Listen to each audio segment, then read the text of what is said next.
not scaremongering, chat. This is really happening. We got more drama, more bloodshed, more death and betrayal and intrigue. The theater of human spectacle is now! Embrace your inner desires! Or something! Put your ponies in a cum jar! Whatever you need to do!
Hello. You know, I was thinking of doing a stream earlier. I was thinking, because I started KH2 again on critical mode, the like hard difficulty, and it's been pretty fun so far. But I got up to the Pirates of the Caribbean level, and I realized I wanted to share that this time with people.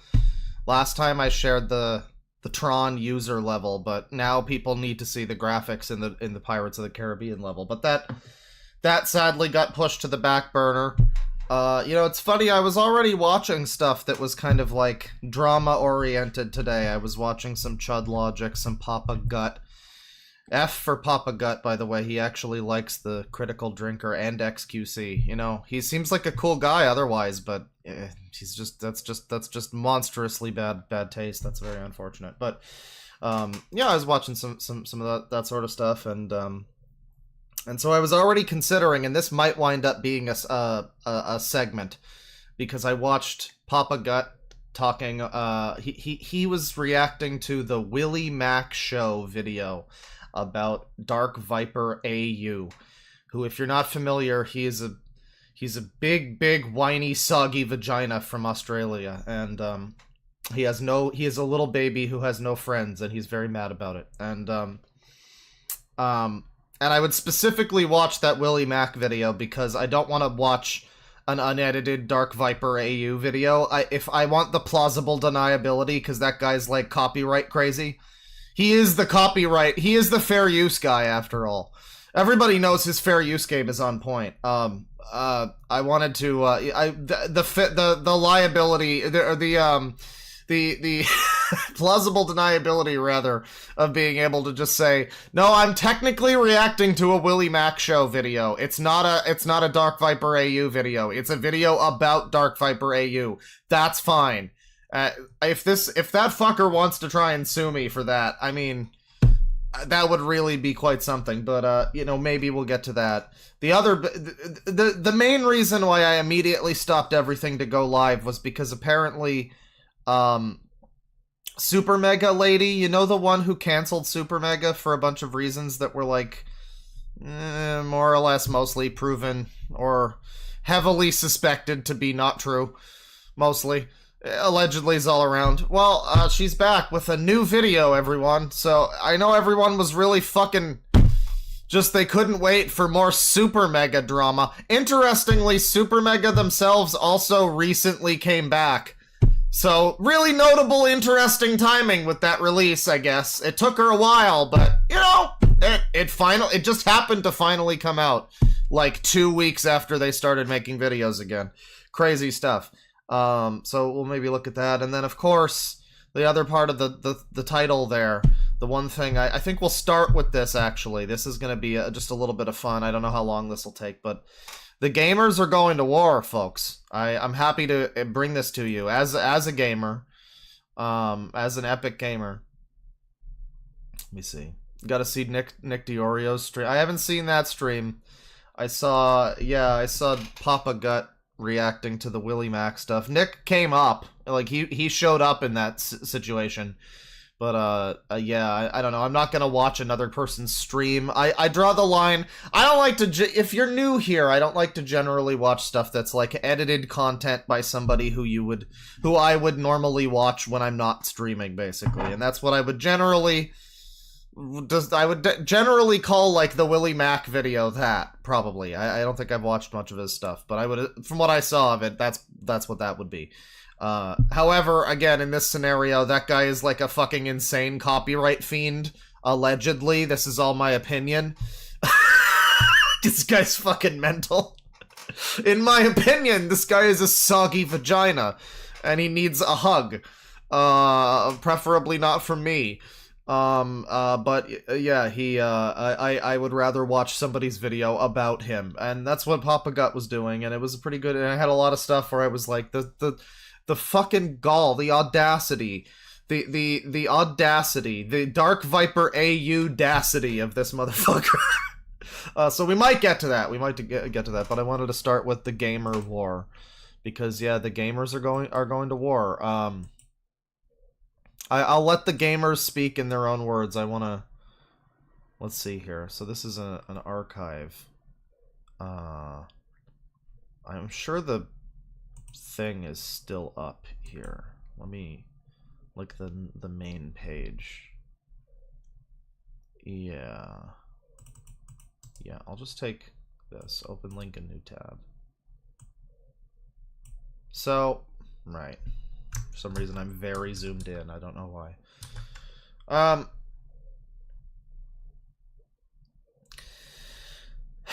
So there's this this game coming out, and it's called Stellar Blade, and it's a cool game, it looks like. I don't know. Let me read what Stellar Blade is. Let me read what it is, because I actually don't really. I know it's like people are talking about it. I don't know. You know, I shouldn't read. I'll watch a video of Stellar Blade. Let me just see some gameplay here. Let's watch a little bit of Stellar Blade gameplay here. Full walkthrough, no commentary. It's about 11.5 hours, I guess. Okay. Decently lengthed game. And so this game achieved some notoriety recently because it's coming out in an era such that it is, and it looks like this. And, you know, I mean, people love this. I don't know why there's, like, this suggestion that there's a controversy. I haven't seen anybody actually upset about this. Apparently, all the wokes are mad, all the soys are upset, but, like, I haven't seen anyone upset, really. The only people that I've seen upset are upset for different reasons, but we'll get to that. You know, yeah, most people are... I like to think, unless you're, like, a weird fucking terminally online freak... You know, and even then, the pendulum has shifted. I think 2B was the wake-up call for a lot of people that sexy is okay in games again. I mean, I don't know. She looks fine, but apparently she's like more woke now. You know, this is a little bit of gameplay. I guess it's like a Dark Souls or something. You know, I mean, it actually looks a bit like Nier Automata or something. You know. It's got some fucking, like, it actually sounds, the music, the 1 second of music I just heard, if you had asked me what game it came from, I would have been like, Nier Automata, maybe? So, there is that. I mean, there's definitely something that's going, it's got like a sphere grid kind of thing. It looks neat, it looks like the type of game I might play, and, frantically Google about, for sure. You know, we love a game that just, like, and the great thing is you know, it's easy to make a bad game that's like Coomer bait, and just like have the Coomers buy it. But like when you're just flexing, you're like, we could have made this game have like, you know, have like just a box. We could have made this thing have Roblox graphics, but instead we made it sexy ass lady. And so yeah, I haven't seen anybody too upset about this, but apparently, they've censored it. They've made it woke. which is unfortunately. And this is a petition started recently by, if you listen to the Loud Equals Funny podcast, this guy's become the new Elon Musk or Ian Miles Chong. He's someone who is brought up frequently. Mark Kern, formerly of Blizzard for like 2 weeks or something. I don't know, he worked for Blizzard like fucking 20 years ago for a very short time before... I think he worked on WoW before there were any expansions to WoW, so he had a pretty short... I don't think he did that much of note at Blizzard, which is fine. Like, not everyone needs to be the fucking game director, you know, but like... he's been coasting on that for a while. There's a lot you can say about him. There's a game called Firewatch that he apparently, like, mishandled to some extent. I don't know all the details, but Mark Kern was a guy during Gamergate who I remember a lot of people, you know, rallied around generally, because he was one of those people who would, like, lend some validity to something, because, he worked with Blizzard! He's not just some random gamer, he's got a voice that matters, and he's on our side! And, well, more, you know, that's what I thought about Breitbart at one point in time, too, so like, more and more over time, it became clear that, he's got, like, more and more monetization shit happening, and he's trying to, like, you know, he's trying to become the fucking anti-woke savior of video games or something. It's really cringe and embarrassing. And yeah, Stellar Blade is he like DM'd the guy who's like making Stellar Blade, I guess. Some guy who works on it, I don't know, like the director, he DM'd someone in charge of Stellar Blade on Twitter, and I think he showed off the DM, and it was just this like, your game looks amazing, but it's becoming woke! Because yeah, apparently the sexy ass game that we just looked at is woke. Like, I guess she had less clothing in a trailer, and now she has more clothing. And I don't know, maybe it looked like there were, like, costume options, outfits. You could there's probably just another one that's more sexy. I mean, like, you know, I don't know. I don't think, from what I understand, it's like it's a marginal difference anyway. Just put her in a bikini or whatever. Beat the game on hard mode and get the bikini. That's why I'm playing Kingdom Hearts 2 on critical, is if you beat the game on critical mode, you get Goofy in a bikini. So it's actually like a one piece like mankini thing. It's very exciting. It's very exciting. I'm looking to get Goofy with him. Yeah, so he's trying to raise a campaign about about Stellar Blade, and it's written in several different languages. Just in case. It's been translated. Let me see here. Stellar Blade is a phenomenal new game that just launched on PlayStation 5 worldwide, but it has a problem. The content has been censored from the original trailer version posted by Sony. We, as gamers, want this content back. We relied on it. We made the game the #1 pre-order worldwide because of it, and this is the true game we want.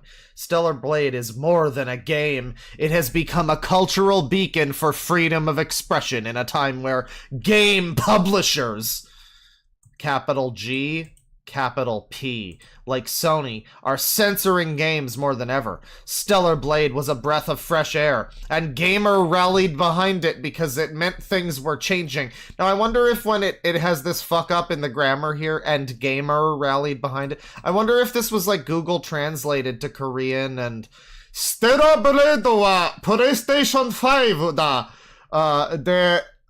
Say the something 中でリリースされたばか... Yeah, there's some baka going on. Bakari no... And then there's a bunch of fucking kanji. Great.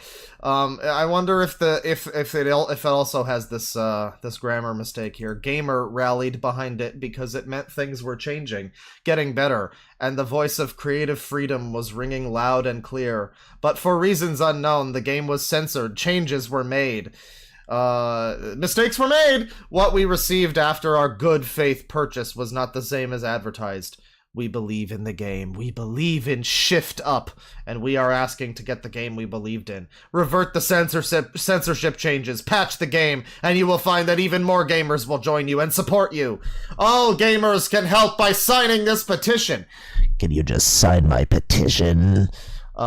It will be printed in Korea and delivered in Korea to Shift Up offices, and physically printed and delivered to Sony PlayStation North American offices. Spread this petition on social media with the hashtag Free Stellar Blade hashtag.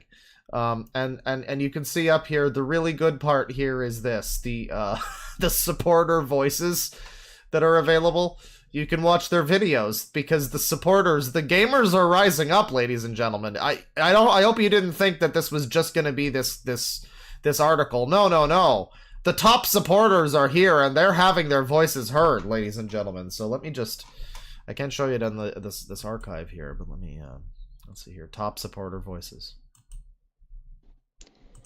Hello, my name is Michael Lyon, and I bought a PS5 because I wanted to play Stellar Blade. Hang on. Can I go back to the beginning here? Let's see here. Show controls. There you go. So we've got Michael here. Hey, Michael.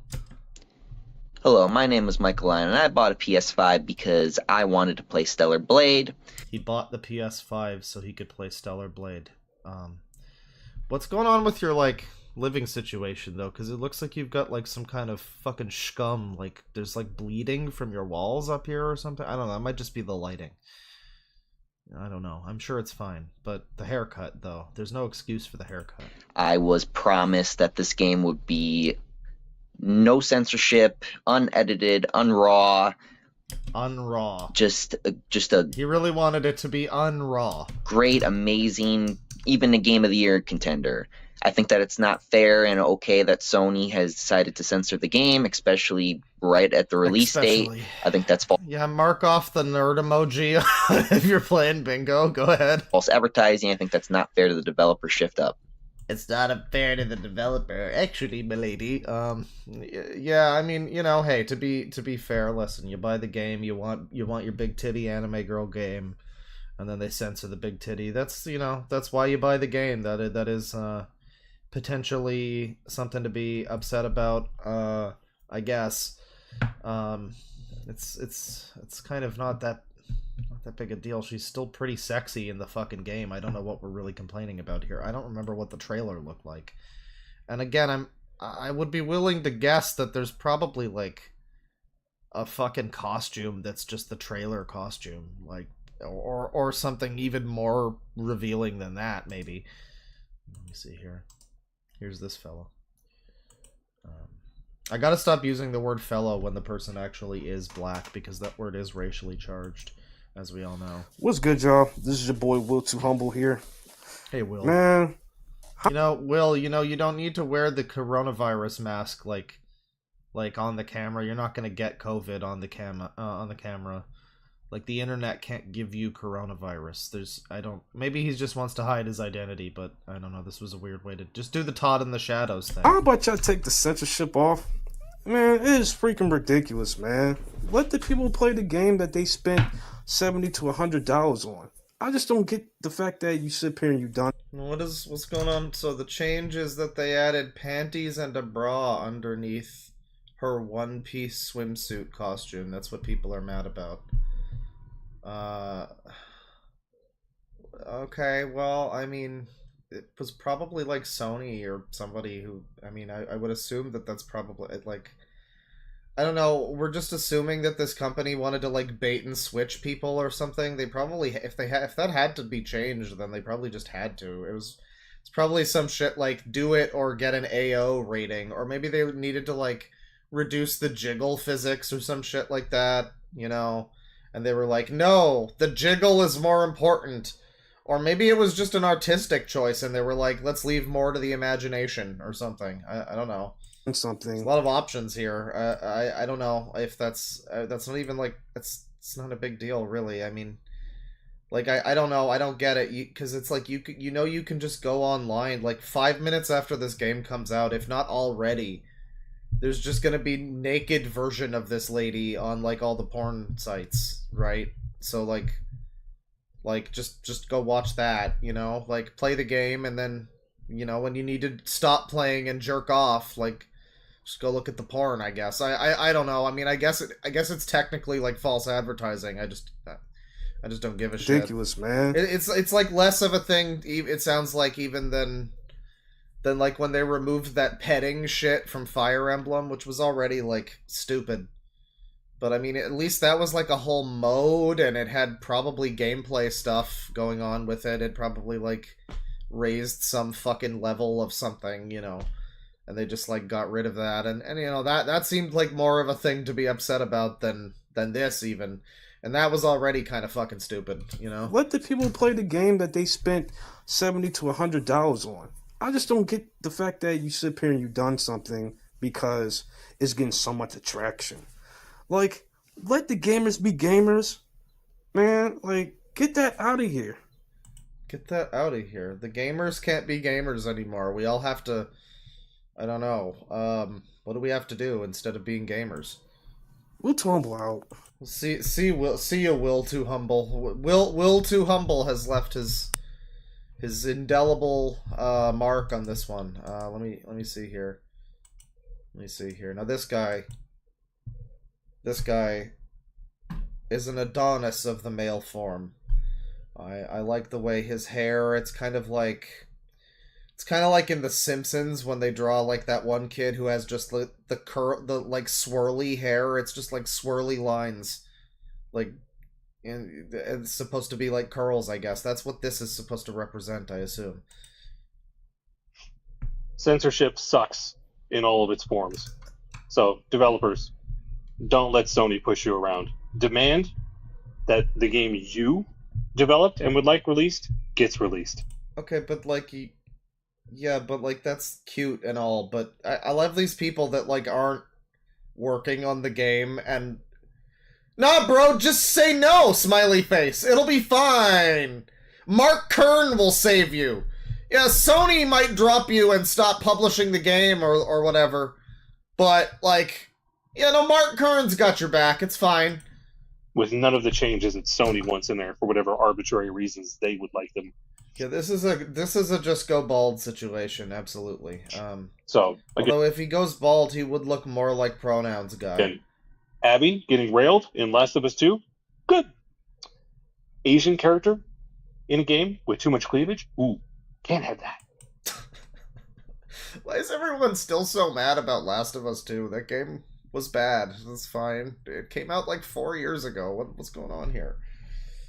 It's like this real cultural touchstone for a lot of fucking culture war people. I mean, yeah, I also thought it looks like fucking trash. It's the game people make, and you're not allowed to say it looks bad because, for one thing, God, but it looks so realistic. But the developers, and you know. But you're just a bigot! It's like, it looks like a fucking it looks worse than the first game, and the first game was already like a fucking, like, as a video game, like a 3 out of 10, you know, and the second one looks worse, so, I don't know. I'm not, like, in favor of Last of Us 2, but people are still real mad about it. It's like still being upset about the Ghostbusters movie from fucking, like, 8 years ago. It's a little... I don't know. I mean, yeah, it's bad. Like, I understand. Tell me about the Emoji movie next. That one's pretty bad, too. Go for it. So here's this guy. We've got a gentleman here. I think these are probably all going to be about 30 seconds. This guy, I'd say, looks the most normal, but even still, he still has the gamer phenotype. Like, of the people we've seen so far, he looks the least hilarious, but, you know, you can still tell. You can still tell. Oh, My name is This one's only 10 seconds. Jonathan. I would wish the video games to go back to the used to back when I was a kid. No censorship. I hate censorship in general. They're trying to ruin everything. Thank you. Please make things like... Hang on. Please make things the way they were when I was baby. I prefer things from when I was the baby. Things are bad now because they are woke, and I don't like the woke because it was not woke when I was the baby. Thank you. great. Thanks, whatever your name is. Appreciate your appreciate your you're weighing in on the issue, buddy. Here's a guy who also has the gamer phenotype a little bit. He looks like he... Now, I'm not saying he does, right? But, like, I'm just saying he... Hang on. Okay, I'm not saying he does, I'm just saying he looks like he beats his wife. Abby from The Last of Us. Jesus fucking Christ! Cyberpunk, Baldur's Gate. Full frontal nudity. Full jiggle physics. Full hardcore sex scenes. Not an ounce of it censored. Stellar Blade, 17 costumes. 17 were censored and added mesh to different areas so that they didn't show too much ass. Blood was also heavily censored. Well, I still maintain... Oh, good pause frame. I still maintain that you shouldn't play the remake of the Mass Effect games because they got rid of that one character's ass, and, like, that was the only good thing about those games, really, was... I think it was Miranda has, like, this just huge ass in those games, and they, like, cut down on that big time in the remake, and, yeah, just go play the 360 versions, bro, it's fine. I mean, yeah, I don't know, it's Sony, like, I guess I get why they're mad, sure, if it was like, if this is true, if all of the costumes had to be changed, I mean, it's not the company's fault. What are you, like, pressuring the company for? What the fuck are they supposed... Literally, what are they supposed to do? Just... Got baited and switched out. Yeah, that's not their fault, is it? That's Sony's fault then, right? So, like, okay, that's sad. Unfortunately, Sony is woke, unfortunately. I think they're still better than fucking Nintendo right now, but... sure. But, like, are they just supposed to... You know, no Sony money for us, thanks. What are they supposed to be, the fucking revolutionaries and get involved in the gamer war? I guess that's what it is. They need to take a stand and get involved in the gamer war and be like the first fucking... They need to be the Franz Ferdinand of Gamer War 1. The 2, I get. This is Gamer War 2, right? So who's the Hitler in this scenario? I don't know. I guess it's probably Trump. I don't know. I reckon we can get Trump to tweet about it this time. Yeah, no, I mean, I guess I understand why they'd be upset, but it's like not something you can really, like, why are you mad at the company that made it? It doesn't seem like they have much power. Be mad at Sony. Like, direct your complaints to Sony mainly. It seems like they're trying to, like, blame the company that is making it. I don't think it's their fault. What is it? Does it sound logically... Like, even this guy is like, it's Sony doing it, but, like, I don't know, we're also being told that we were baited with this game? Like, I don't know, does it sound logically like this company was like, yeah, we're gonna pretend the game is more sexy than it is, and then make it less sexy? Or, like, just Sony's evil and weird, you know? They just, yeah, like, censorship is bad, I gotcha. I don't know. Does it need to be part of the culture war? It's not really a culture war thing. I mean, like, it would have been like AO rating or some shit. It wouldn't have gotten press coverage. It's like advertisers. I mean, these people just don't have any understanding. Hang on, wait. There's more to this. There's more to this video. We gotta let this egghead finish. We got baited and switched out. We got lied to. It's false advertisement. Remember, 17 costumes. Fight for it, and let's win this. 17 costumes! 14 pages! Remember what they took from us, everyone. They took our titties from our game, I guess. No, this one I'm pretty sure isn't him. But this guy, if you remember, Neggy Springfield, the fellow who was like local server lolcow as well as other channel lolcow. I think he's actually sucking off Aiden Ross now on Kick or something like that. But Neggy Springfield definitely is what I'm thinking of here. He looks like if Neggy Springfield was like a little more put together and less pathetic. He's a less gamer Neggy Springfield. What's happening right now is censorship on a stupid level. You know, in Baldur's Gate 3, you can have that. What? You know, in Baldur's Gate 3, you can have. Why do they all have the same talking points? Like, this feels to me, as an outside observer, it reminds me of like the feeling that people had with Gamergate. Or with Gamergate 2, even, with the fucking Sweet Baby thing. Like, why are all these websites coming out with coordinated talking points? Like, fervently in defense of this thing. Why are all these people, they all have the same exact talking points. They're all the same guy. It's the same guy over and over again. This is like the worst Tinder swiping session ever. This is what it's like to be a woman. Air, sex, and freaking naked people, but God forbid Eve from Stellar Blade has a little bit of skin showing in her suit.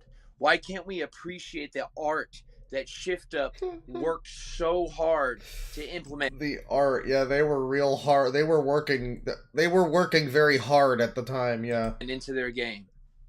Yeah. No, I mean, I don't think Sony made Baldur's Gate, dude.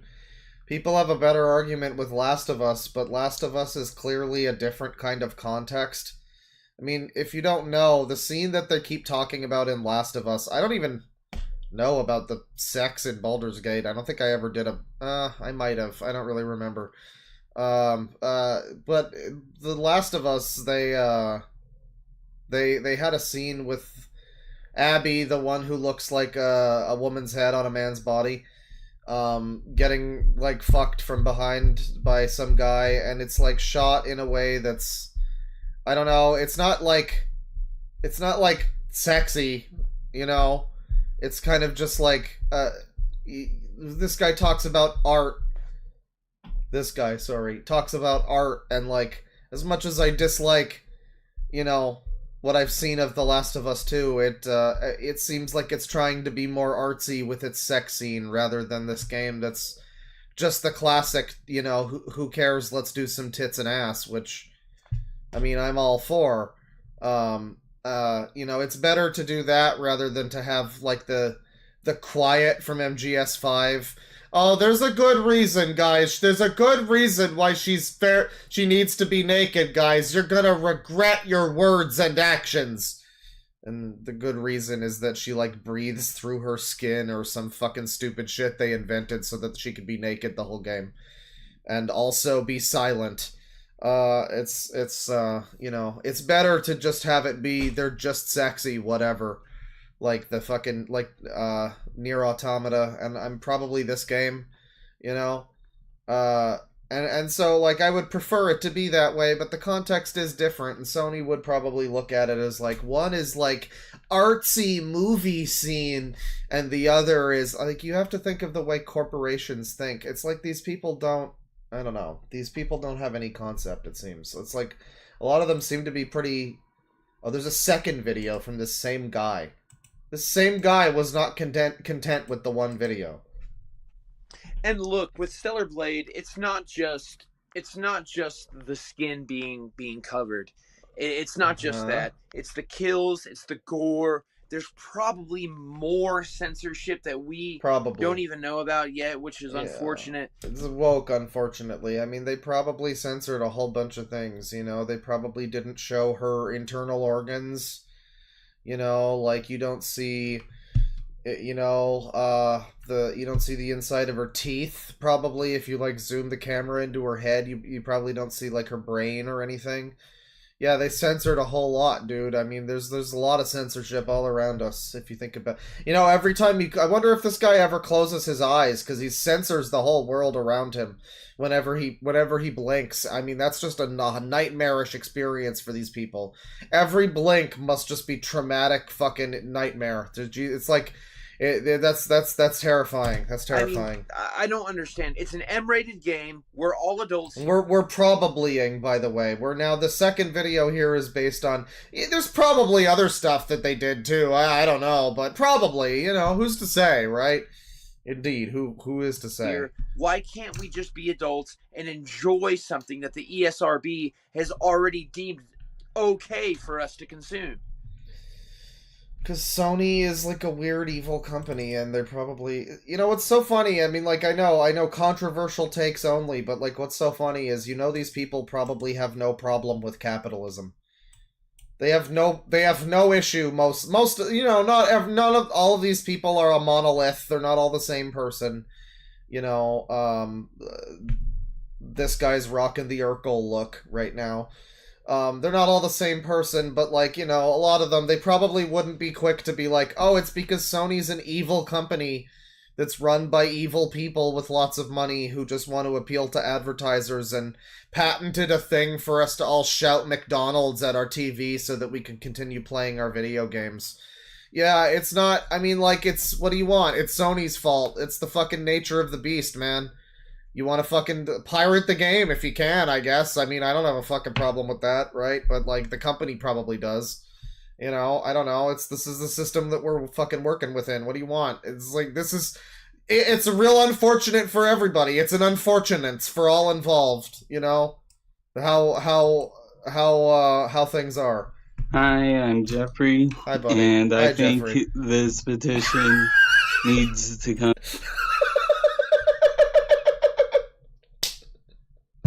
Just hearing him talk, I'm sorry, because I just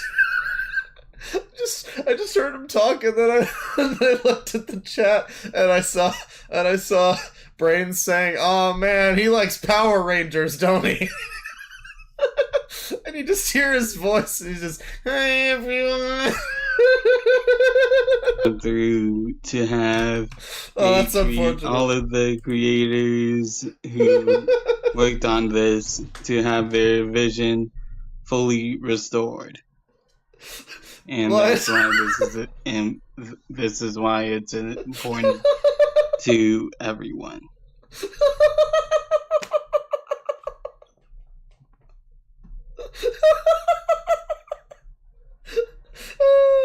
I don't know why that's so funny.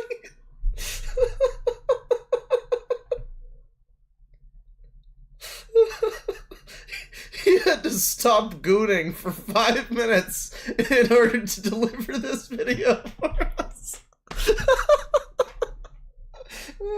I'm sorry. It's very unfortunate. It's a real unfortunance.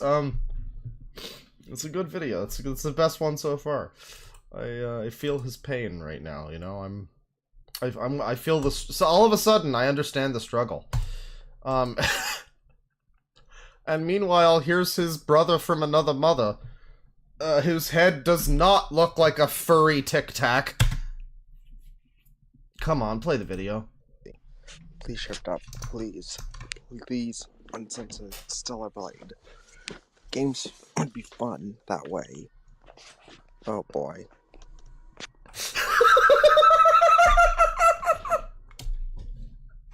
What the fuck is this video? Because the other one was already funny, but now it's like, the game's gonna be... oh boy. It's like Mersh having his meltdown. Female cop, oh god. Games would be fun that way. Oh boy. Oh, gee willikers.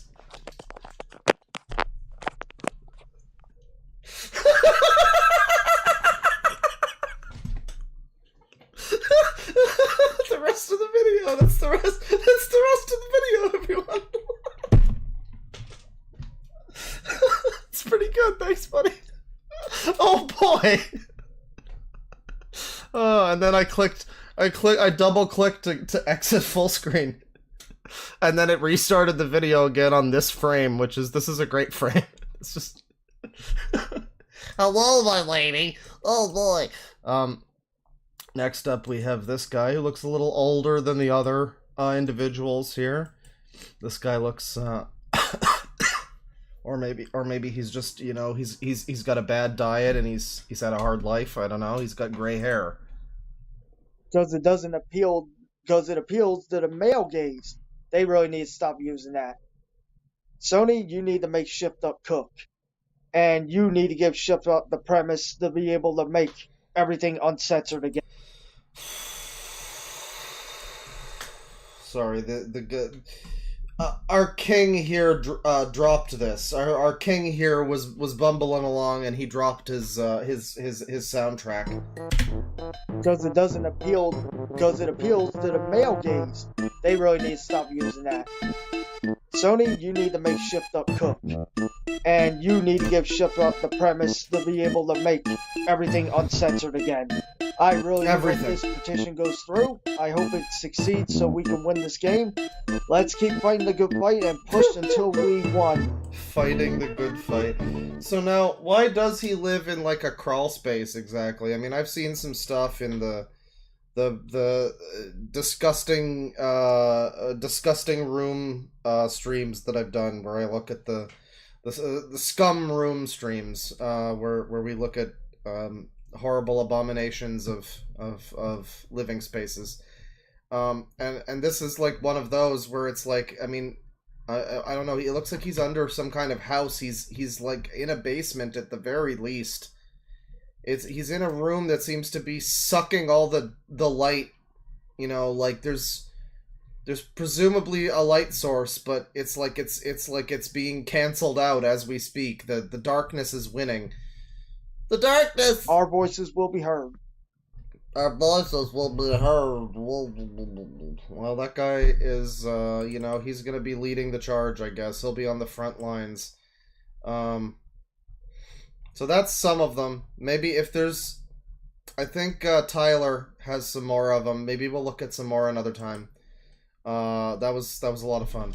That's all that I'm able to look at right now on the website. It's just like 5. It only shows like 5 of them. I don't know if there's a place to watch more of them, but they need to. Their voices need to be heard. God damn it! We need to have those videos preserved for everyone to see, especially, you know, Urkel and White Urkel, right back to back there.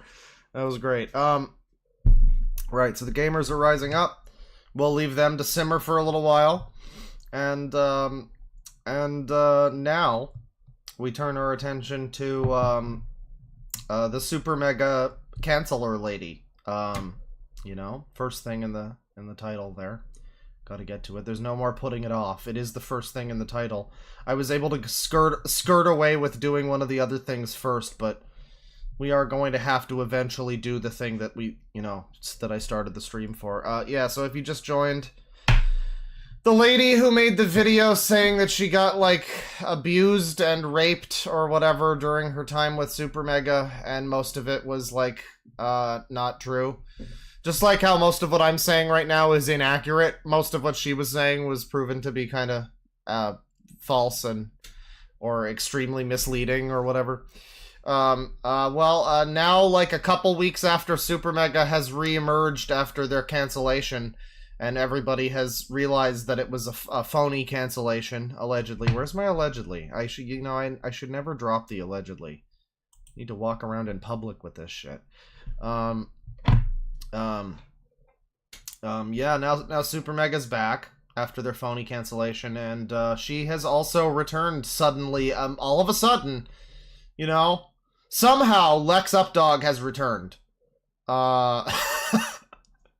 Very, very swiftly after they came back. And I don't know if the timing, you know, seems a little like it might not have been coincidental, but who am I to say, really? But we'll watch some of that. This is about, I guess this is the follow-up. This is her response to the response, I guess. I know how much everybody enjoys. Everybody enjoys watching the accusation, the funny accusation streams. You know, that's everybody's favorite thing. But we gotta do it. We gotta do it.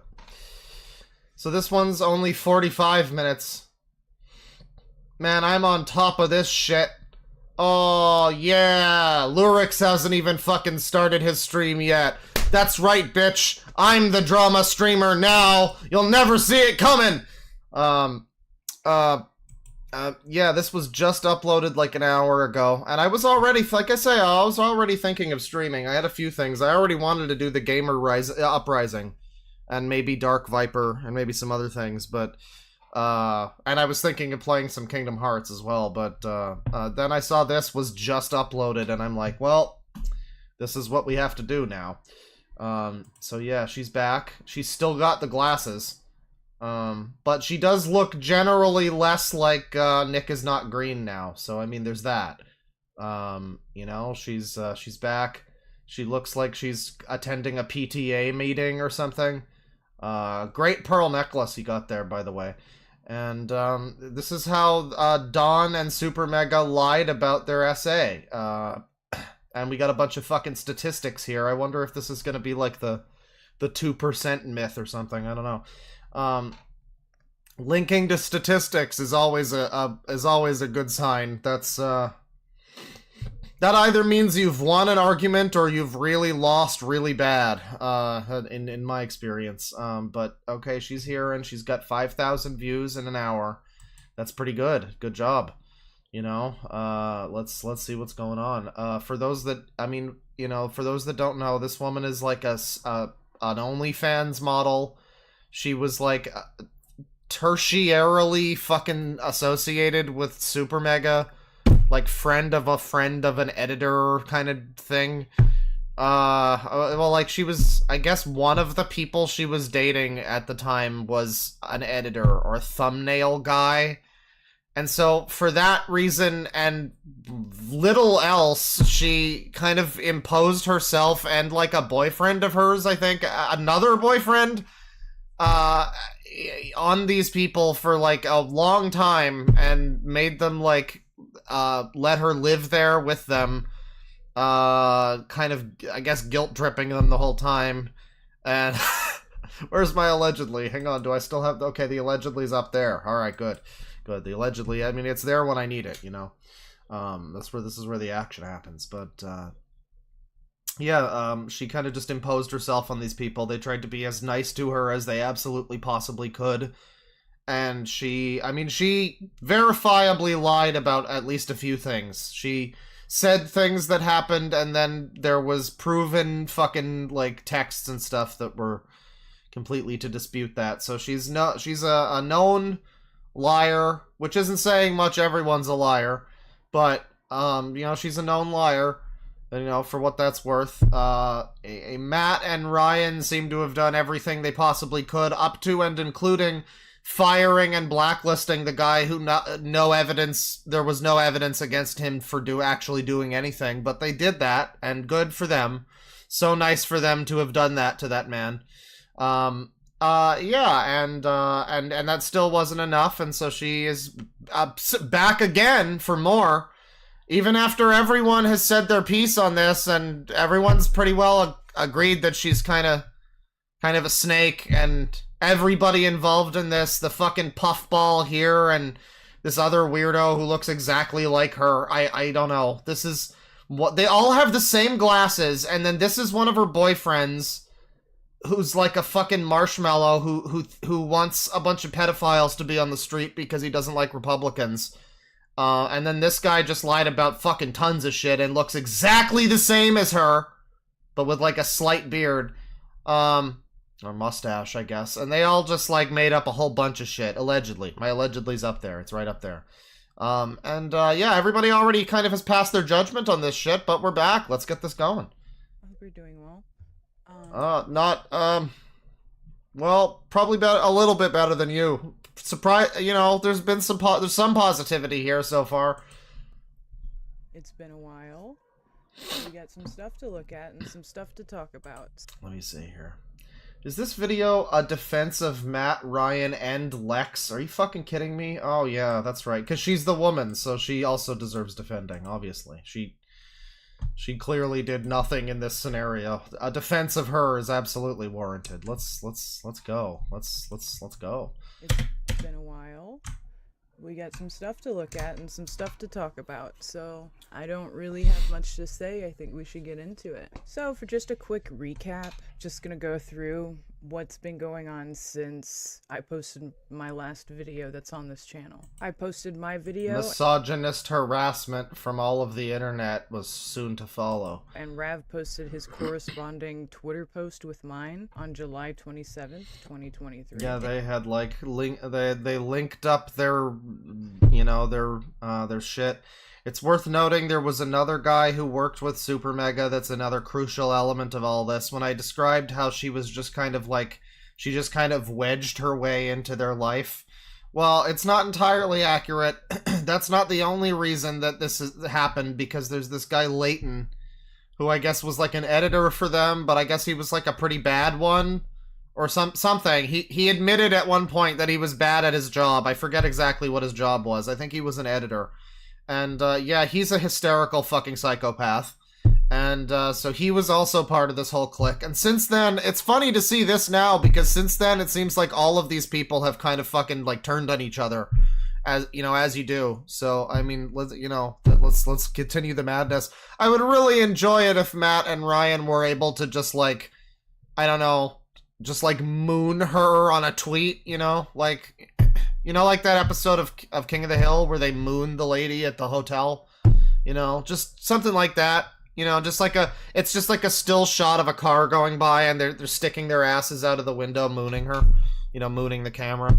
Like I think that would be a good response to this. The second follow-up. Maybe there's gonna be good information in here. I don't know. I mean, maybe she just extremely poorly worded herself and, misrepresented everything and herself and her own position and things and other people as well, and it was all by accident. It was just by accident. This is a defense of Lex here. Let's watch. In it, I give a little background on Dawn and I's relationships past, and then I go on to detail the assault that happened that took place by Dawn, how I tried to handle it with him offline, and... No, that's true. That would be sexual assault, technically. Yeah, another good pause frame here. One of the things that I really latched onto in her video talking about this situation that happened. So her video was like 2 hours long, her first video. If you were there for the stream, you saw it, but we didn't cover all of it because... And it's funny because the way it's structured, the first roughly 25 minutes or so are centered on the situation that occurred with her and this guy Don, who allegedly sexually assaulted her. And that is by far the main thing that, should be talked about here. But then it's also like the least related to SuperMega. Because again, he's just like the thumbnail guy or some shit. It was all he was, I think. And then the most of the rest of the video that was actually related to SuperMega. So like the next 2 hours-ish of the video was like really minor, petty fucking gripes that ultimately seemed to just be like, okay, why didn't you get an apartment? Okay, why were you feeling like you were entitled to them, like, taking care of you? Okay, why did you buy a Jeep while you were, like, living with them instead of fucking getting an apartment? A lot of things like that.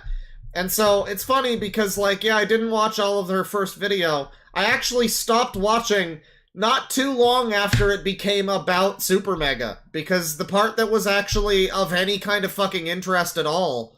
Okay, well, there was another thing that happened with this guy Jim, who is also working with SuperMega, who she claims also sexually assaulted her while he was drunk. He, like, made a move on her. And I remember at the time when I watched the video, I was like, that sounds like a real point. Why doesn't she bring that up more often? Why are we going so far into this bullshit about SuperMega made me homeless, bro? All this stupid shit. Well, upon looking at that guy's actual response video and some of the stuff surrounding it, it seems like that also might be entirely bullshit. One part of his response video, Jim's, was something like, and she said she was okay with it, and I asked her if she was okay, and she consented, and she said yes. But, like, that doesn't even fucking matter, dude. I still am a rapist, and like, oh, okay. Alright then, thanks, Chief. Thanks for letting us know, I mean, I guess that's just his side of things, but I don't know, you know, everything's called into question, right? And so, yeah, no, there's a lot there. There's certainly a lot there, and now we're gonna, I guess, address some of it. I don't know. There's so much that I'm amazed that we're attempting to address any. We're doing a brief summary now, and I just tried to do a brief summary. That was in my words. Here it is in her words. Dawn and I's relationships past, and then I go on to detail the assault that happened that took place by Dawn, how I tried to handle it with him offline, and I go into explaining why it took 2 years to say anything by going into detail about the events afterwards. I go into Matt and Ryan's reaction, or lack thereof, and detailing their dishonesty towards me after coming forward about Speed it up, sister! The assault by Dawn, asking with help to avoid him, and the subsequential attempt to make out without my consent or like knowledge at all by Matt and Ryan. I go on to detail the events that led me. Now, so Pause Andy here. Welcome back to Pause Andy's YouTube channel. Now, one of the cornerstones of her whole thing against SuperMega was that SuperMega mishandled how to deal with her situation with this Dawn guy. And supposedly they were apparently supposed to just know, having never dealt with anything like this before, they were supposed to just know the exact way to deal with this. Which one would think would be to ask the person and have them tell you what their preference would be. And so that is what they did. They actually did that. They actually asked her and said, hey, so what would you want us to do? And they, seem to have actually followed her wishes, as she said at one point, but later on, I guess her wishes changed, I guess. It's very confusing. Basically, like, they kept it quiet, because why would you want to immediately make a fucking scene about something like that? Like, personal, weird fucking thing that happens to you. That would, why would SuperMega be like, hey everybody, there was a rape last night? That would be very strange, so of course they kept it quiet. But apparently that was also the wrong move. Yeah, a lot of conflicting stuff about that, but it's one of the main things that she brought up, was that they totally mishandled it, which, again, for one thing, they would have had no experience with this, and it should be understood that they might not be a perfect fucking professionals in, like, handling a situation of that magnitude, but also it seems like they actually did handle it the way that, you know, they seemingly should have. And she was just making a bunch of shit up. Like, I mean, that's the way it seems. I mean, I don't know. But anyway, you know, so she's explaining. She's explaining. Or, like, knowledge at all by Matt and Ryan. I go on to detail the events that led me to realize that their actions were on purpose and manipulative, such as simply refusing to speak to me after it was known that I was unhappy with the response about Dawn, and using that again. No, I you know, I know this is misogynistic, I know, but I do hate women and minorities, so it's fine. I've long since accepted that. So she's very dolled up for this. Like the other video, you know, she looked kind of wash and wear, as it were. It looked like she, you know, she was looking good, I guess, but she did look like she, you know, was just kind of just fresh out of bed or whatever kind of thing. But, like, you know, the version of that looks like it takes probably hours of effort. You know, the movie star fresh out of bed kind of deal. OnlyFans model fresh out of bed, ooh-woo girlfriend experience kind of deal. And here it's a little different.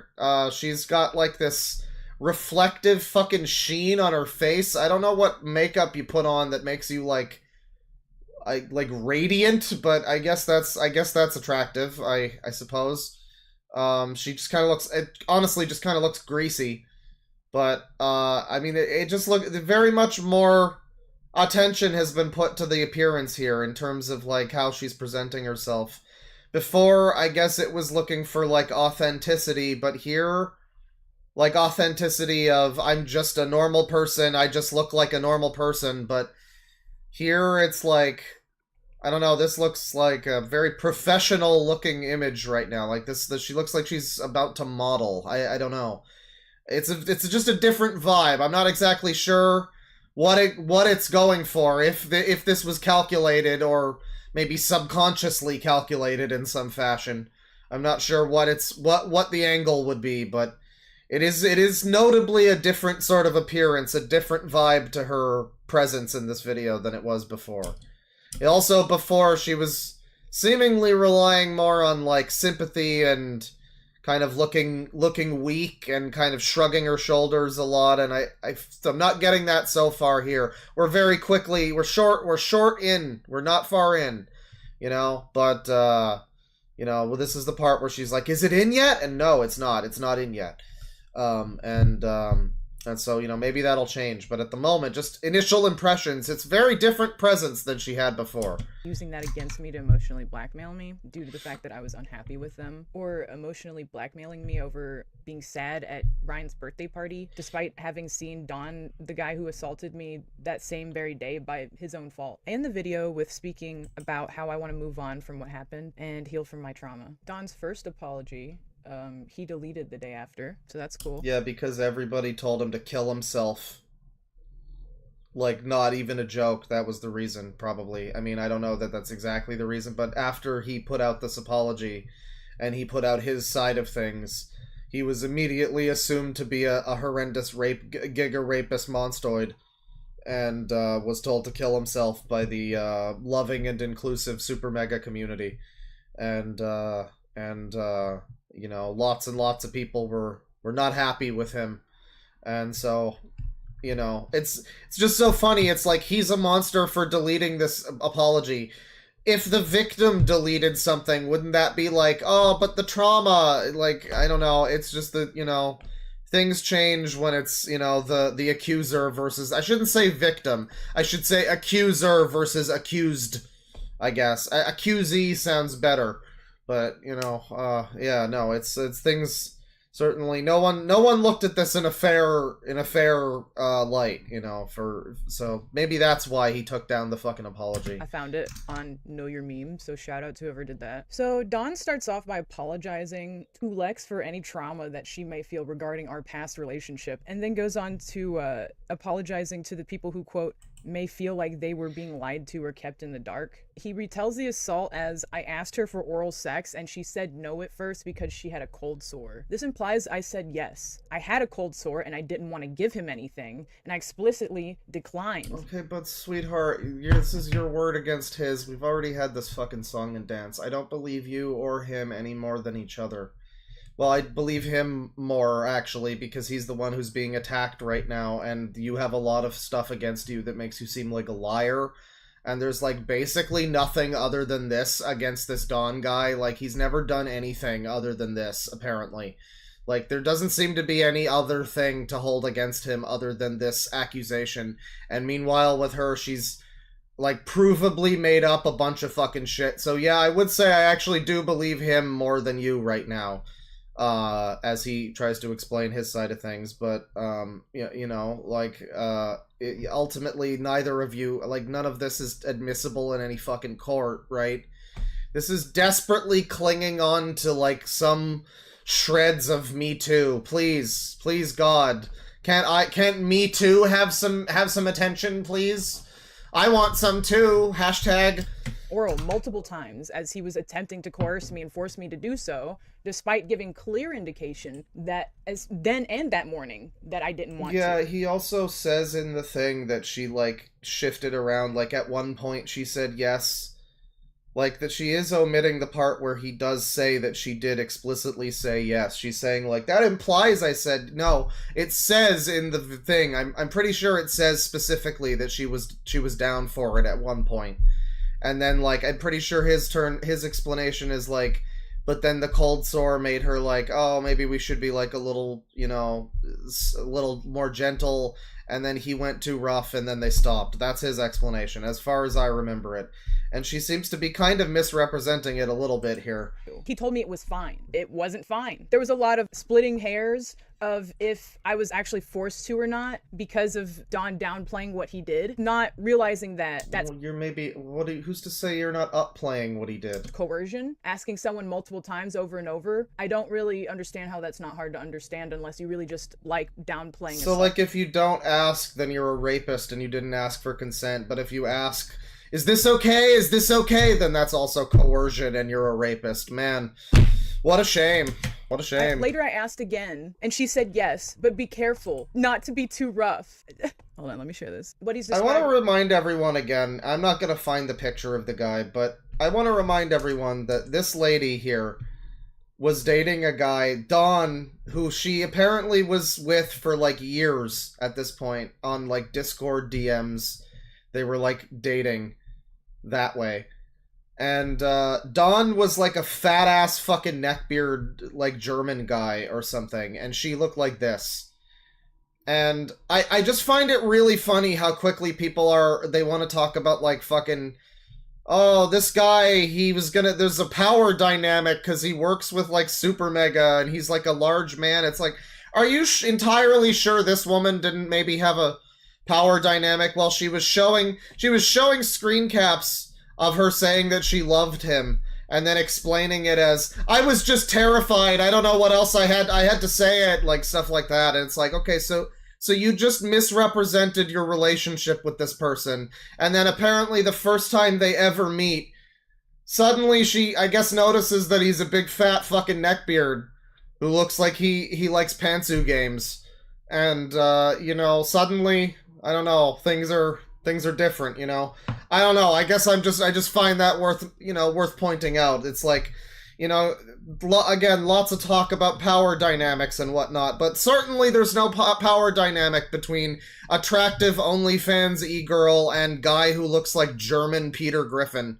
No, that guy's certainly still, he's a white man, so he's got the upper hand, obviously. That's the way it works. That's not hard to understand unless you really just like downplaying assault.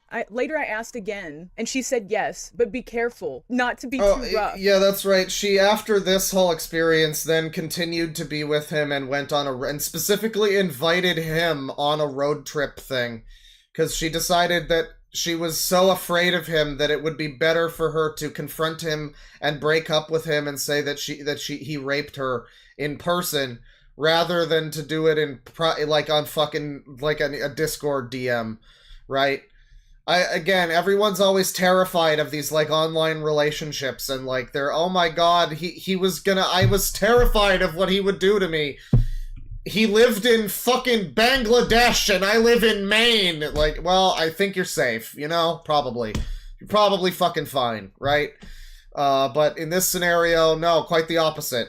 Internet danger.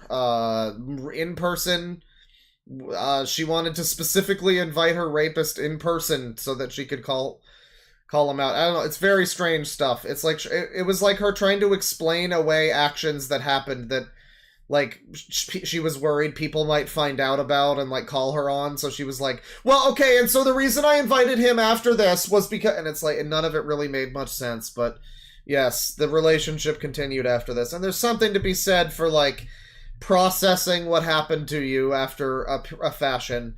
I if you're watching this and you never saw any of my prior coverage, this probably sounds very fucking hotness, but I understand that, like, people's fucking trauma and all of that. I got it. I know. Yada, yada, yada. I know. I'm being very flippant right now, but I do know. It's just that at this point in time, I've seen enough from this woman that I don't know, I'm just not really fucking buying it, personally. I mean, if I had more...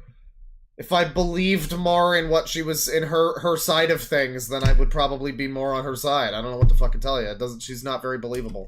Hold on, let me share this. What he's describing is not assault. He's just describing like a sex act. In his first post, he said, yeah, that's the thing, isn't it? It's almost like what happened in his description isn't what happened. His quote, during the intimate act, I had pushed her down on her head, after which she recoiled and told me that I was being too rough. During this time, I was under no impression that anything traumatizing had occurred. However, I realize now that this was extremely traumatizing for her. It's like, okay, he's like talking about, Said upsetting, but the therapy girl speak had to sub in the word traumatizing. Like, talking about me like a dog that, like, just heard thunder and, like, hid under the bed. He says, I then profusely apologized, and we ended up watching TV and going to bed after. That's not how I recall it at all. So that's interesting, because how I recall it is consenting to sex because I was freaked out and scared after. Now, listen, I'm not going to, you know, go through all of this shit again, right? I'm not going back through his fucking thing and cross-referencing her original story.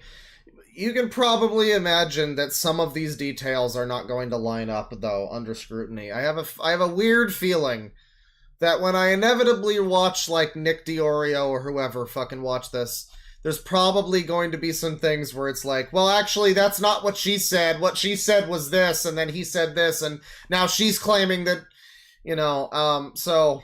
Probably just assume some of the stories are changing. Again, this is all just fucking he said, she said high school drama.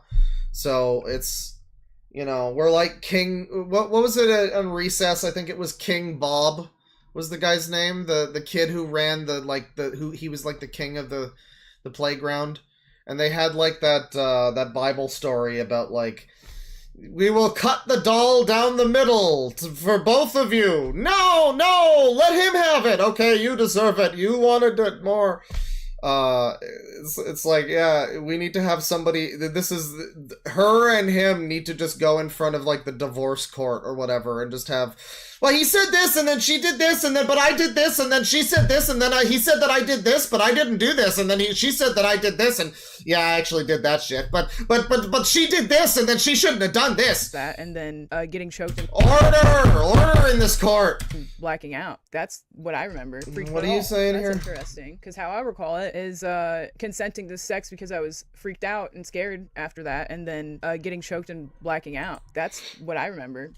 So that's interesting that you don't remember. I mean, okay, but like... And getting choked, consenting to sex because I was freaked out and scared after that. Okay, but like, I made a point last time where she's like, what I'm describing is not consent. No one ever thinks in this scenario, and I know this sounds stupid, like, no one stops to think of the rapist, but like... When you're in this weird nebulous shit, it's like this, you're attributing the worst possible thing to this guy.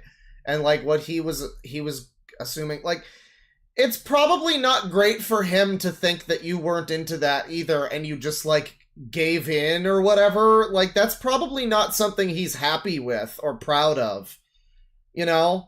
I don't know, like, that's not something that he's, and not even like as an assault thing, like, I can't believe I did that, but like, he probably doesn't realize that what he did, if this isn't all a bunch of bullshit, right?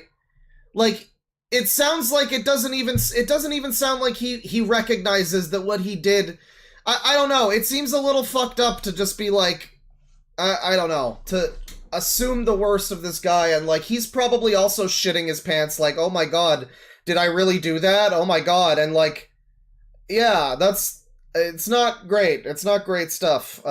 It's not great. And again, the whole thing where she like led him on for years, and she goes through their DMs together, and she goes through like, you know, her saying I love you to him, and she explains it as like, oh, I was just saying that because I had to blah blah blah, and we're all supposed to be on her side because I'm a victim, whatever.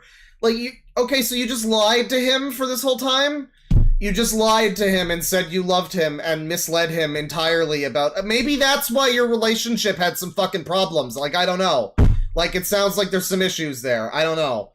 Like, we're so quick to attribute shit to this guy. Like, it sounds like you were not exactly fucking upfront with him either, based on your own explanation of things. Not even his, not even other people's accounts. Your own explanation of shit is already really suspect. After that, and then getting choked and blacking out. That's what I remember. So that's interesting that you don't remember such a discrepancy. Very cool. Dawn goes on to speak about our relationship after the assault, explaining that our relationship seemed to have not changed. Dawn in his post describes going home. Why is that not super relevant info? You're implying that that's not... Our relationship seemed to have not changed. You're implying that's not super relevant info, as if you didn't also go... Your video was 2 hours long, and most of it was irrelevant info. And most of it was irrelevant shit, and this is relevant. This is fucking relevant.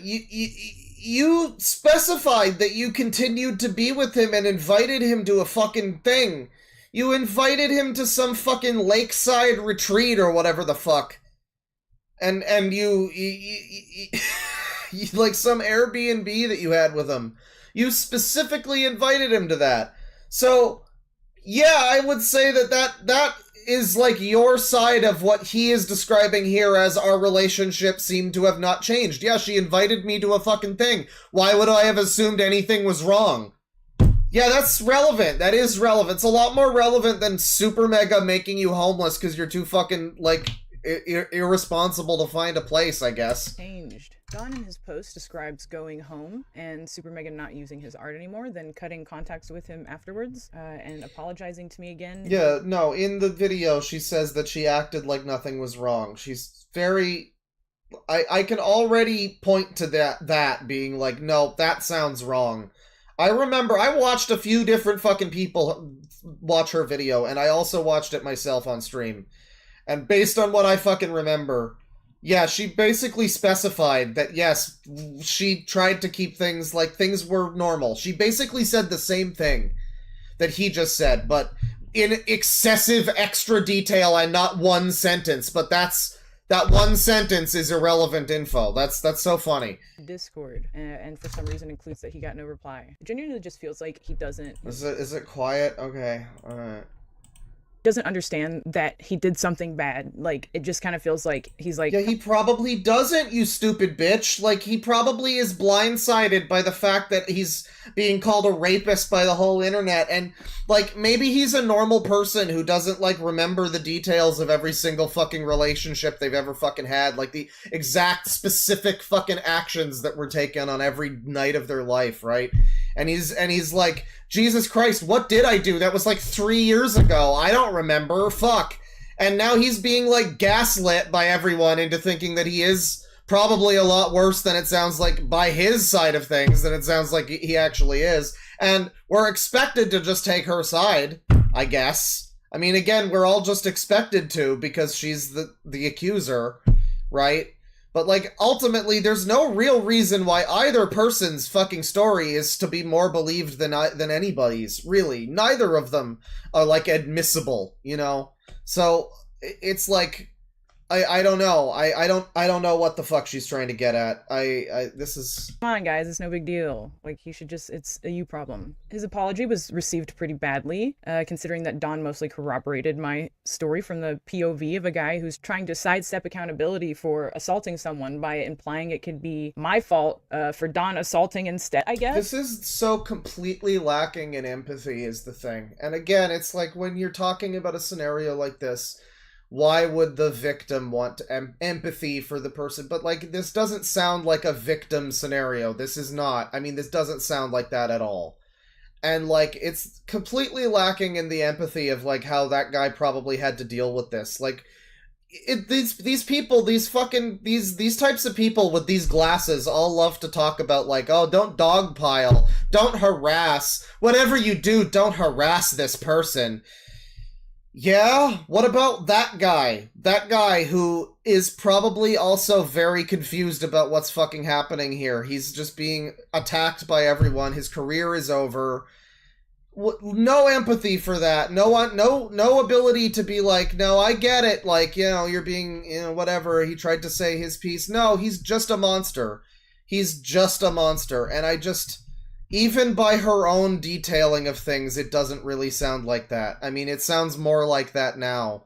But based on how she described things and how it, like, lines up with shit, no, And I remember one of my big things last time, too, was that she refused to fucking... She wouldn't show. She showed, like, random screen caps of them talking to each other on... Or, like, she'd held up her phone of them talking to each other on Discord, her and Dawn.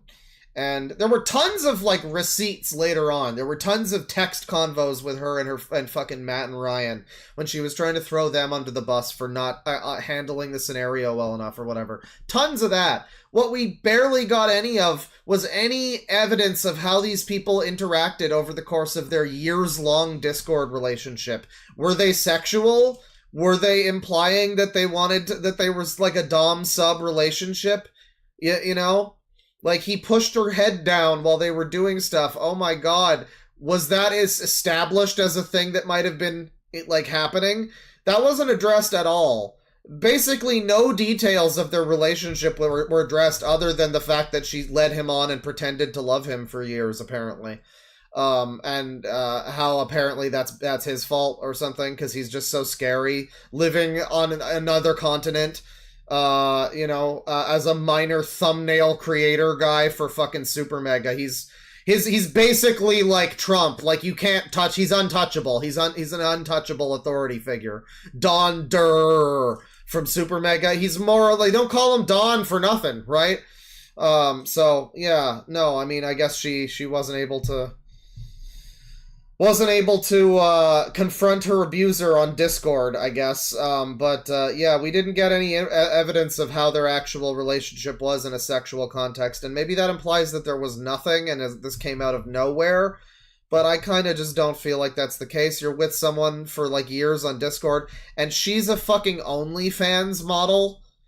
Yeah, no, there was a sexual component to that relationship. At least it might have been a one-sided one, but there was. And to act as if to just not address that at all and act like he just cornered me one night out of nowhere. And none of this also, like, just, it just so happens that it's basically not, it's omitted all of the stuff about how they were together for years in a Discord long distance relationship. It has omitted practically all of that. I mean, I think all of it, she might have mentioned it in passing, but I think most of it has just been me saying that and pointing that out and, like, informing that, because, yeah, I don't think she's fucking said anything about that, the fact that there was, like, a relationship there. It's just like the Chugga Conroy thing where his, like, fucking engaged wife-to-be of 10 years, just randomly came out and acted like he cornered her in a dark alley and they weren't fucking, like, about to be, like, engaged to be married for fucking a decade. Just, it's real convenient omission of certain facts, Unfortunately, during the last recording, I got up. Oh, we got a completely different recording here. And forgot she looks like, okay boomer girl now. Third paragraph of Dawn's first apology that was deleted, so I'm filling in now for that part. In this particular paragraph, Dawn says, "At this time, I had contacted Matt and told him what had just gone down." So this implies that Matt was told first about my assault by Dawn and his side of the story. At his house, I'd explained to him and Ryan what happened and the details about the November trip and what she had told me after Creator Clash. So Dawn got to LA on May 23rd. So Dawn... No, it's not a third person. It's the same person. It's just she's wearing glasses and, like, more makeup now? I don't know. Side of the story was the first one to be heard. Dawn goes on to say, "After that, I was staying over at his place for the next couple of weeks. Dawn's stay at Matt's house was I don't know why she's trying to make herself, like, I don't know. I feel like the makeup right now is kind of giving Evil Witch vibes a little bit. Do we go back to the turtleneck was a little more Evil Witch, but the makeup here is, like, a little more... I don't know. I don't know. May 23rd to June 14th, the day that I saw him. Dawn got to the office a couple days before the day I saw him. Later, Matt had told me that he had made some arrangements for his friends to sleep over at his place, moving me to stay at the office. Dawn goes on to say, a couple days at the office had passed when Matt called me and said that Lex was on her way to the office. So this was June 14th. Yeah, this was another crucial moment where Lex and Dawn were apparently in the same location at the same time.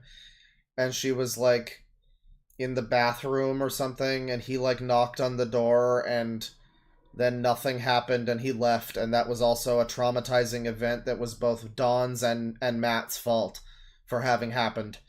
I remember that. That was another part of the story. Yes. Says, "I was given no prior notice that she was going to be there or moving to LA. It was at this time that I decided to leave to stay with other friends in the area." Dawn's second apology was on July 29th, 2 days after my video. Dawn seems to have pivoted from his argument corroborating my story to extending sympathy, then implying I'm either overreacting or a straight up liar. Dawn apologizes to everyone he's upset first, then me. He references things that have been said rather than saying what he did or saying what was said. I just love this, like, intense scrutiny of, like, you just know that if you, all the people that would apply that kind of scrutiny to her, it would be brushed aside as some kind of, like, misogyny, whatever, like, you know, rape culture, yada yada yada, chuds, you know.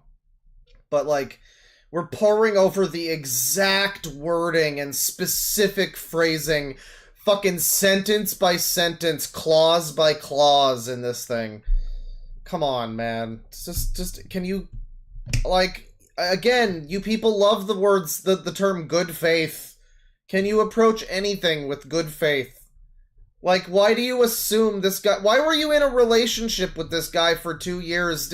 Were there no tells that he was an evil, sadistic, monstrous rapist who wanted to fucking torture you?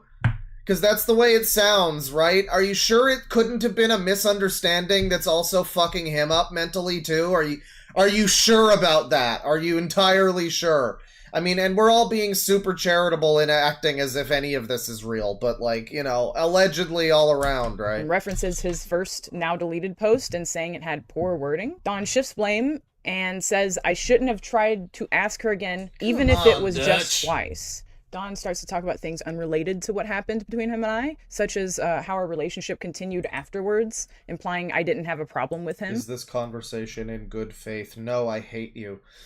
Well, you know, you gotta at least try to be objective, you know? That's what I'm saying. He lists the times he's apologized. The night it happened, when I talked to him about it in person and online. Dawn addresses SuperMega's part in this. That yeah, she's looking jaundiced. It's not, I don't think the balance is right in the makeup. That's true. Informed about my arrival. Someone pointed out as well that the glasses don't, the other glasses don't look, they look even worse on her.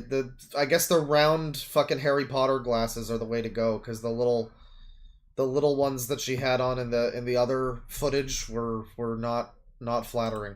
The SuperMega office. He mentions Matt's house, but I didn't go there during his stay. Dawn addresses my mentioning of Cassette Girl being based off of me and decides to imply I'm lying. He does this by saying it was based off of a SoundCloud he was listening to in 2017, following up with, the character is in no way related to Lex. Dawn must have not remembered telling me directly multiple times that she is based off of me. Dawn mentions the art remembered telling me directly multiple times that she is.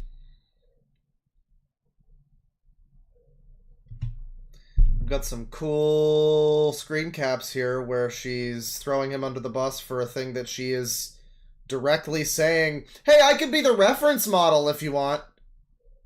I love it when they do this. They always do this for some reason. When they make these videos, they always seem like the fucking Hina scammer payback thing. Here's the proof that he assaulted her. Yes, please have sex with me. I consent fully in every way, daddy. Ooh, woo, fuck me. Yeah, there you go. You please go ahead and take that out of context. I implore you. Yeah.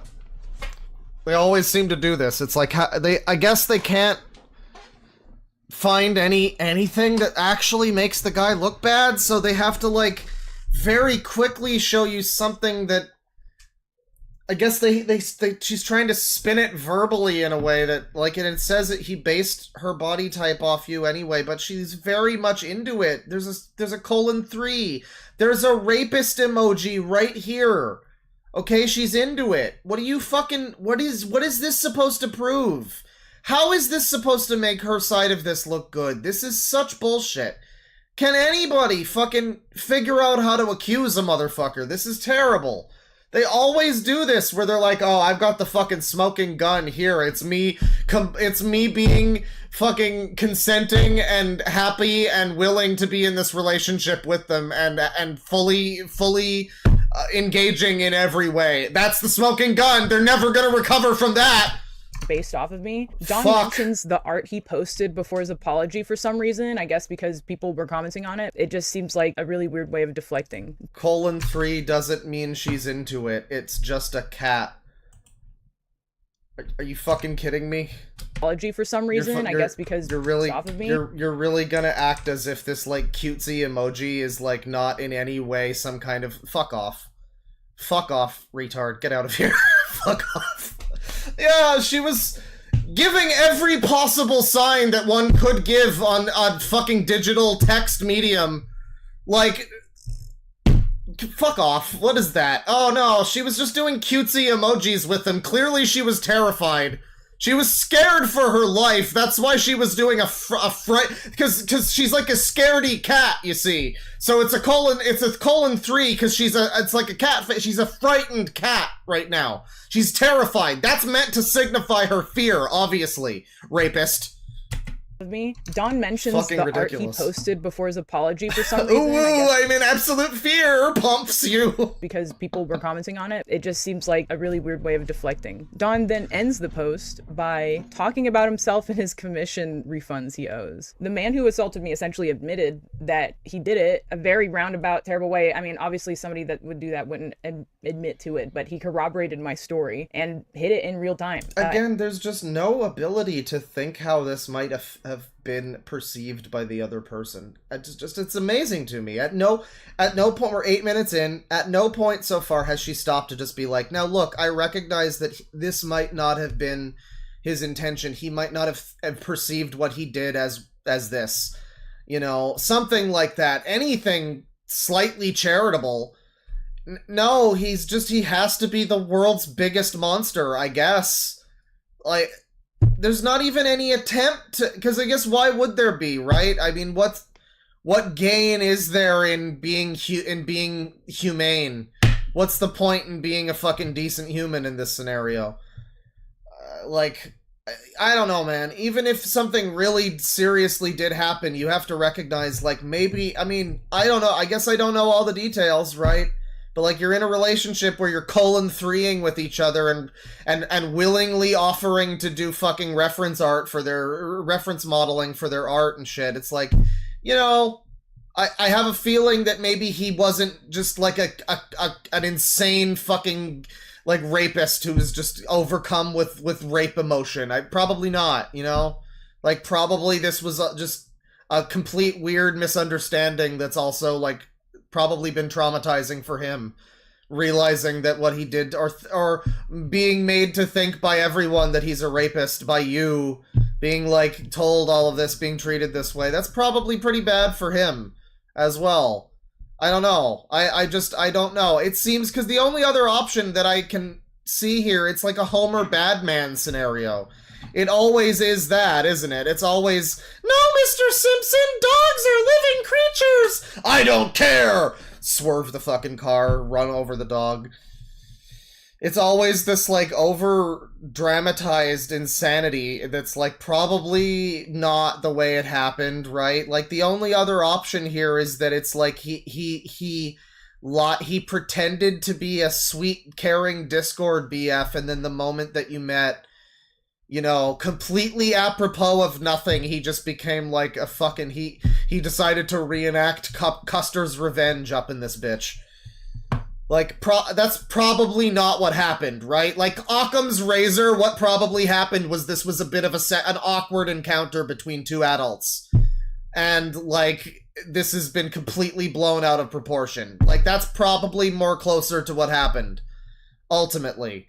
And, I mean, you know, I don't know. It's a little bit ridiculous to be treating this guy in this way, as if this isn't just some kind of, you know, maybe it is, like, you know, like, the absolute worst it sounds like is that it was an awkward misunderstanding and like, maybe it was hurtful to her, but that doesn't make him a horrible, evil monster. It's like, yeah, he probably doesn't understand it doesn't sound like he gets the severity of that, and that's implying that any of this is actually hurtful to her at all.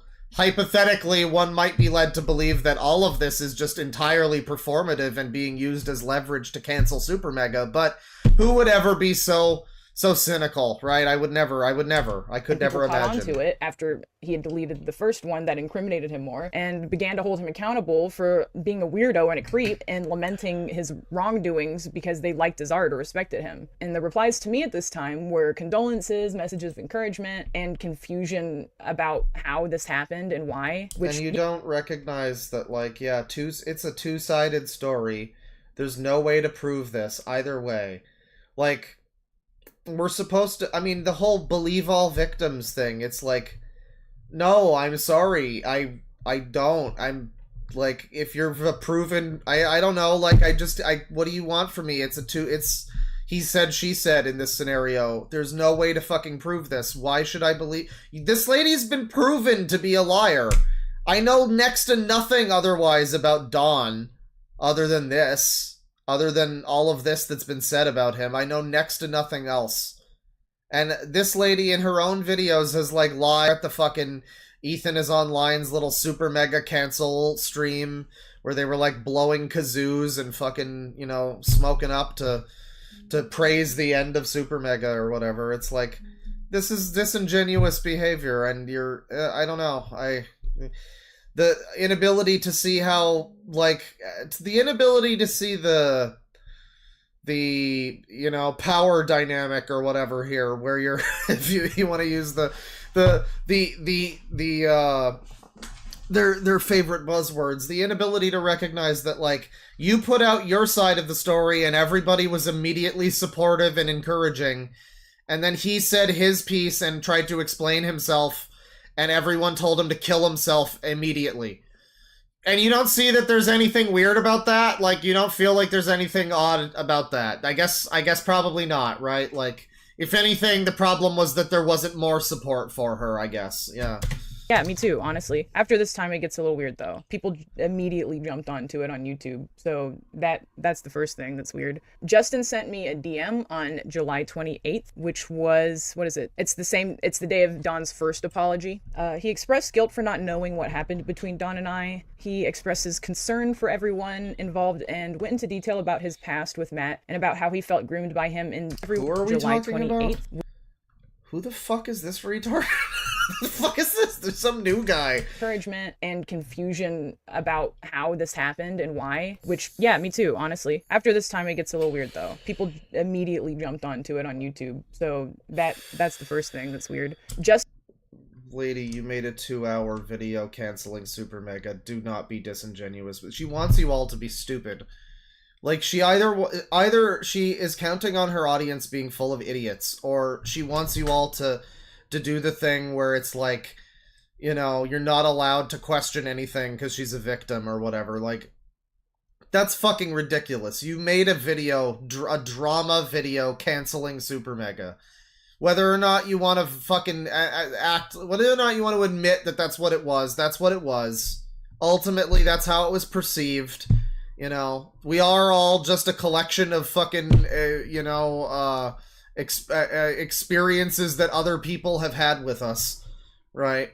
You know, we leave our mark on the world in that way. It doesn't matter what your intention was with that video. The outcome of it was that people saw SuperMega cancel video. 2-hour SuperMega is over cancel video. She went on a fucking stream with her boyfriend Ethan, the one who thinks that pedophiles should be let out of prison because he doesn't like Republicans. She went on a stream with him. And they were like, specifically, I just mentioned this, they were fucking like cheering and partying as they watched the sub count dwindle on Social Blade for SuperMega. So, but yeah, it's a little weird when people were immediately trying to make a YouTube circus out of this whole thing. Right. You know, absolutely disingenuous. Fucking nonsense. She wants you to be idiots. This is fucking stupid. Weird, though. People immediately jumped onto it on YouTube, so that's the first thing that's weird. Justin sent me a DM on July 28th, which was, what is it? It's the day of Dawn's first apology. He expressed guilt for not knowing what happened between Dawn and I. He expresses concern for everyone involved and went into detail about his... Okay, but who is this fucking guy? Justin sent me a DM. Who is... I don't know these people. I don't know who maybe he's a fucking a person involved with these people. I've been struggling all day with finding the right words to say about this situation going on. And truly all I can say is that I'm so incredibly sorry. I especially had no idea, Matt. Yeah. My trust was shattered. Finding out more things he's lied about as well. It's just so crushing to me. Let me see here. I started working there when I was 17. I've also reached out to Rav, blah, blah, blah. There's something about this guy also being groomed. On July 28th, which was, what is it? It's the day of Dawn's first apology. Old editor. Okay, so it's another weirdo with an axe to grind. These fucking people, I've never watched a video I think I did. I watched, like, I think Chud Logic played a video of theirs that was like them. It was like a Windows 95 edited kind of thing that they made, and it was kind of cool. I guess I don't know. I've never seen much from them, so like I don't know. Apparently they're funny, but like I don't know what they've done to cultivate this audience of suckasses, and then people like this, and then like this fucking Leighton weirdo, and then that guy that like scammed a bunch of money or whatever. Like, what is up with this company? These people? Is it just LA? Is it just LA is insane? Is that the answer? Is it the same thing that happened to Gus Johnson and all that? You know, it's just LA drives people fucking insane. They all start eating each other. Pokimane syndrome, basically. Is that what it is? I don't get it. It's LA. Yes, I guess. I don't know where. Yeah, I don't know where he says that he was groomed. She starts to say that maybe this is because it says first and only DM. Maybe we're missing something because she starts to say that he claims that he was groomed as well. Do it on YouTube. So that's does that. By the way, please ping me on Discord in like the live chat or whatever if you have this. Does anybody have the fucking picture of it's the one from Fresh Prince of Bel-Air with Jeffrey, the butler guy, and he's got his arms outstretched, and it's got the caption, "Everyone's getting raped." It was like an old B used to use it a lot. It was a popular one on B like fucking 20 years ago. I couldn't find it by going on Google and searching up "everyone's getting raped" meme.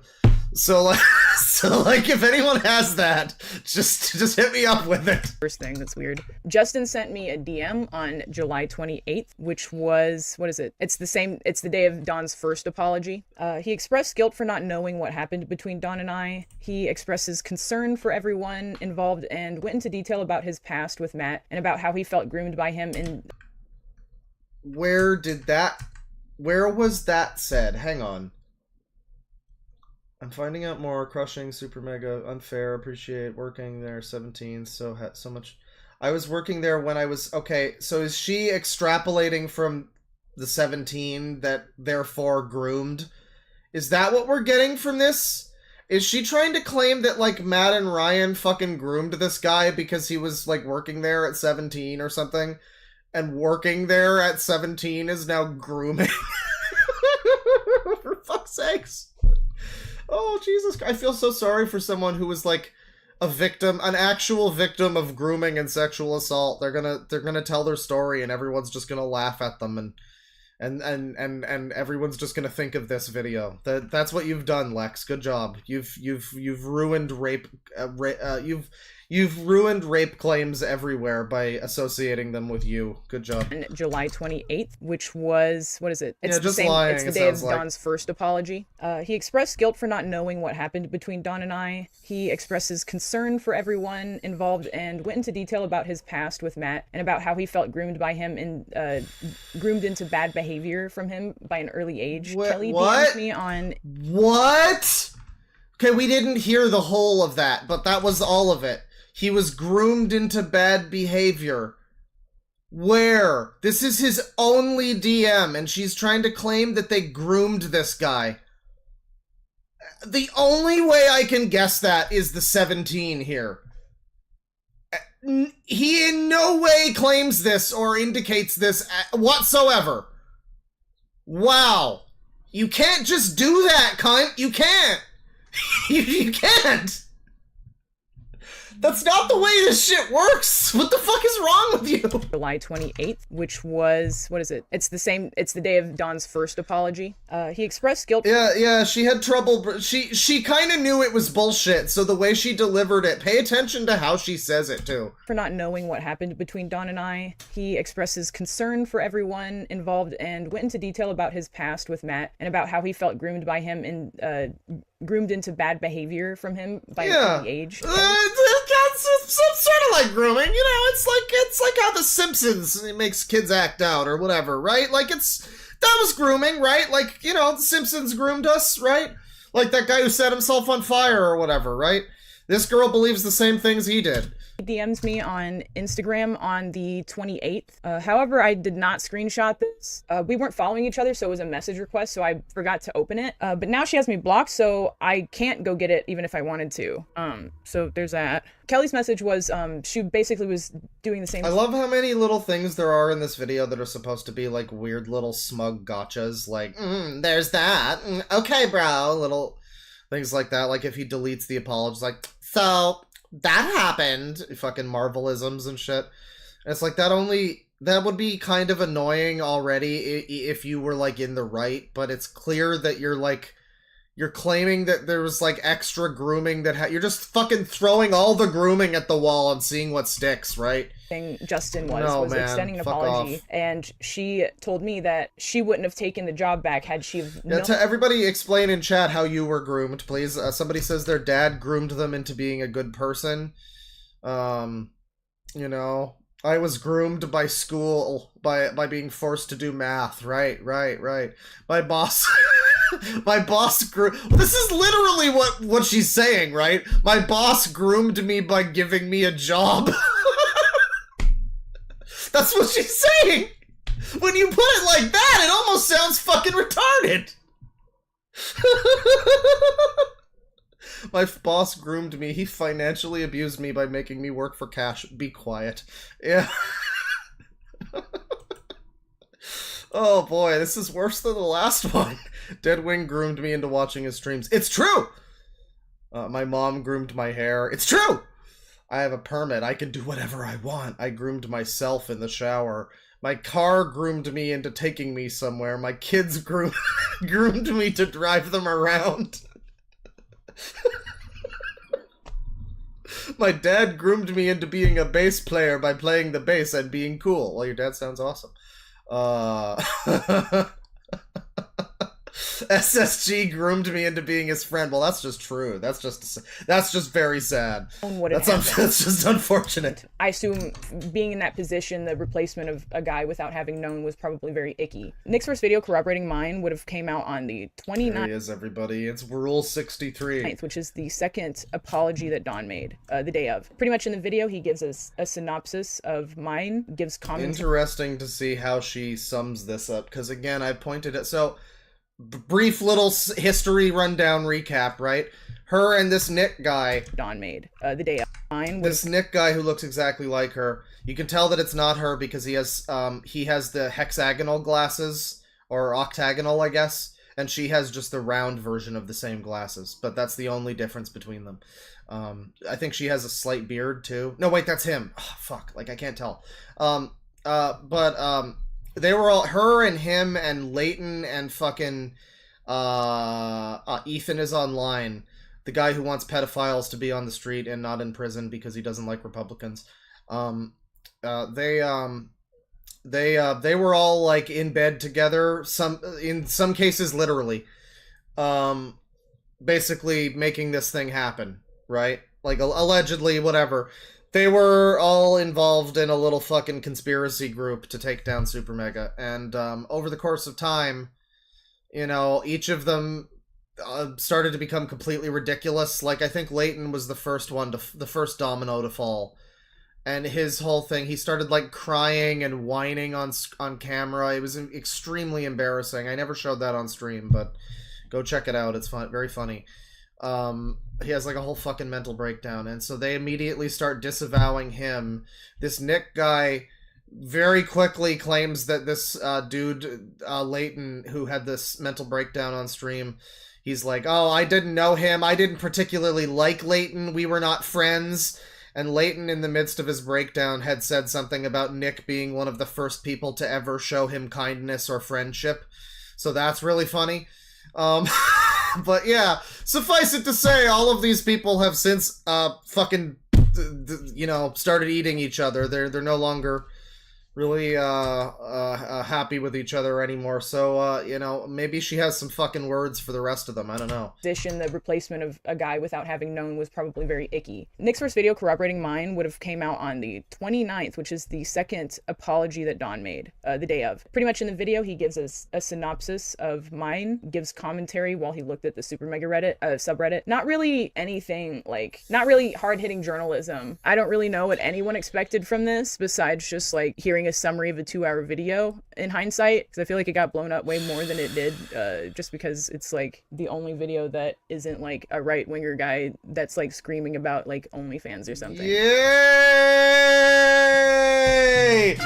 It's the Chuds! Welcome back to It's the Chuds! Everyone who doesn't like me is right-wing! That's right, motherfuckers! That's good. That's good. Yeah. That's right. Well, it's really interesting, isn't it? The only other person who was talking about it then was a far left guy who was part of the conspiracy to falsely accuse this channel and smear their reputation. It's so funny how that turns out. How that it's, but by her own admission, I guess. I mean, that's I guess so. Hey. The only people you can trust are the good boys who are part of the problem, I guess. Anyway. Very funny. The next day, Jim apologizes, and he starts trying. And you get a chud! And you get a chud! And you get some AIDS! That's right. Oh, actually, sorry. That same day, actually, Jim apologizes in a video. I have the link for it because he is DMCAing people. Anyone who re-uploads that video, that is... Who? What's happening? Oh, actually, sorry. That same day, actually. Oh, Jim, right. We barely had any explanation of who Jim is in this video. I did explain already. But Jim was the other guy that works for SuperMega that she claimed raped her for good measure. And again, funny enough, again, according to... What's actually very funny is both Dawn and Jim had, like, similar types of responses that were essentially... I'm very, very sorry for raping her. She actually consented the whole time and said it was okay, but I should have known that was still wrong. I should have known that doesn't matter. That doesn't matter. I should have known better. Even though she consented the entire time, I'm very sorry. I'm very sorry that I'm a rapist. After she consented the whole time, I'm very sorry. And that's basically how both of their apologies are, except Jim's was a video. She's claiming that it's been taken down everywhere, but that's just not true. Harmful Opinions still has a reaction to it, so I guess Jim should probably not get on that. It's a pretty interesting video, as a matter of fact, because yeah, I guess nobody is allowed. Apparently, he's copyright striking it or something. I don't know. You probably shouldn't do that. That doesn't make you look good, dude. I mean, your video already basically absolves you, so like, I mean, at least. It does nothing absolves anyone, right? But, like, as far as this goes, it's like I'm more willing to believe these other people because they don't have a fucking proven history of lying like she does in her own videos talking about this situation. There's stuff that she's probably not going to get into it. I mean, there's a whole lot more of this video. I guess it's possible she will. She probably will, because I know later on she starts showing footage from these responses, and yeah, I mean, this is specifically this guy's response is the one that was basically like, yeah, she was basically off about this. We were very supportive to her. We offered her support all the way along. We did everything we possibly could. We went fucking above and beyond the Call of Duty, and she's still complaining about us. And I would be interested to see how she runs with that. But yes, everybody else other than Nick is not green, who's been talking about this, at least at that point in time, I guess, was a right-wing chud. Possibly actual chud logic, maybe. I know he was talking about it, but right-wing chuds, all of them. They all want Trump in office. They all like Trump. And she says, as like a sort of a, like, whatever, she's like, oh, and, you know, OnlyFans or whatever. They're screaming about OnlyFans. Well, you are an OnlyFans model. That's an important part of this. You won't go into detail about what kind of relationship you had in a sexual manner with this fucking guy before any of this. You won't go into detail on that. and you're an OnlyFans model, it's a sex work career, it's fair to maybe ask the question of, like, were you sexually involved with this guy at all on, like, Discord? Was there any hint that you would, like, that kind of thing? There's reasons to bring up the OnlyFans thing. I mean, there's also reasons to point out that she's, like, literally her career as an OnlyFans artist is squatting in front of dumpsters and pretending that's art. Like, some guy takes a fucking photo of her while she sits there, and that's art. I don't know. I don't get it. I mean, like, if you're fucking people for money, then that's sex work, right? But if you're just, like, fucking pointing a camera at yourself, or worse even, you've got someone else doing the actual photography, but yet you're the one who's getting all the money and fame, it's a little fucking weird. I don't know, but, you know, that's a whole other separate fucking thing, right? I don't know. Jim apologizes in a video. I have the link for it because he is DMCAing people. Anyone who re-uploads that video that is apologizing to me, the only one that's specifically an apology to me, he is DMCAing it for anyone that posts it. So I've put it in my Dropbox and it will go in the description. And Jim, if you do it, I will re-upload it somewhere else and I will tell people that you did it. So good job. Make the video accessible to people where he talks about how he got raped too. And he has to open up about his own fucking situation. And, like, great, yeah. I'm glad that you've posted that. It's good, it's good. Archive everything, right? So, you know, hey, it's good that you've posted that. It's probably not going to, you know, I mean, I have a feeling that that's still going to make him not necessarily look worse than you, right? I mean, like, I've seen the video. He's like a crying mess.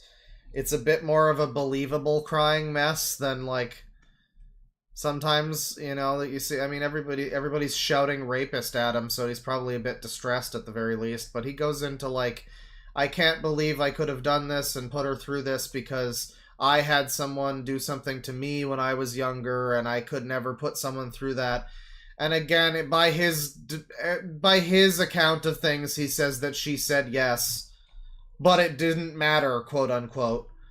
Which is very funny to hear these people claim that consent doesn't matter. That's so funny.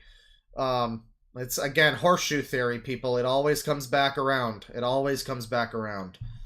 You consent so hard that you can no longer consent. It's actually possible. It's up to you. It's just gonna Streisand effect. It was sent to me. I have the file now. You shouldn't have said... Look, motherfuckers, he has the same glasses. He has the same... This is 4 people that have the same glasses. I mean, like, okay, maybe Nick's are slightly different, but they're all pretty much the same glasses. Why? Like, they don't look good on all of you, you fucking weird hipster freaks.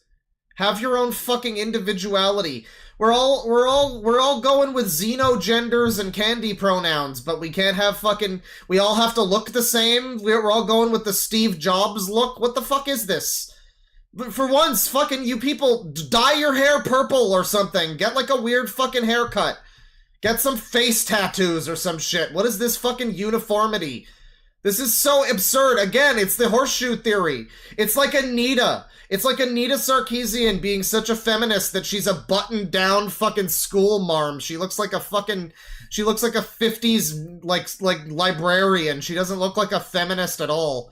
And the same thing here. These people are so extremely turbo-liberal that they now look like they're fucking Amish. This is insane. Sorry, or whatever you're ashamed of. Fucking hell. Boosting and giving me support? I don't know. He also trauma dumped in my text messages. He sent me a text message where he just trauma dumped and gave me description of an assault he dealt with without warning, and then asked me for Oh my god, he didn't trigger warning you about how he was assaulted. What the fuck is that? What the fuck is that? That's literally you asking for a trigger warning before someone... I guess, yeah, I guess, but you're the one who fucking started it, didn't you? Like... Literally, he didn't warn me before he... Like, fuck off! Why are we like this now? And I did not respond. Is it the glasses? Is it the glasses? Are the glasses like the fucking Futurama brain slug? They're making everybody fucking like this. Maybe that's the reason. goes maybe it's something in the plushies back here. Saying, I think, why I wouldn't have responded to that. I don't even know what you can say to that. It was just like purely overwhelming. No, did not feel safe going with the guy that put me in a headlock and kissed me after I told him about my assault. Despite being okay, like again, it's weird that you told him that and then he like kissed you, but he apparently asked you and you said yes. And I don't know why I'm not supposed to believe him saying that. Right?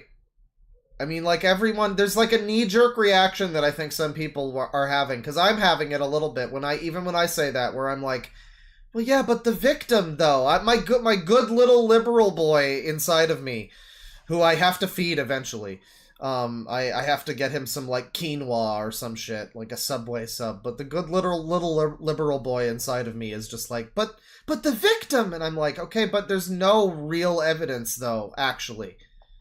So, ultimately, I know it's like emotions aside, though, like, there's nothing to set, and that's the thing I keep trying to focus people on with this, there's nothing to actually prove any of this.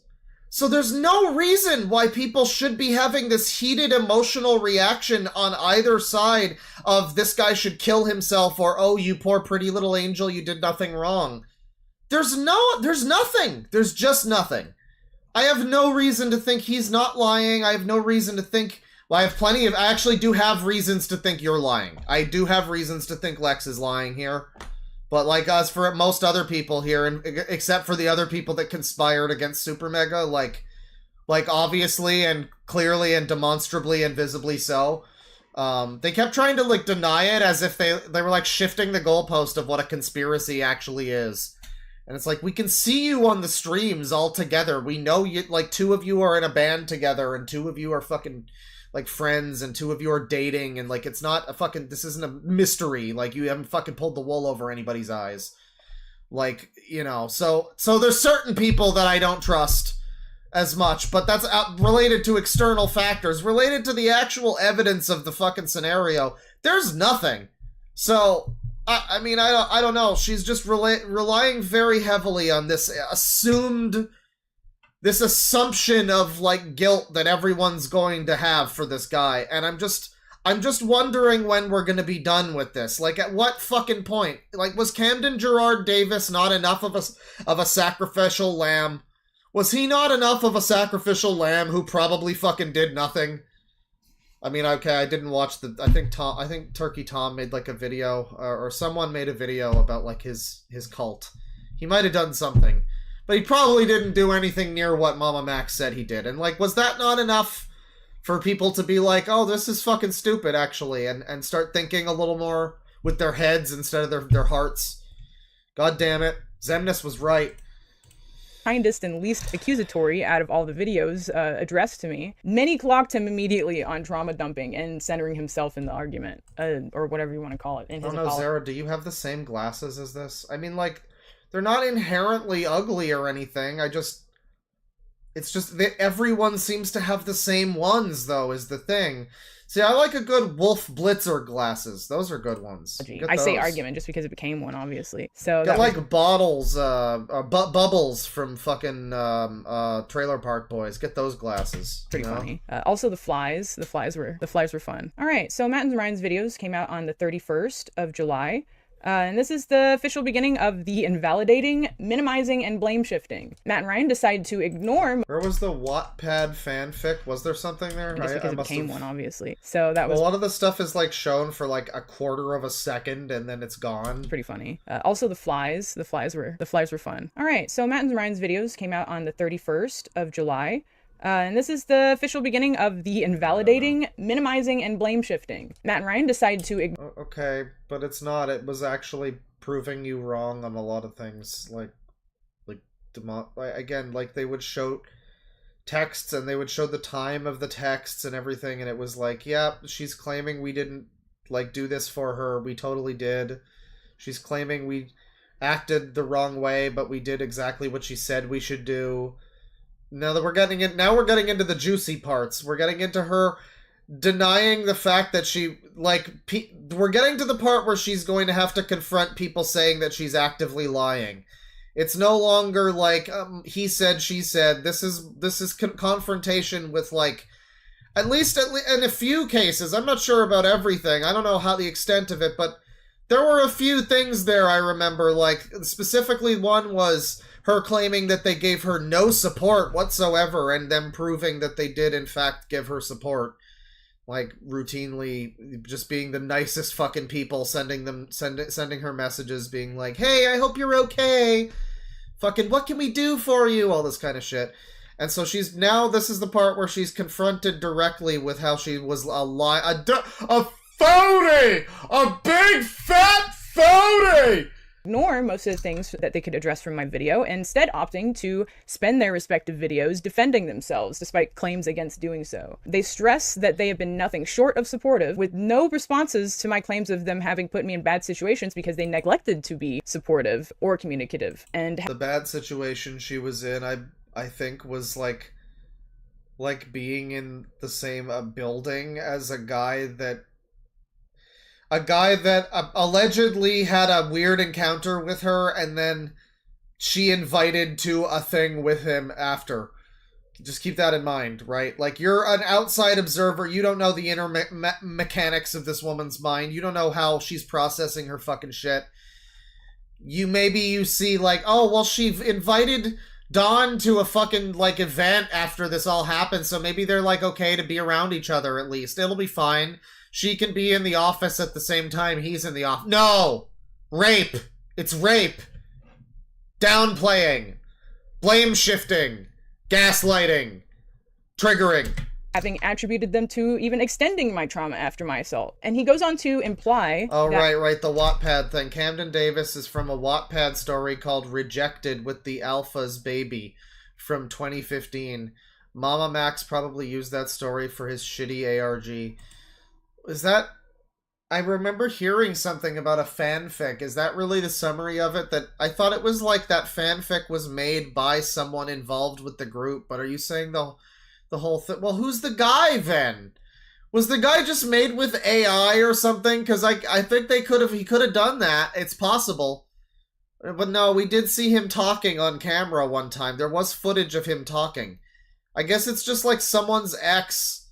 Well, we know there was footage of Spencer with anyways, we're getting onto the weeds here.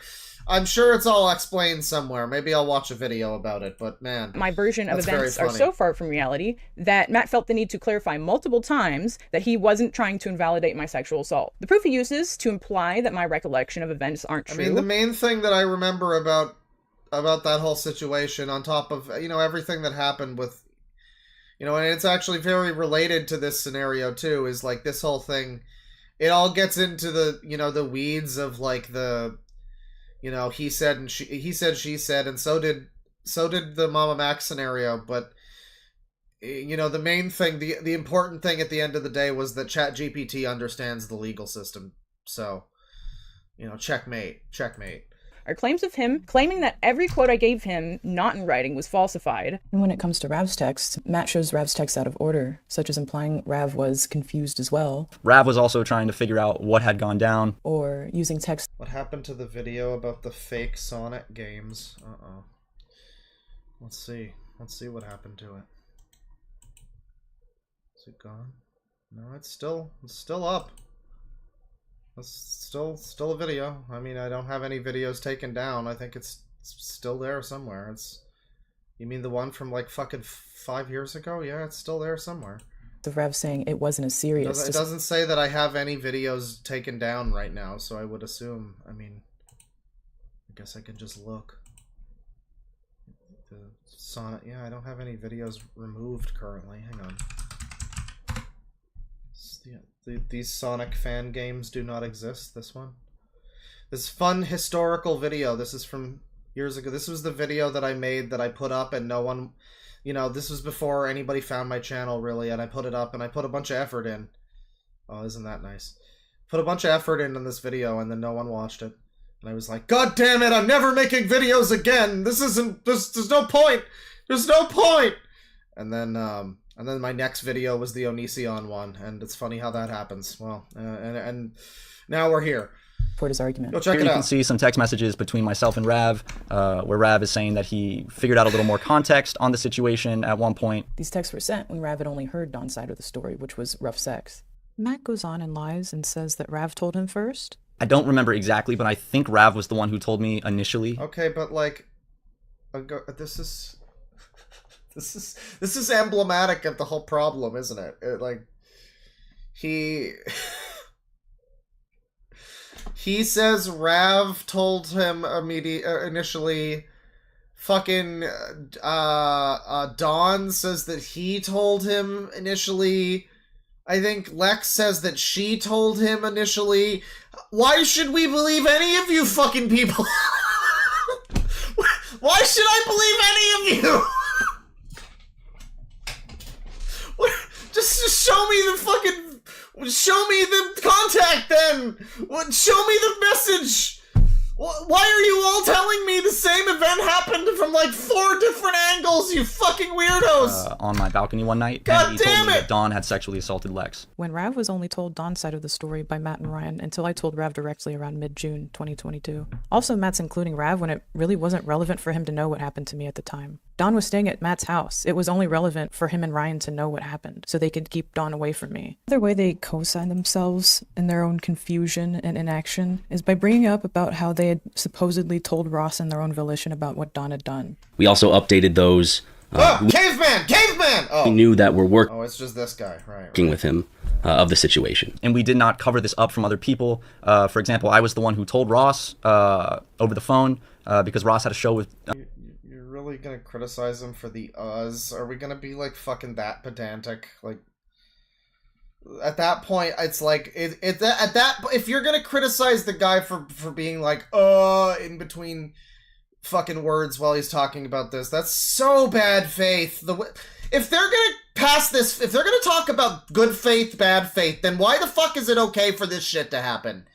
For them to like just... Yeah, he said too many times. What a fucking rapist. Like, what are we doing here? What the fuck is this?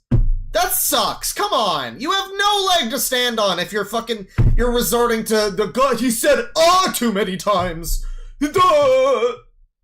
Like, come on, man. What the fuck are you doing? Dawn and I felt like he needed to know this. When that's just not the truth. I'm the one that told Rav to tell Ross what happened. And the only reason why Rav didn't tell him himself was because we were in the mountains still for my mom's birthday. So we ran out of internet, and Ross was worried and ended up calling Matt himself. And for that, the only reason why Ross ever figured out what happened... This video is boring. It's not as exciting as like... Oh, we're talking about this Ross? Oh man, you dragged him into all of this too? God. Poor Ross. Between me and Dawn is because Ross got worried and had to call Matt himself, which Ross says himself in his stream that he called Matt himself. I guess I don't trust Ross any more than anybody else, frankly. But for some reason, Matt and Ryan take it upon themselves to make it sound as if they went through their own volition to tell Ross, when really, especially Ryan, has nothing to do with telling anyone. While watching this, keep in mind that this is the supposed motive of them getting us to meet and talk it out. Despite the whole point of me calling to speak about my assault was to ask them to keep me away from Dawn. But this is turning into like a... This is like a conspiracy video or some shit. It's like one of those fucking videos that's like, now analyze the way he turns to the camera here, because if you see the fucking background and the way it looks against his nose, it's a reptile, he's a reptilian, whoa, and like, it's like that kind of shit. It's like over explaining, over analyzing. You're setting me up too much. You're like guiding my thoughts too much in this video. Like, I should be able to draw my own conclusions here, shouldn't I? Without you basically like fucking controlling this narrative. I know, victim, but like, and the victim maybe should have the narrative before anyone else does, right? Allegedly. But I don't know, because like, I feel like I should just be able to like look at this and figure it out for myself, and it should be something that that everyone is able to look at and go like, oh yeah, that was fucked. Oh, awful. But instead it's like her heavily guiding us with multiple fucking layers of voices, and she's voiceovering, she's on camera another day with a different outfit. She's like She's like directing us specifically how to feel about this and what to think about this and what exact things to focus on.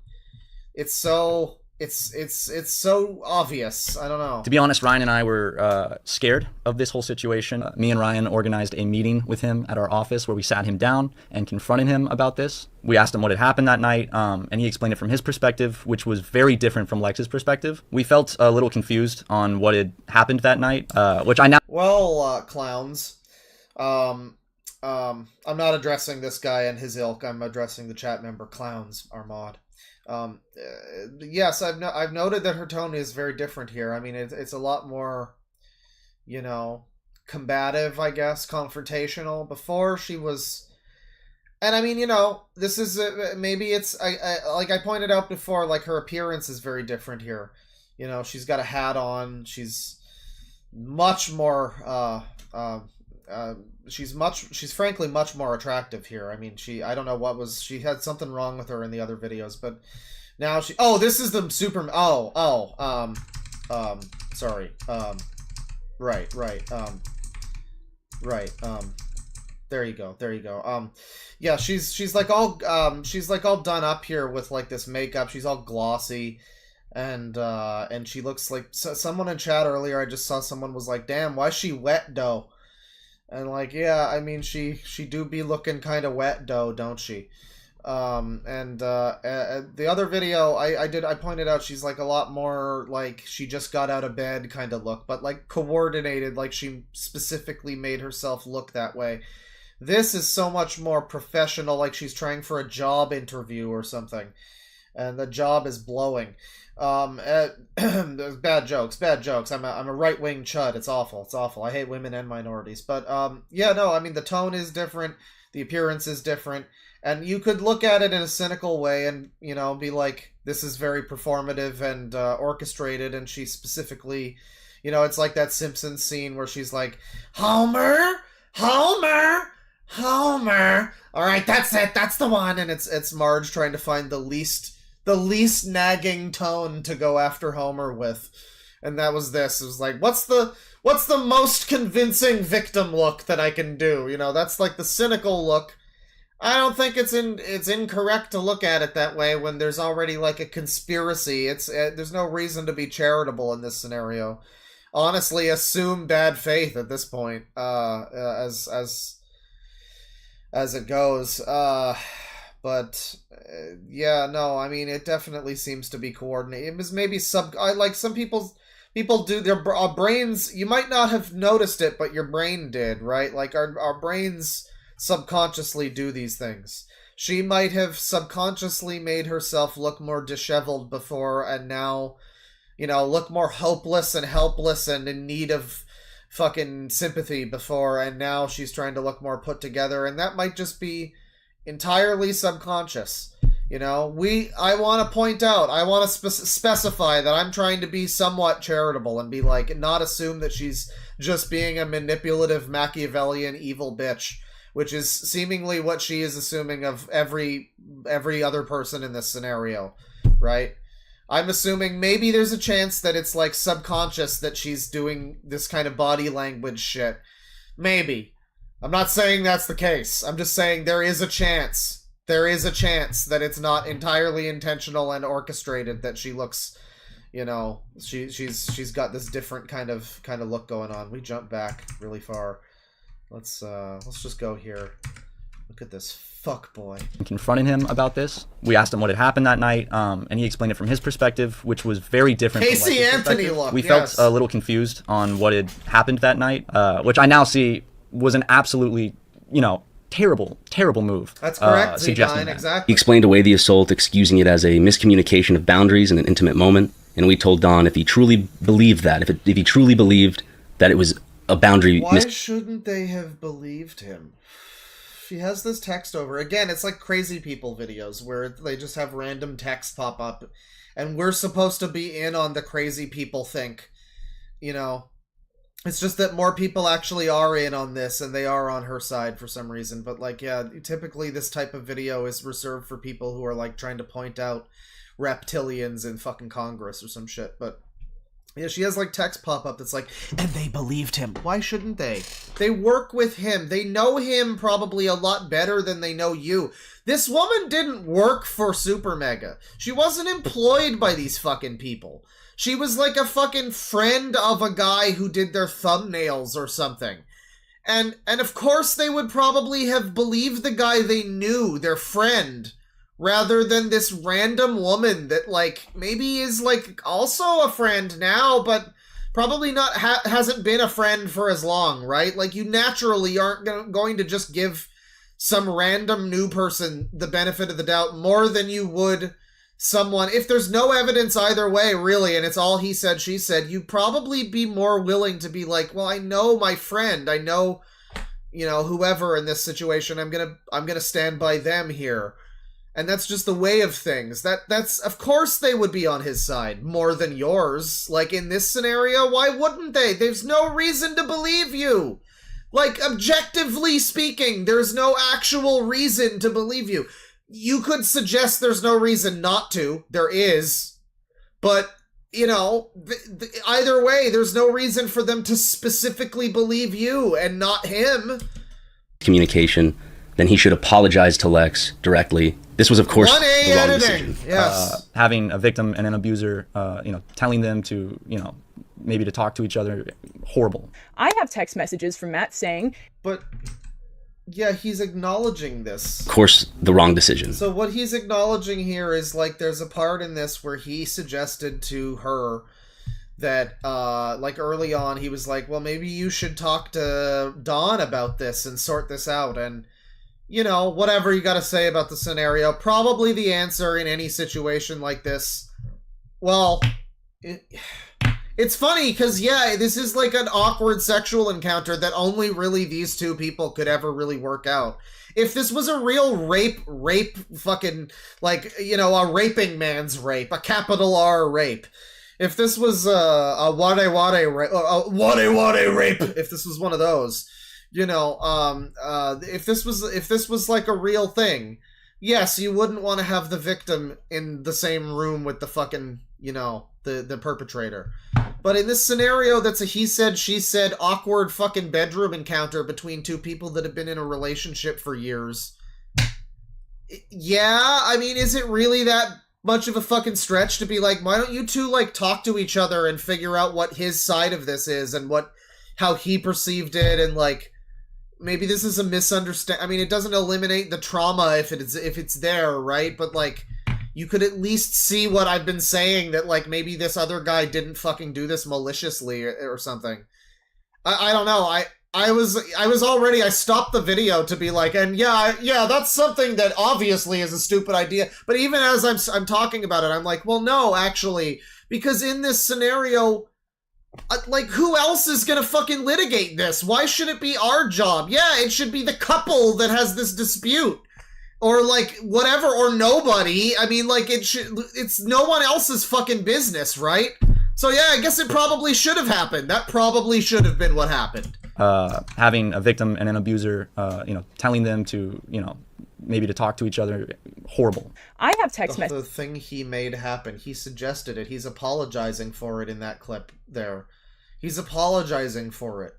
And she's still condemning him, even while, like, yes, yeah, it's horrible. He just said it, you stupid bitch. He just fucking said it's horrible. You can't just put text on the screen and be like, yes, I agree. Like, that's what he's acknowledging. You have to do the fucking thing. He's holding himself accountable. Aren't you supposed to, like, let him back into the fucking, like, the lefty brunches or whatever? Can you give him back his toga?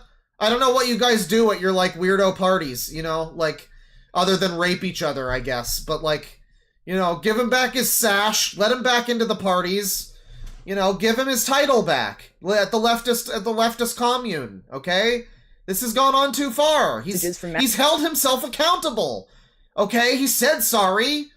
That's holding yourself accountable. Let's get on. Let's get this on with. Saying they talked with Dawn and it went well, and we had a phone call about it. So that's funny that you tell me that it's fine, and then you go on YouTube and tell the public that you were confused, because Matt called me and told me as such and gave no indication of being confused. So they either lied to me at the time, or they lied to you to change whatever you would think. And the whole time Who would ever do that? Who would ever lie on the internet? I was none the wiser on what had actually taken place between him and Lex, and if I had known, I would not have invited him out to LA to stay. Once again, this is Dawn, by the way. This is the rapist. This is the evil rapist.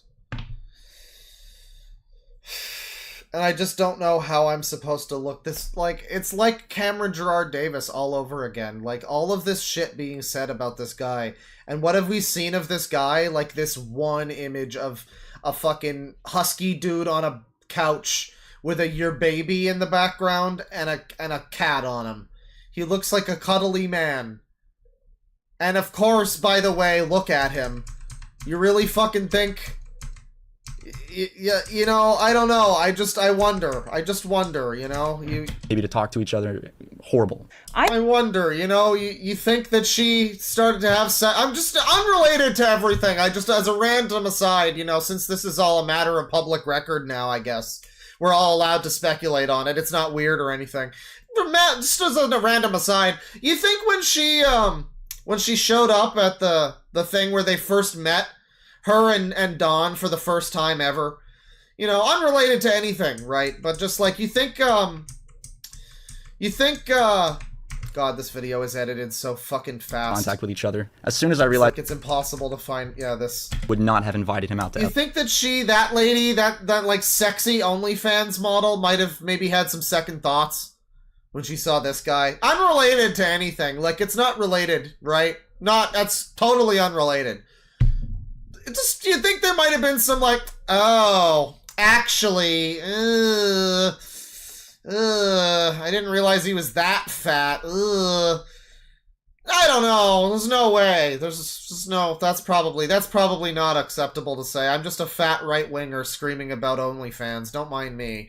LA to stay with Don't me. mind I would not have housed him. And then, despite going in depth about why they tried to get Don and I to speak, Matt says this. I never intended for them to come in contact with each other. As soon as I realized my mistake, I told Don he had to leave the office. And for a little more context, here is me having a discussion with Rav where... They're so fucking... The editing is so quick. I do have it on, like, bonus speed, but that's because she's so slow in the mind. I'm realizing I mean, the video is so slow. Mistake. I find it funny that Matt calls this a mistake so many times. Sorry, I just misspoke. It's not a bully stream. I would never bully a victim. I just misspoke. Considering that I told him what day I did call her a cunt, though. But that was misspeaking. I was saying you can't. I actually was. That is the context. I was saying you can't. And I just misspoke. That's the unfortunate thing. I did call her a bitch, though. And that was because it's a bitch. It's a bitch that this happened to her. You know, it's a bitch. I just mean it as a term of endearment, actually. Would be in town. You know. So it's really pretty much up to the viewer whether or not you want to believe him, which is a great excuse considering that he didn't actually have a good reason to do it besides selfish ones. Despite our delay... What reason? I mean, there's a lot of selfish reasons why people would want to cancel this super popular channel. You know, your two buddies who both have YouTube channels and are in a band together. One of them you're fucking, the other one looks like you. You know, they both were able to profit a little bit from this. They were both able to, you know, lift themselves up. But I guess that's punching up, I guess, so it's fine. Made action on this. I do want to state unequivocally that Ryan and I never made any attempts to cover up a sexual assault or to aid brain Dawn. broken, If Matt that's had right. admitted to knowing better, I did forget about all the brain breaking. My bad. he would have been admitting to helping Dawn out. There's no world in which getting Dawn to talk it out with me is not helping Dawn out, especially when my call was specifically about not wanting to see. Why do you want...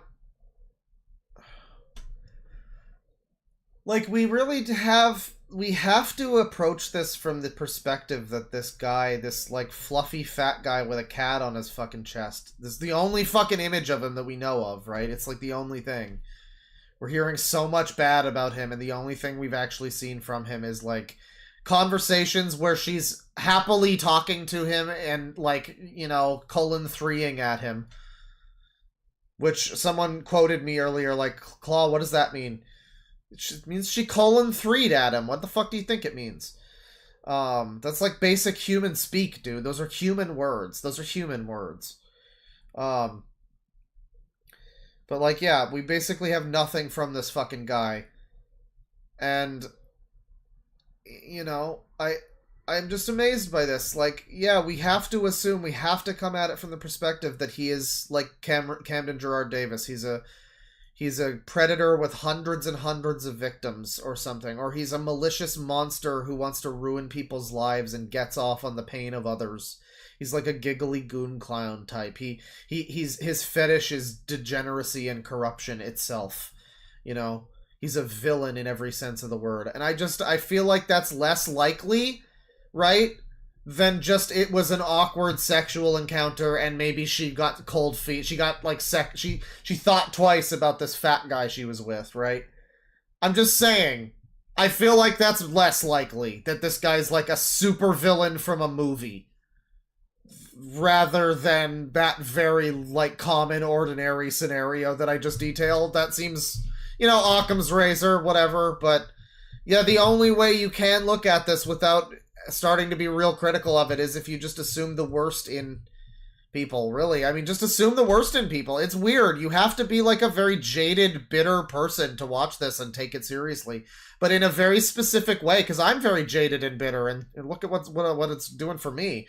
But, you know, you have to be like this kind of jaded, bitter, I guess like leftist woman kind of thing, like is the idea. You have to be like, ugh, men, and just be willing to just assume the worst in people because they like have dicks, I guess, and like they can't have a brain.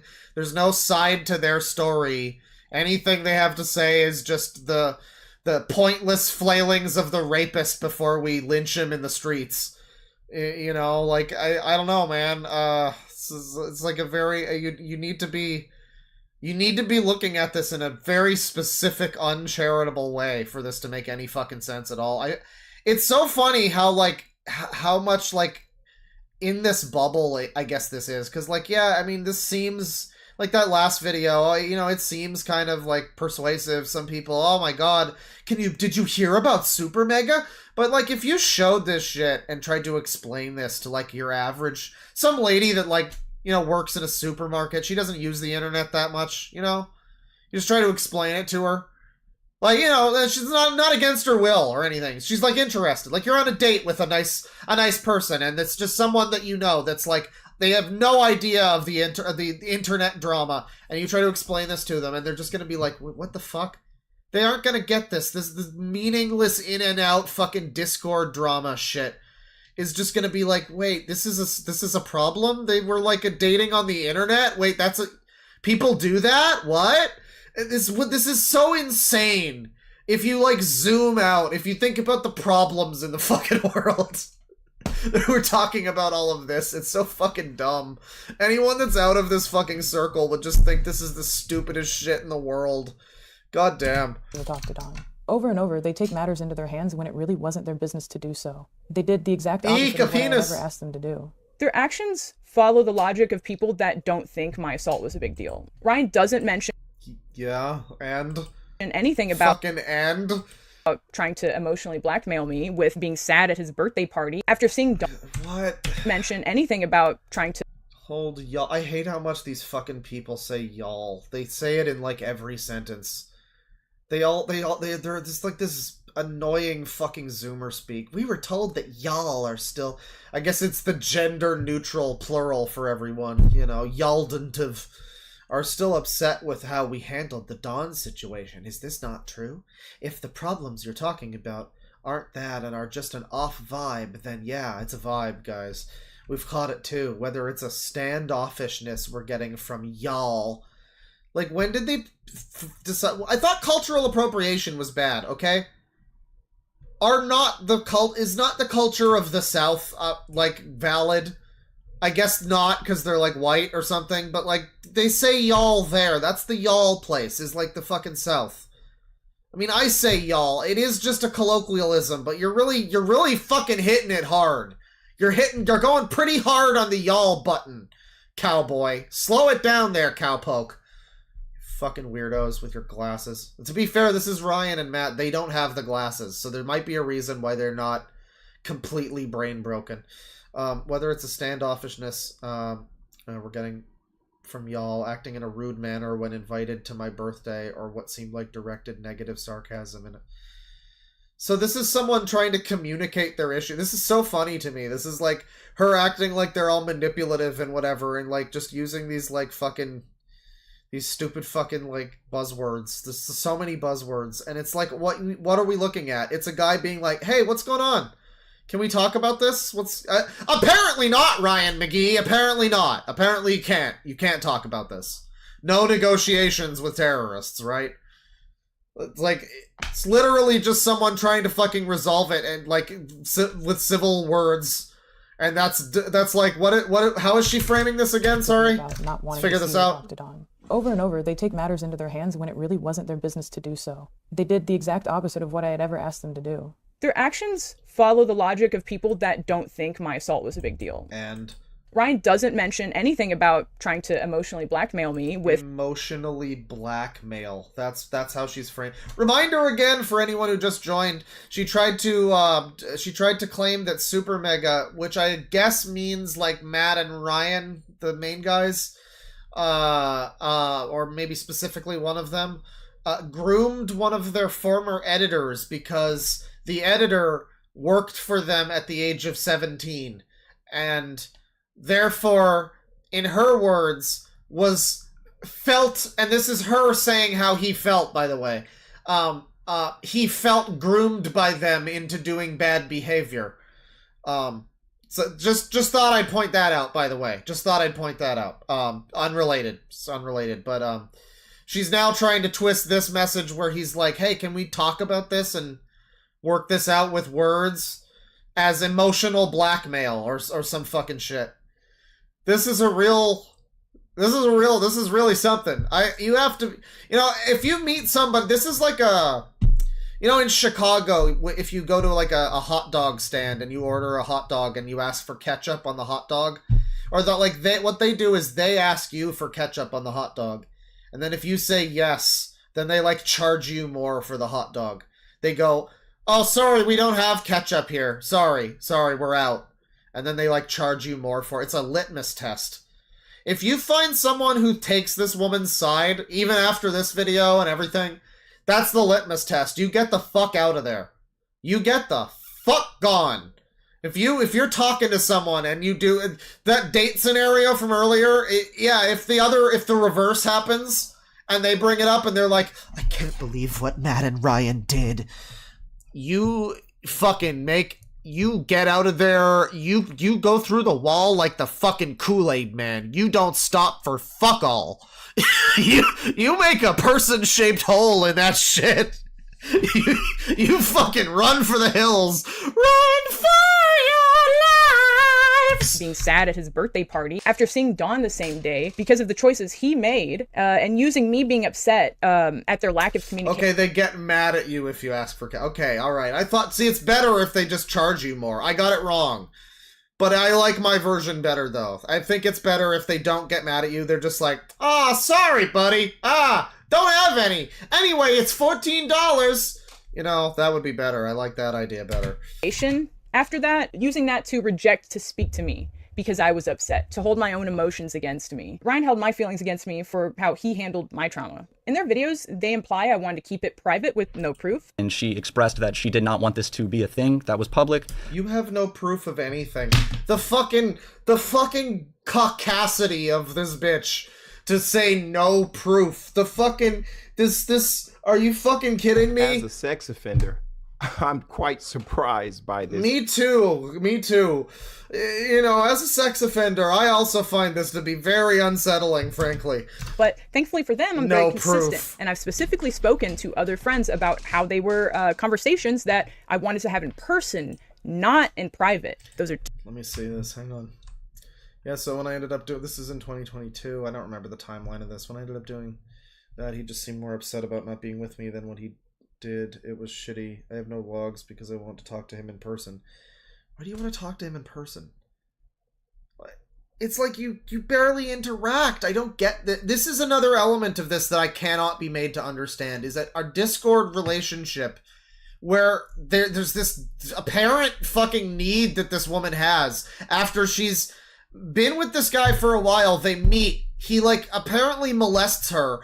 She apparently has some fucking need to, like, still see him again after that. Bro, it's long distance. Just say bye.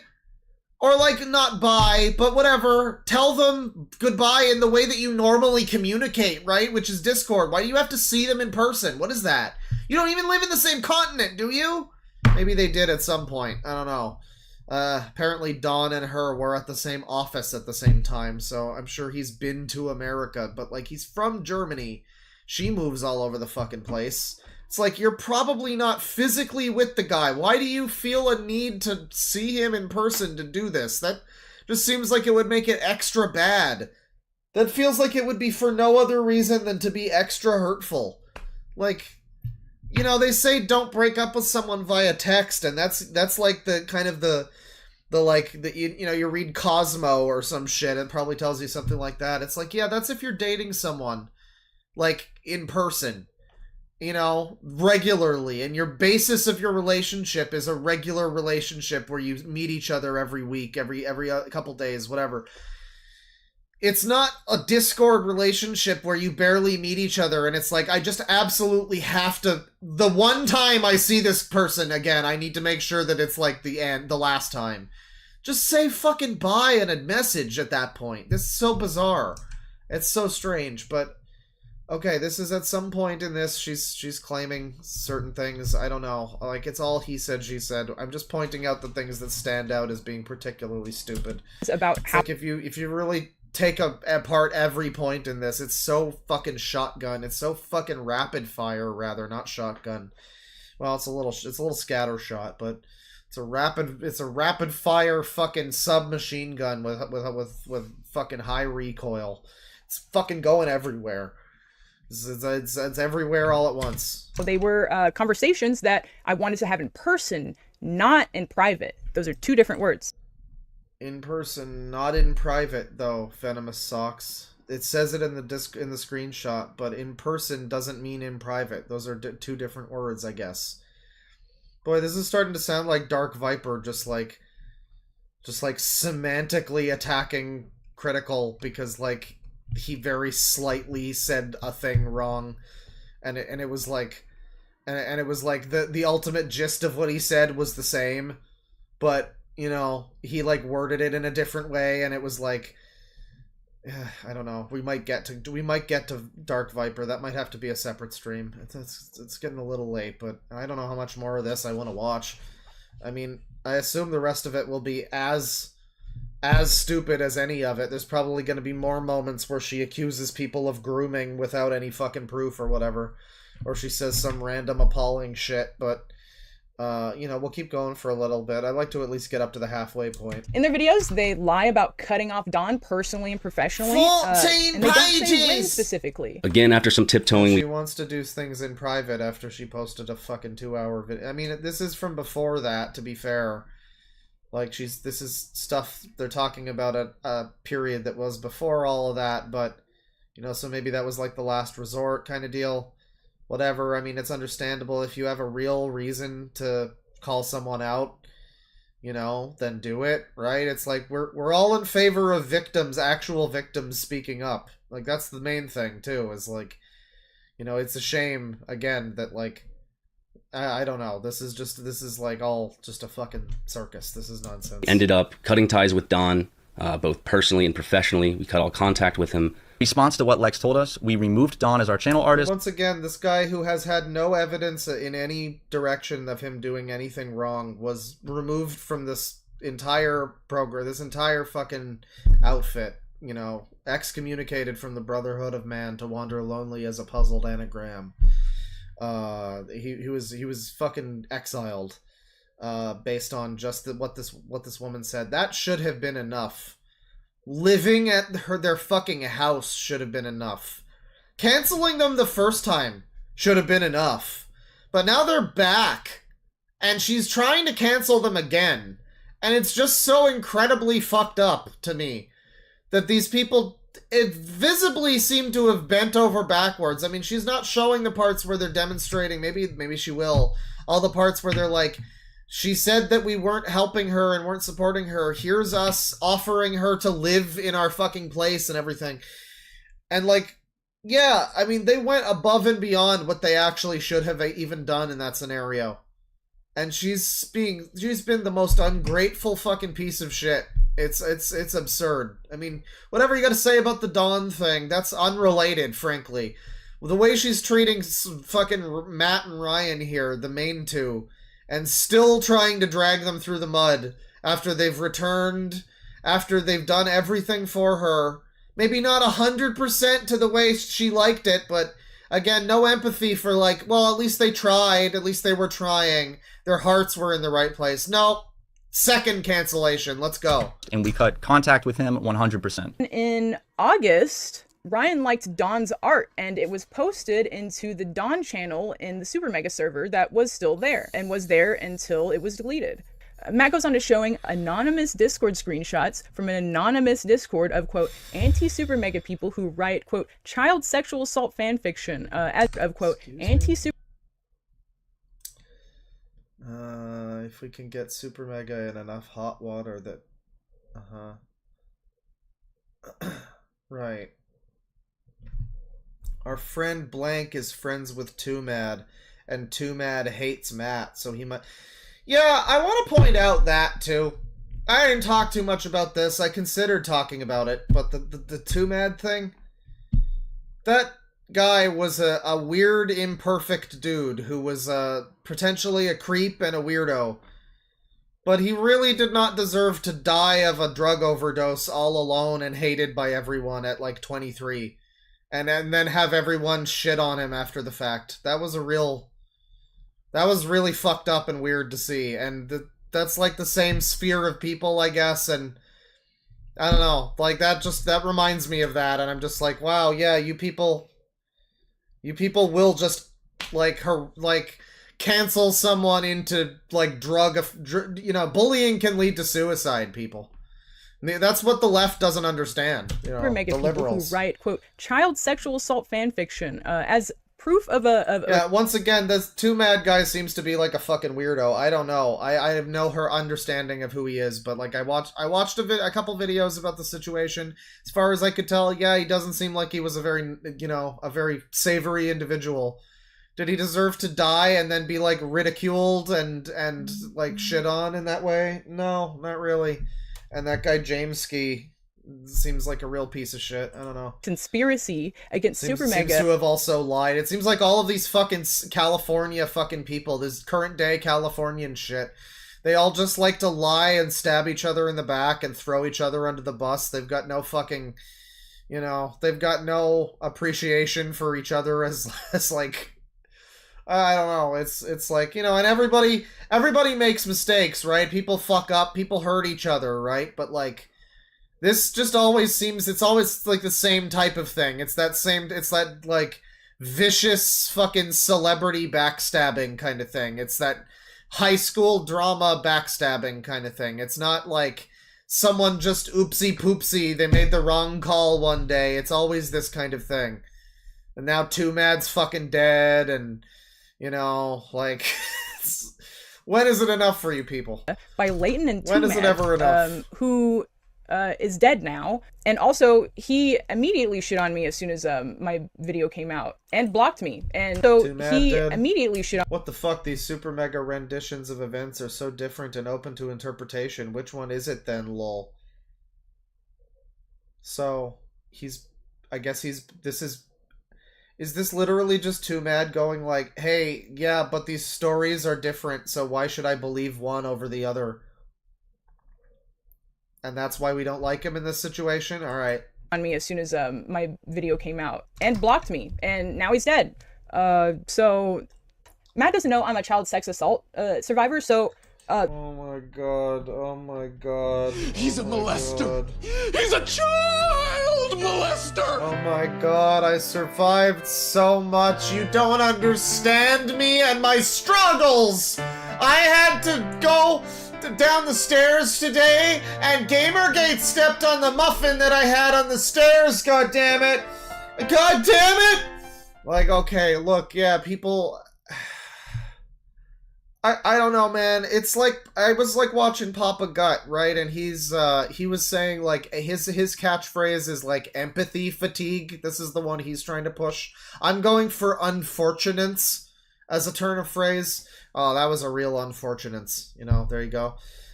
He likes the term empathy fatigue. We have like, what do you want me to say? I'm sorry. I guess, like, no, bad shit happens to people. Like, what do you want? I can't care about every fucking assault that happens to every person ever, forever. I can't. I just would be lying. We're all gonna be lying to you if we claim that we give a shit. We don't. We just don't. What do you want? You want us to lie? Oh, poor baby. I'm so sorry. I can't care. I cannot care more. A lot of unfortunate shit happens to a lot of people. A lot of people had cancer as kids. That was probably also pretty shitty. Like, fucking, what do you want? I'm sorry it happened. It shouldn't have happened. It's not... I would be lying if I started playing the fucking smallest fiddle over here. Like, this is... No, that's not... That's strange that I would hang out in a pedophile Discord. I find that weird unfortunate. that I would do that. That's news to me. I found that out when everybody else did, because I didn't know I did that. Matt tries very hard to make his proof look convincing by highlighting the date of the email, which was April 21st, over and over and over. Mind you, do we want to look at the, like, emails? Convincing by highlighting the date of the email, which was April 21st. We got, like, Google payments. A payment was canceled, eh?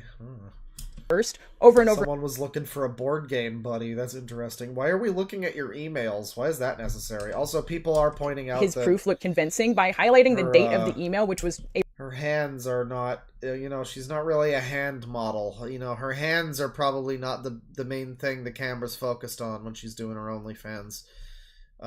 She's, you know, she's, as someone with one hand, you know, I remember 372 Pages used to often read books. They were, you know, bad book podcast, and frequently books would come along with a sexy female character who had long, slender fingers, and that was like a common trait in books that they would read, was bad authors being like, she had slender, long, sexy fingers, and like, this is what I picture.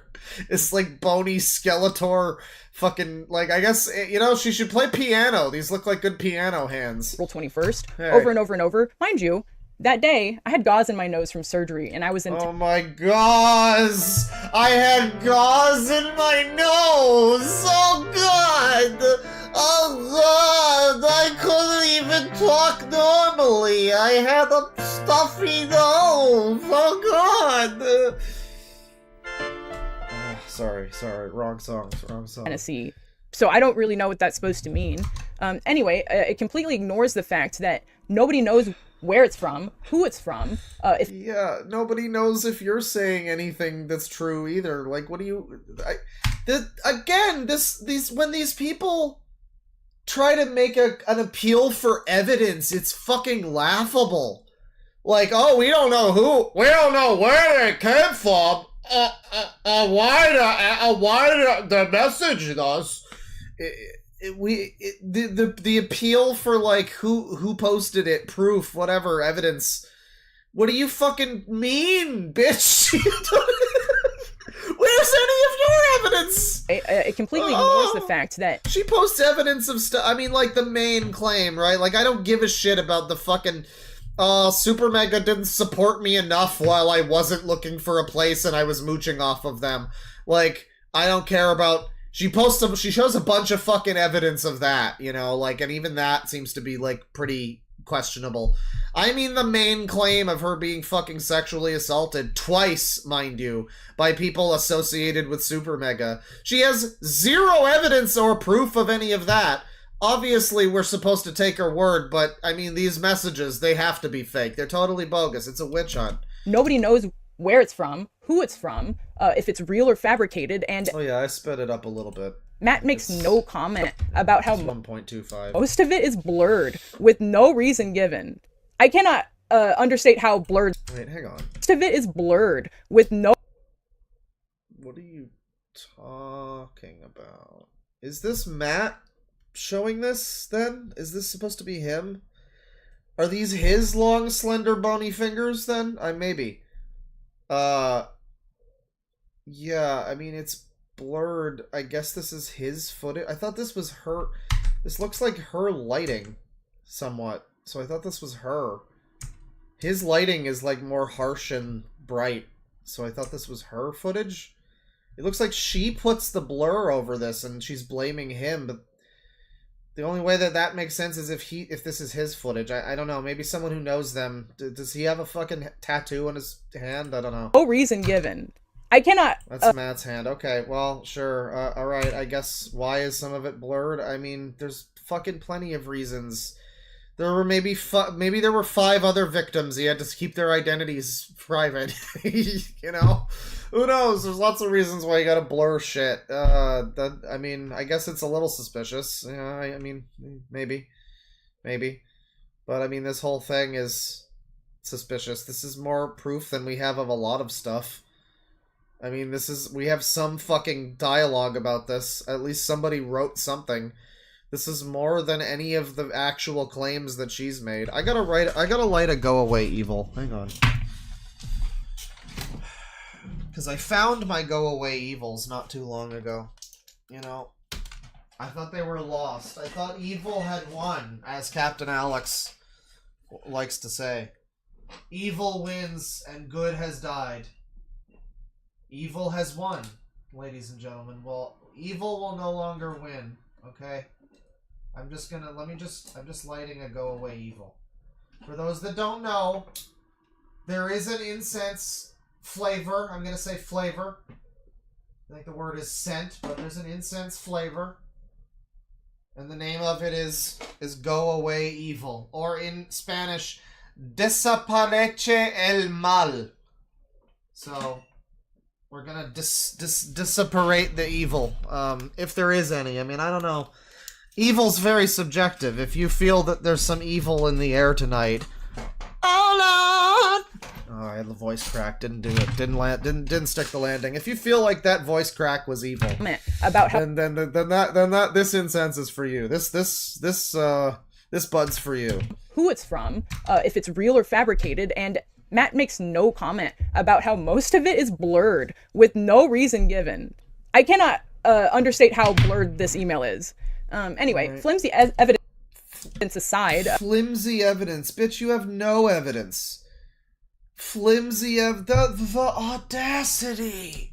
You can't blindside someone with information they already knew about. One of the things I find that's interesting that Matt decides to do is he shows our second to last text message exchange and words it as if it's our last time we spoke, when in reality, he showed the last text messages before Leighton got fired to support his argument. Yeah, Flimsy is one step above nothing.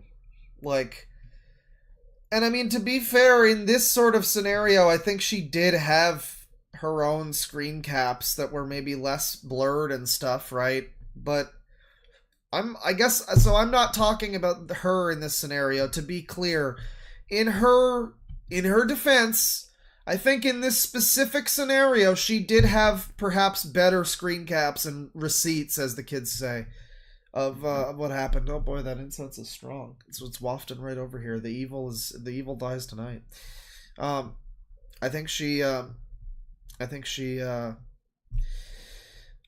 maybe had better proof. In this sort of like.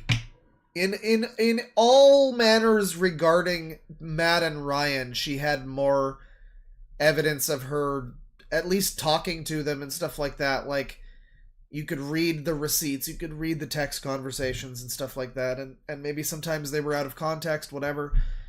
I'm more, again, focused, and I know I'm a broken record, but I want to make it clear, I'm more focused when I'm saying, like, no evidence, my god. The fact that we were all supposed to fucking hate this guy, the fact that the guy got fucking fired from SuperMega, and you had no evidence of that. And I know, how are you supposed to have evidence of a scenario like that? But that's why I was saying, can we get any fucking history of you guys, like your relationship, your Discord? You were with each other on Discord for years, right? So can we see you guys talking to each other on Discord? Can we see, like, if you guys were sexy together, if you guys made the sexy times, if you guys did sexy? Or, like, did you guys ever talk about how you weren't into that and that wasn't on the table and you're, like, asexual or something? Maybe that came up. Like, it's hard to prove specifically what happened in a scenario with a man and a woman and no one else, right? And it's a claim of, like, if no one's fucking filming it or recording it, and that's fucking weird, I mean, unless they're all consenting, right? It's probably hard to prove such a thing, but it's easy to look at like past evidence and at least have something to go by. She doesn't even give us that. She gave us like 2 fucking screen caps with her talking to that Don guy and nothing with her and Jim. We know nothing. That one's the ultimate he said, she said. We're just expected to take her side for no reason. No reason. So she talks about evidence, and I remember, like, Nick is not green had said something similar about, like, I think it was about one of these videos about something evidence, and are you fucking kidding me with the evidence? Like, I get it, you can't prove a fucking rape happened sometimes, you can't prove that sort of thing, how are you supposed to? Well, you can try, right? You can at least provide something to, like, provide a fucking, like, basis of, like, people make up your minds based on this, right? The omission of that is weird. It's weird. I don't know. But, you know, they've got flimsy evidence, and so that's enough to castrate them. But no evidence, that's fine. Under technicality, no evidence is fine in this scenario. But for them, flimsy evidence... Not acceptable. Communication ceased around the time that we fired Leighton, who was a close friend of hers. Because I spoke to him 10 days before Creator Clash, before I saw him in person. That was April 5th of last year. I think I speak for everyone in Springfield when I say, where is the sexy footage? 2023. I did not respond to his last message because I didn't feel like talking. There's a little reference for you. Because I was crowdfunding a sinus surgery that I would get done immediately after. Why did she not? Sinus surgery. Okay. So pay me money for my sinus surgery. Right. Like, don't get me wrong, there's reasons you start a fucking GoFundMe or whatever, you know, your house burns down or something. I mean, shit, I've done it in the past. I mean, long time ago, but like, I get it, you know, but it's just, again, like, are you not an OnlyFans model? Like, you are this is my thing, is like, you're self-employed. You have the ability, if you put it's not a scenario of, like, just get a job forehead. Like, you're an OnlyFans model. Just work more. What I don't get this. Put out more content. Like, you know, do like a fundraiser, like a stream kind of thing. Make something for people to enjoy, you know? Don't just be like, hey, pay me, please. Like, make it a fundraiser. Make it a charity for yourself. If you need to. Make it a stream fundraiser for yourself. That's better. At least you're doing something. You're, like, entertaining people or something. It would still be e-begging. But it would be better than just, hey, pay me, please. Like, come on. That's so... What are you... You're just so lazy. You are self-employed. You're an OnlyFans model. You're associated with a huge YouTube channel. You could easily be like a streamer who's out here fucking like getting thousands and thousands of dollars on a stream every day. You could be one of those people. You don't even need to be one of the titty streamers. You could just be a gamer streamer and probably a bunch of fucking simps will pay you money. It's not fucking hard for an e-girl. You know, people say women live life on cheat code mode, easy mode, whatever. I don't think that's entirely true. I think e-girls do. I don't think it's hard for an e-girl to make a lot of fucking money.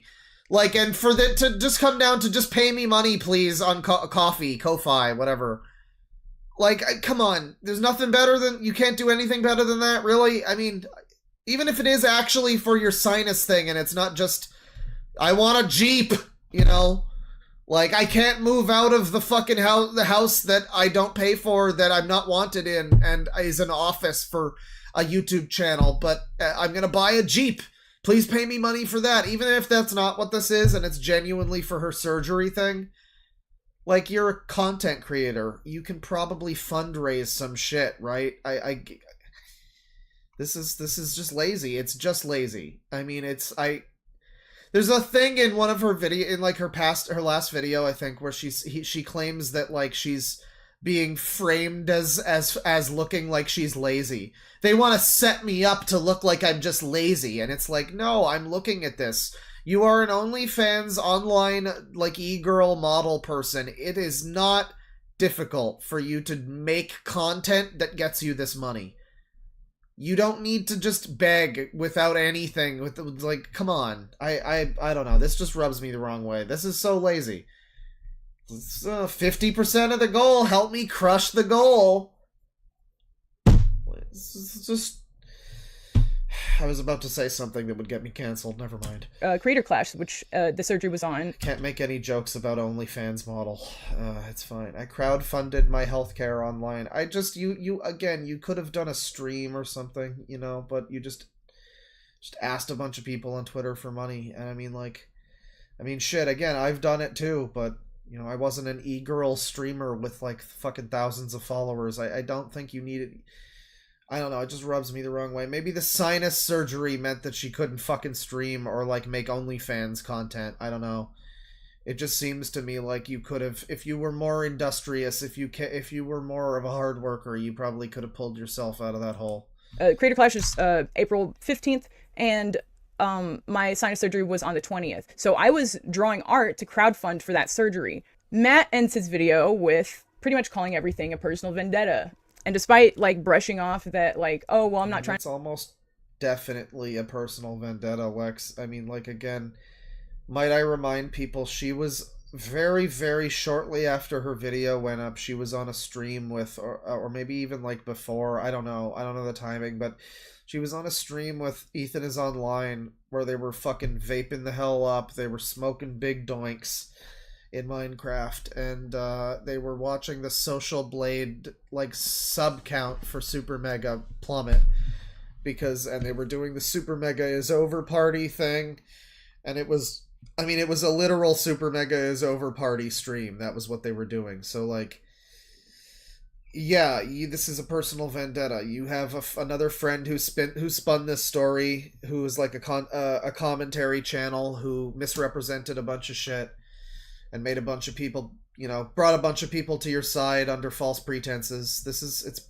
very provably, and then you've got Leighton there, who's a crazy, insane psychopath, who has, like, said a bunch of times that he was going to cancel SuperMega, and he was just looking for one thing that he needed to cancel SuperMega and stuff like that. And he's got his own fucking insane vendettas. I mean, whether or not you do, Lex, the people you were closely associated with in this scenario do have personal vendettas, and I mean, it really seems like you do as well. And it's okay to have that. I mean, if you were assaulted, it would make sense to have like personal vendettas, right? I mean, you'd think that would be some element of it. I think that would be understandable, but I guess not. I don't know, but I mean, it's clear that is an element of it. I don't know. And validate Lex, like, no one hears that, obviously. So this fuels a bunch of stuff. Matt's video implies that I did not speak up for my own empowerment, but for a personal vendetta, implying that sexual assault and... Yeah, wait, if she needed that surgery for not being able to fucking smell or something to fix her fucking sinuses, would that not have been covered? People are debating about that in the chat. Like, does she have no insurance? I mean, my health insurance decided to bill me like that I've needed for a decade. Okay, wait a second. I didn't even read this tweet. What do you mean that you've needed for a decade? So it's not an emergency or anything. I don't... This is it's hard to look at this in a way that's not some fashion of e-begging. I mean, like, and some degree of that is fine. Like, when I do my fucking, like, cooking streams, I'm like, hey, give me money now. because it's a big thing where I'm fucking, like, singing and dancing in a kitchen, fucking sweating away for 5 hours. And, I also have to buy all the food, too, which sucks. And then I have to clean up, too. Ugh, God. But, you know, that's like providing content. That's what I'm saying. Like, do something. At least, you know, I don't know, gape your fucking ass for fucking OnlyFans or whatever and be like, hey, give me money. You know, spell money, but the asshole is the O. Like, something like that. I don't know. I mean, not that I've seen her OnlyFans and would be able to know whether or not that sort of content would belong there, but hypothetically, if it does seem like content that she would do, I mean, that does seem like, you know, it's possible. Yeah, I mean, I don't know. That's the cynical, that's the right-wing chud way of looking at it. But just go on Twitch. Play Animal Crossing for a little bit, fully clothed in a turtleneck. People will still pay you money. And say that you're doing it for your surgery. People will willingly donate you tons of money, but it will also be content that people can watch. I mean, like, this is a thing she's needed for a decade. They're randomly deciding to bill her for this thing. Like, if she's got health insurance, does that mean it is cosmetic or what? She's claiming she can't smell. The nose surgery has nothing to do with sexual assault. I mean, I don't know. I really don't know. I don't know why we're talking about this. Because she wants sympathy, and I'm just caught up on this. Like, when she claims that she's not lazy or whatever, and I'm looking at this and I'm just like, man, yeah. I mean, like, you could have, I don't know, like, it screams of laziness, frankly, but... I did not speak up for my own empowerment, but for a personal vendetta. Implying that sexual assault and a cover-up by people who I thought were helping me somehow wasn't enough. I'm in no way saying that her coming forward with the Dawn situation is a ploy by Leighton to get us canceled. What's wrong with saying the Dawn situation? We're doing I hate the fucking text in this video. Like, what the fuck is wrong with phrasing it that way? You insane harpy. What is wrong with that? However, there's a lot of other stuff that I think the dots can be connected. The messaging in their videos had people walking away thinking that either I was exaggerating about at least some parts of my story, or that I was simply lying about everything. Nick's follow-up video. There's a lot of that to imply. There's a lot to imply that. She's going through the whole fucking sequence of events here now. I hope we get some more right-wing chuds at some point. That would be great. Nick's follow-up video is happening now. Let's see her throw Nick under the bus a bit more. August 2nd, Nick decided to make a follow-up video where Nick Nick followed up and just gave a summary of what had happened since I like how my video, or she really is, like, kind of very subtly trying to throw Nick under the bus. It's not super outright yet. It might be, but she's like, she already did this thing to be like, I don't know what people expected. It was just like a summary of events. It wasn't exactly like journalism or anything.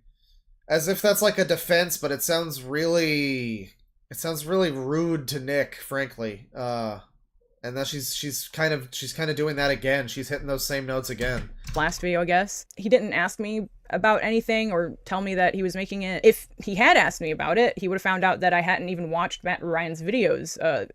Or Jim's, I couldn't think of his name, or Jim's video to that point. So I didn't even know what was being said till Ryan's Twitter post in October. So that was what made me actually watch their videos. So up until this point, I had no idea what was going on. He did, however, bring up the text not mentioned by Matt, which I appreciate. Although I think by the time Nick's video came out, people had already been encouraged to connect the dots by Matt. So I'm not sure how well received it even was. Yeah, encouraged to... I like the way that's even worded. It's like, I mean, yeah, because that's the way he worded it, but... Yeah, so they did do that then, right? By your own admission, then? They connected the dots and recognized that this whole thing is a fucking, like... The little weed boy here is, like, in a band with your boyfriend, and, you know...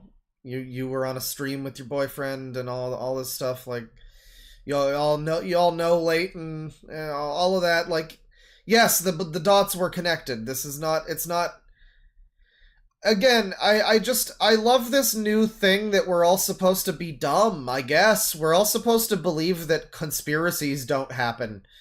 It's like you're crazy if you suggest that there's a conspiracy happening, and you point to the conspiracy, specifically the members of it, and why they're doing it, and what motivations they might have, and how they did it, and then people still go, no, you're just crazy, bro. That's nothing. That's just a bunch of coincidences in a row. That's just a series of coincidences that are all very close to each other and interconnected. That's not a conspiracy of any sort. Like, just look at the fucking writing on the wall. What are we talking about here? It's not about, like, the right-wingers, you know, their response to the... No, I mean, yeah, people just connected the dots. They recognize that this is bullshit. Ends the video by talking about himself a little bit too much, and he says it's the last time he's... What's that? Shit on Nick some more. Was. Nick ends the video by talking about himself a little bit too much. Oh, hell yeah, dude. Fuck off, Nick. And he says it's You are never getting this e-girl pussy. last time he's making a video about my assault. Unfortunately, that was not the truth. Fuck you, Nick. Eat some shit. Get dabbed on. This is great. This, Matt Ryan Justin and redacted content creator, I won't say, went to Disney, and I never heard from Justin again. On the 26th of August is when I unlisted my video. Now, this is about a month, almost an exactly month after I posted my video. Basically, anybody that was supportive filtered themselves out, and the reactionary people that were there to just, like, make content out of it started flooding in. And that is so fucking dumb, the way that's described. The reactionary people started flooding in after a month. You know, after the reactionary window had ended and it was like done and dusted, and, you know, the truth of things, coincidentally, right around the time that the truth of things was starting to be known, it's weird that people's perceptions started to change right around there. I don't know if that's connected or not. The reactionaries. We're getting real close to the right wing chuds again, everybody. And documenting drama, and it fueled a lot of very victim blaming comments that I, at the time... Okay, let's see. Why are all the comments disabled after SuperMega responded? Yeah, why are they? That's a good question. That's not victim blaming. She's a liar, she didn't get violated, not with that face, lol. And if she... Okay, well, yeah, you're gonna find weirdos, sure. The fucking people that find the one... We used to call them egg accounts on Twitter. I don't know if they still do it on Twitter, where you start on Twitter and they give you the egg avatar. And it would just be like these stupid fucking yokels that have, like, no followers, and they just tweet nonsense. They've got the default avatar, the little egg. And it would be like, you're really you're using egg accounts as your, like, fucking... Really? I mean, I guess these people aren't. This guy's got an avatar, but hey... You deserved it straight up.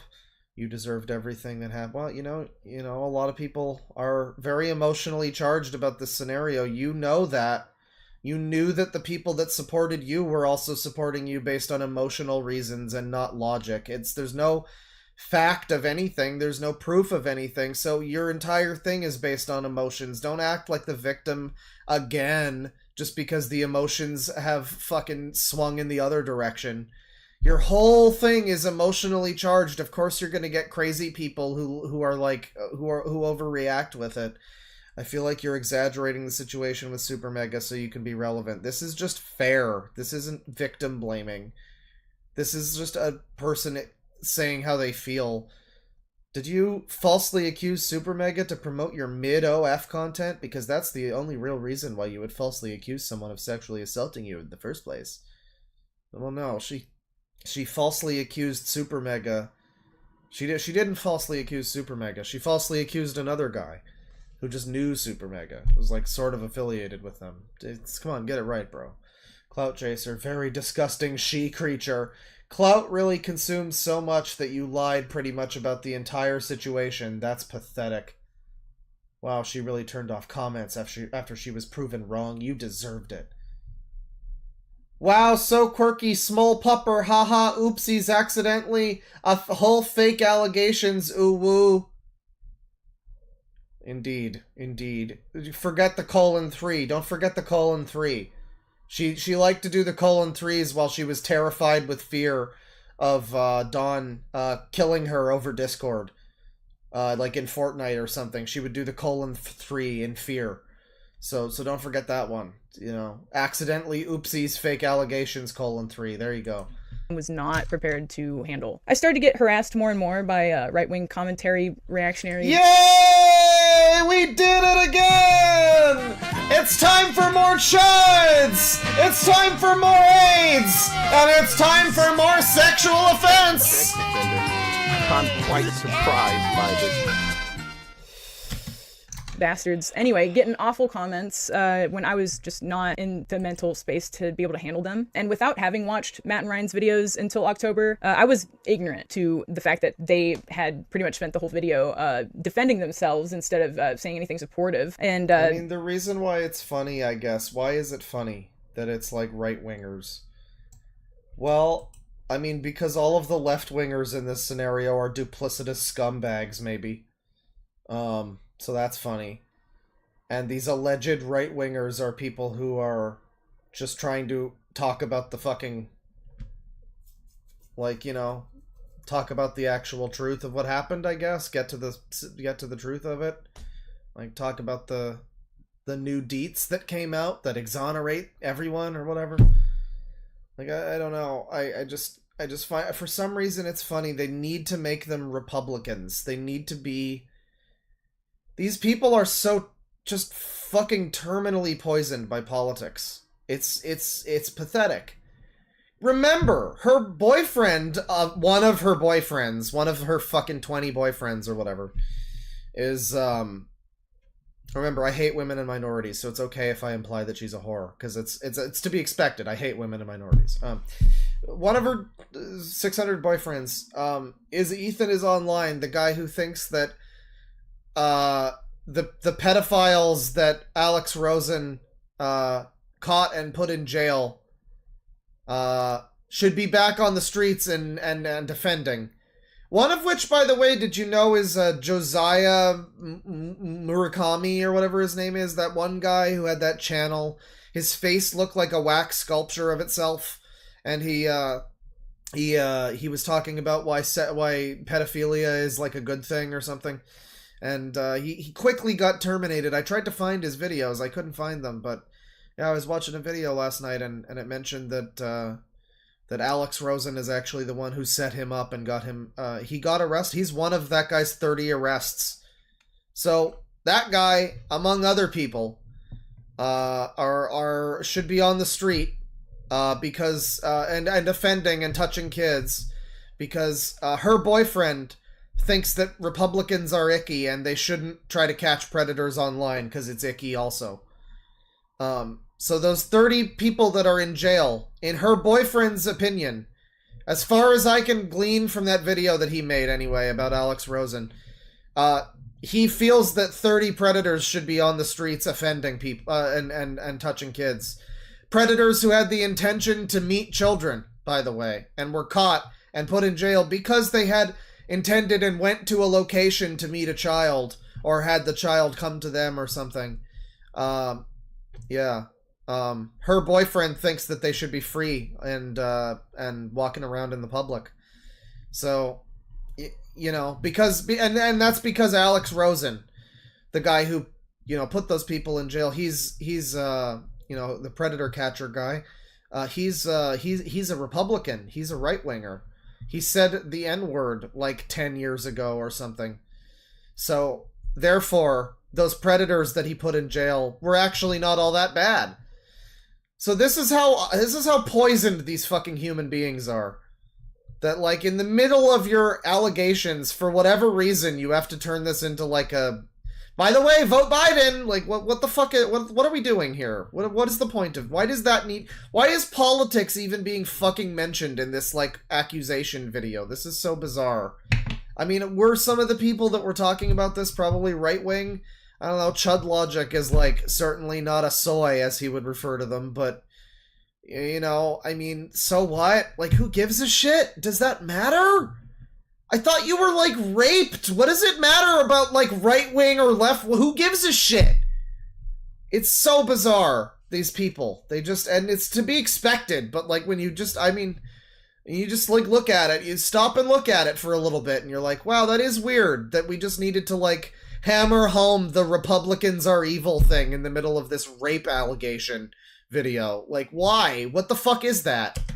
pretty much saying I lied about Bizarre. everything except for the assault, and fueling pretty much all the talking points that came to the commentary community. It became pretty overwhelming for me in the mental state I was in that I was still trying to heal from. So about a month later, I felt that the video had at least served its purpose within like the people that would have wanted to see it, and so I privated it. I was ready to heal, as I had stated in my previous video. That was how I ended it. I was ready to heal and I wanted to move on, and so I took initiative on what I had stated before. On the 26th, the same day I privated my video, Kelly messaged me on Twitter, and this one I do have a screenshot of, but she was checking in on me, let me know that I could talk to her or whatever. Kelly acknowledges that I must have been having a hard time, presumably in reference to No idea who this woman is. the harassment I was getting, and offered Probably one of their girlfriends or something. I have no idea. reassurance and asked how I was doing. I updated her and told her that I was traveling and I was seeing friends, and that Drink for every buzzword. Oh, that would be, you know, I get annoyed with that like joke that people do where they're like, it's a drinking game. Oh God, don't actually try it. That would be suicide. It's like, and we know, yeah, it's like every time you can see it coming from a mile away. It's not even a joke. It's just like something people say as like an aside, and then they have to say that as like an illegal fucking. No, you know what? If you're stupid enough to actually do a drinking game every time she says one of these like newspeak buzzwords, you probably should be dead, frankly. I would have liked talking, and I asked to make a call, and she declined and said she wanted to keep texting, and I didn't really know what to think of that, so I didn't respond, and she later unfollowed me. I don't have a date for that, but if I get one, because I have a screenshot. It's just like, don't get me wrong, the people in chat who are like frustrated and like, can someone pay Claw $100 so he stops doing this? You know, like this is annoying, and like, who gives a shit, right? I mean, I'm right there with you.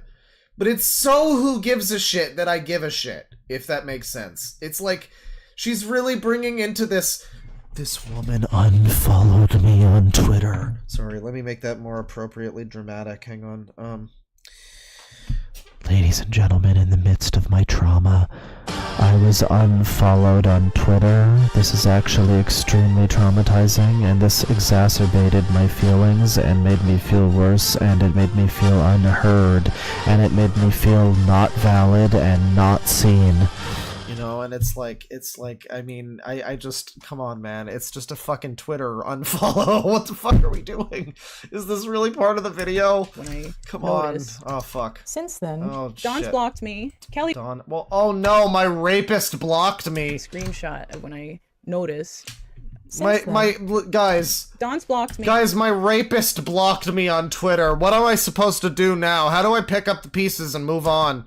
Kelly blocked me around the same time. Don changed his username twice. Anyway, Ryan's Twitter post came. Why would he not have changed his username? The whole universe thinks he's a fucking rapist. What?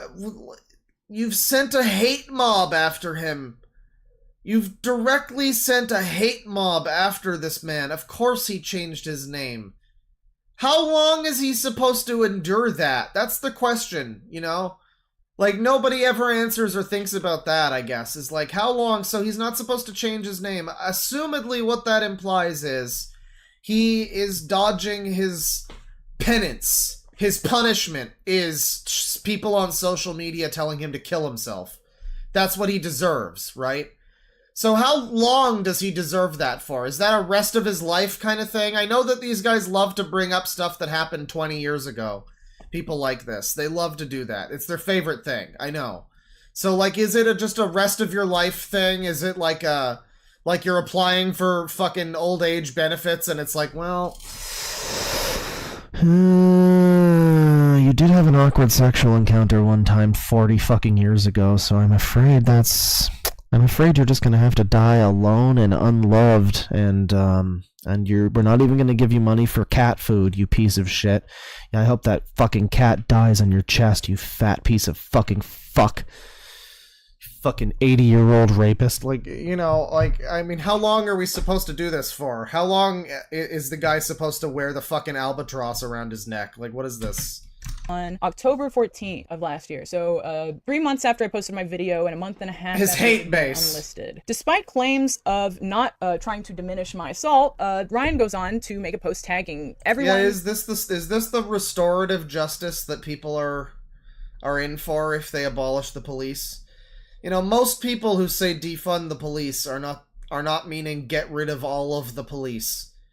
But that doesn't mean that some people, and not an insignificant number, really genuinely do think that the whole establishment of law enforcement as a system should be gotten rid of in favor of, like, I don't know, I guess some kind of fucking frontier internet justice.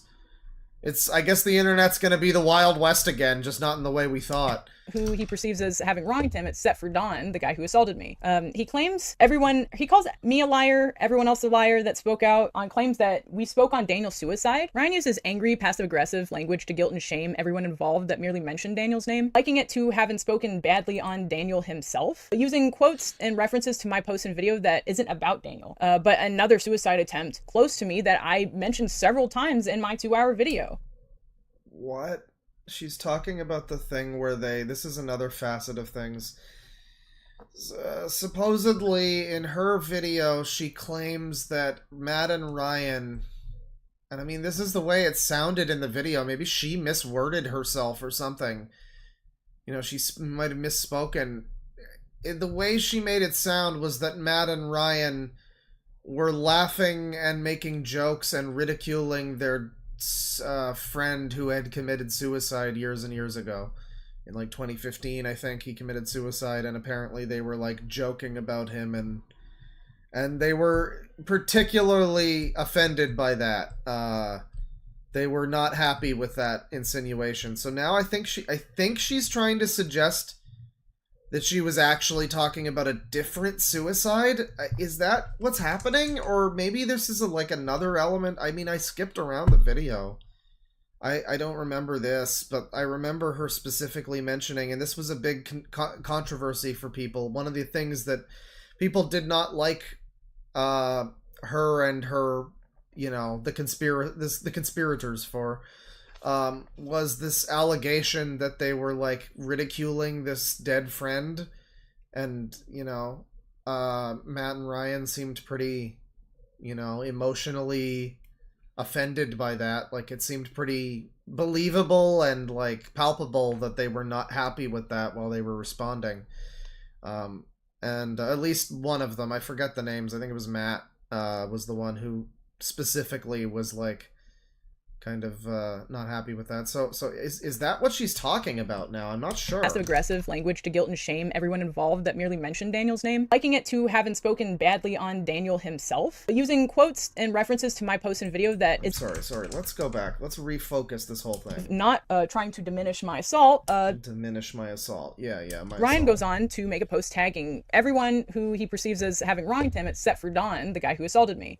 He claims everyone... Don is not involved anymore. You got him fucking excommunicated. Why would he tag Don? Don is like hanging on a fucking rope in his fucking room right now. Don's life is over, woman. Why would he tag Don? Don is no longer part of this fucking group. He's been kicked out of the whole clique. There's no need to tag him at this point. He calls me a liar, everyone else a liar that spoke out on claims that we spoke on Daniel's suicide. Ryan uses angry, passive-aggressive language to guilt and shame everyone involved. Somebody says her boyfriend, Ethan is online, is live-action Chris Griffin. I could really see that. You know, he really looks like... Go look up a picture of Ethan is online, preferably the one where he's in the maid outfit. And, yeah, Chris Griffin, totally. I mean, you know, Chris Griffin doesn't smoke a lot of weed on the show, I don't think, but, like, I feel like he does give off the stoner, you know, appearance and sort of, you know, that kind of feeling, so, like, yeah, I mean, yeah. Ethan fucking loves the weed. I mean, I did see a few people who were, like, who were shitting on Ethan, and they were like, bro, you gotta stop smoking so much weed. Listen, man, I've been high this whole time. And I still see that this is still all a bunch of bullshit. Merely mentioned Daniel's name, liking it to having spoken badly on Daniel himself, using quotes and references to my post and video that isn't about Daniel, but another suicide attempt close to me that I mentioned several times in my... I don't know if this is in reference to the specific thing, but this is what they're kind of referring to, is the accusation that they were being crass in regards to their fucking dead friend, and them refuting that, and I guess she's claiming there's like a miscommunication there or something. Like she thinks she was referring to some. I don't know what that would be in reference to specifically. I feel like it was very specific that she said like they were making jokes about Daniel. Unless that's not what she's talking. It's probably not what she's talking about. 2-hour video. Also, the specific event is mentioned in the text post that summarizes my video on Twitter as well. Just making it like pretty clear what I'm talking about. In this post, Ryan does not clarify any of the assumptions that he was making about my video description, whatever, saying whatever that means, assuming everything he didn't know about was about Daniel. For some reason, Ryan... Alright. My eyes are glazing over. I was sitting here like, man, we gotta refocus. Wait, what was that? What was that? Screen cap? Whatever.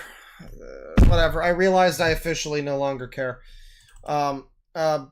Really sorry that you decided to cancel these people again. That's a shame that you decided to do that after they've finally come back from, you know, what you did to them last time. I mean, again, it's easy to look at this and be like, oh my god, Deadwing, she was a victim, but there is just no evidence to even really indicate that at all.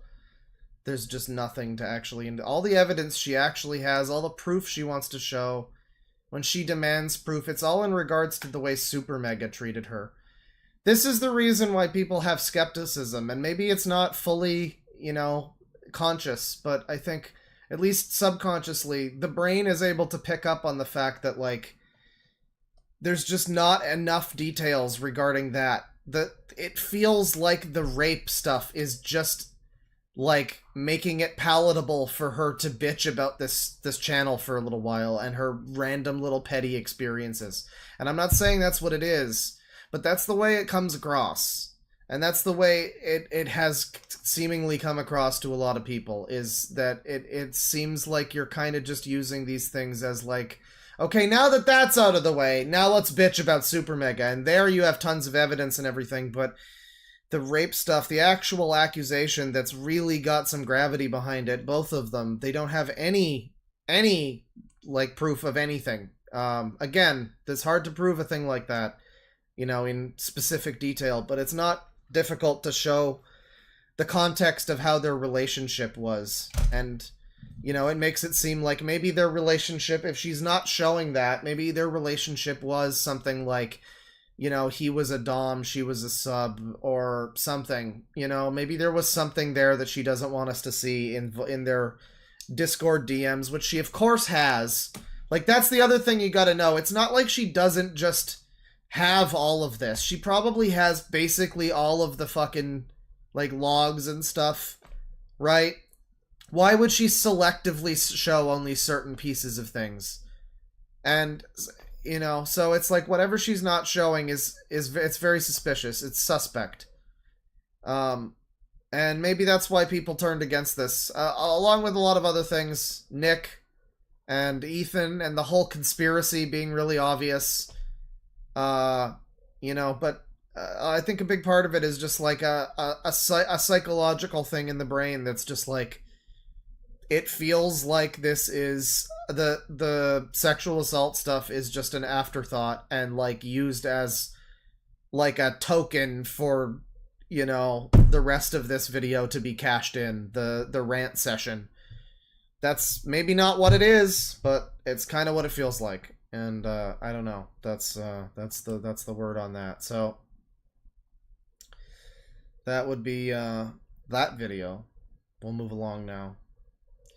And I want to do a little something more here.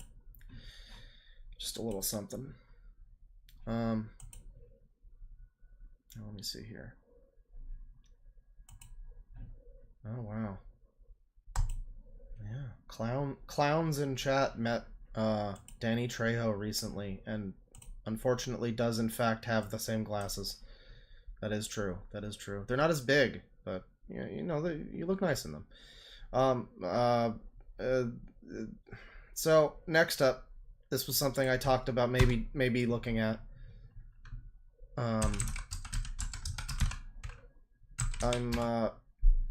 This is exciting.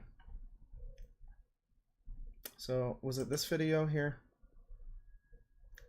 No, I'm not familiar with this channel, but I explained... Okay, yeah, I think it's this one.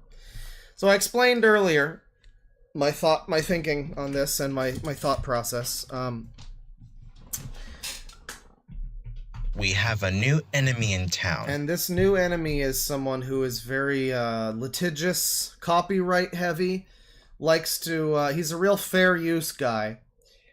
And so rather than looking at his channel directly, I've figured out a great scapegoat, a circumventing circle around.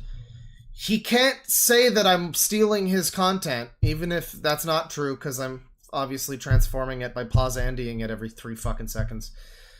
He can't say that I'm stealing his content, because I'm actually going to be stealing Willie Mac Show's content here. React to my content however you want. No need to ask. You know, he only needs to have a little smiley face after that. Just a little smug, one of those little, how can I help you? Smiley faces. You know, one of those. And it's this video here. And I saw Papa Gut talking about this as well. And I really enjoyed this video as he was watching it. And he had a lot to say. And I had a lot to say. And I thought I'd share it with you. Because a lot of people don't know about who this guy is. I have like no idea who this guy is. This Dark Viper AU fellow. I have no idea. Like, I mean, I'd heard of him only... By the way, note that Vosh has the same glasses. And, like, Hassan has almost the same glasses. But anyways, that's the last subject. That's the last subject. Yeah, no, I had heard of him the last time he made a big fucking stink of himself. He's got a new drama happening with Chud Logic, who I'd mentioned before, in regards to the SuperMega stuff. But, he has a new thing happening with that. He's apparently, like, suing fucking Chud. It's some stupid shit. He's being a little whiny baby. This guy is a super huge whiny baby vagina man. And, he started some... Because there was, like, a whole thing, like, a year or two ago where, like, you know, Hassan and XQC and all of them were just, like, fucking leaving their chat to watch someone else's video. And, like, they weren't engaging with them at all. They were just walking away from the screen. For like 20 minutes, the whole video would play, they'd come back, and then they'd upload that shit on their Clips channel, and it would just be, like, stealing someone's hard work, right? And so there were some real reasons to complain about React channels. But this guy started whining about Charlie, specifically, Critical, as a React channel, among other people. He compared React channels to rapists. He said, don't leave your drink with them alone at a party because they might take your silence for consent or some shit. Like, they're going to drug you. Like, they're going to... People didn't like him for that. But, yeah, essentially, people rape you by taking your content and reacting to it. That's rape, according to him. And he was very upset with Charlie, which I found really odd because Charlie... I guess Charlie specifically watched one of his videos. Charlie watched one of my videos. He didn't get far into it, but that was because the video was a little bit too much for Twitch. You know, you can fucking gape ass all day on Twitch. You can drop trow and go to town, but God forbid you talk about the carpet sample fursuit guy. But you can go find a clip of Charlie reacting to that. He watches the first, like, minute or two of it, and then he's like, there's no way I can watch this on Twitch. And he was right. He can't. And I mean, to be fair, I guess that I don't think that gave me any kind of fucking boost on that video. That video already did pretty well when it came out. You know, I don't think it's, you know, a point in this guy's favor. I really don't think it gives you any particular extra cred. Like, people think that you get like a shout out. No one's, I mean, that was even the best case scenario too, was he showed the first bit, it was tantalizing, and then I didn't notice much of an incline. Some people might have been interested, but you know, nothing too noticeable. So there's an argument to be made that doing this streaming React thing, and this is why I generally don't watch content that looks like something like this that I might just watch on my own. But, you know, it's like, it's still, I mean, you know, it's a lot of people do very transformative stuff, and Charlie is one of them. I mean, Charlie says a lot about the things that he watches, and unfortunately, he gave in to terrorists. He completely bended the knee to this dude, and he, like, I don't know. He's kind of continued to do the React stuff, but he had this whole apology video. It was very unfortunate. It was a real unfortunate. It was very unfortunate because Dark Viper was being a huge soppy vagina baby man. And he was before, and he still is now, and this video that we're about to watch contains a moment toward the end of it. If nothing else, I will skip to that. If it gets boring, I'll skip to that. If it gets too late, I will at least skip to that. There is a long, unedited clip at the end where he just goes on one of the most embarrassing self-report, like, I've heard people say recently, you couldn't waterboard this shit out of me, as a turn of phrase. That kind of thing. He goes on this extremely embarrassing, like, rant about how, I'll spoil a little. He's just ranting about how he has no friends and he's very sad. And it's so embarrassing, like, you have no idea. So yeah, fair use. Also, he says he doesn't care about fair use. So, like, he actively doesn't care about the law of fair use. He thinks that doesn't matter, and he'll just sue you anyway, which is like, well, I hope that the courts agree with you, dude. That sounds like a good... You should really try that strategy with whoever you wind up suing. But probably not me, because, I mean, I'm not gonna let that happen. That's... Listen, man, you don't want to get on my bad side. I have the entire knowledge of user lingo. I am prepared. That's all I'm gonna say. I'm not gonna say anything more than that. The users have taught me well. That's all I'm gonna say. That's all I'm gonna say. It's not a threat. It's not any kind of thing. It's nothing. It's a non sequitur. Don't come after me. The users have taught me well. That's it. That's all I'm saying. That's all I'm saying. It's nothing. It's not a threat. It's nothing. It is legally not any kind of acknowledgement of anything. But anyways, we're watching Willie Mac's video, because if we watch this guy's actual content, he'll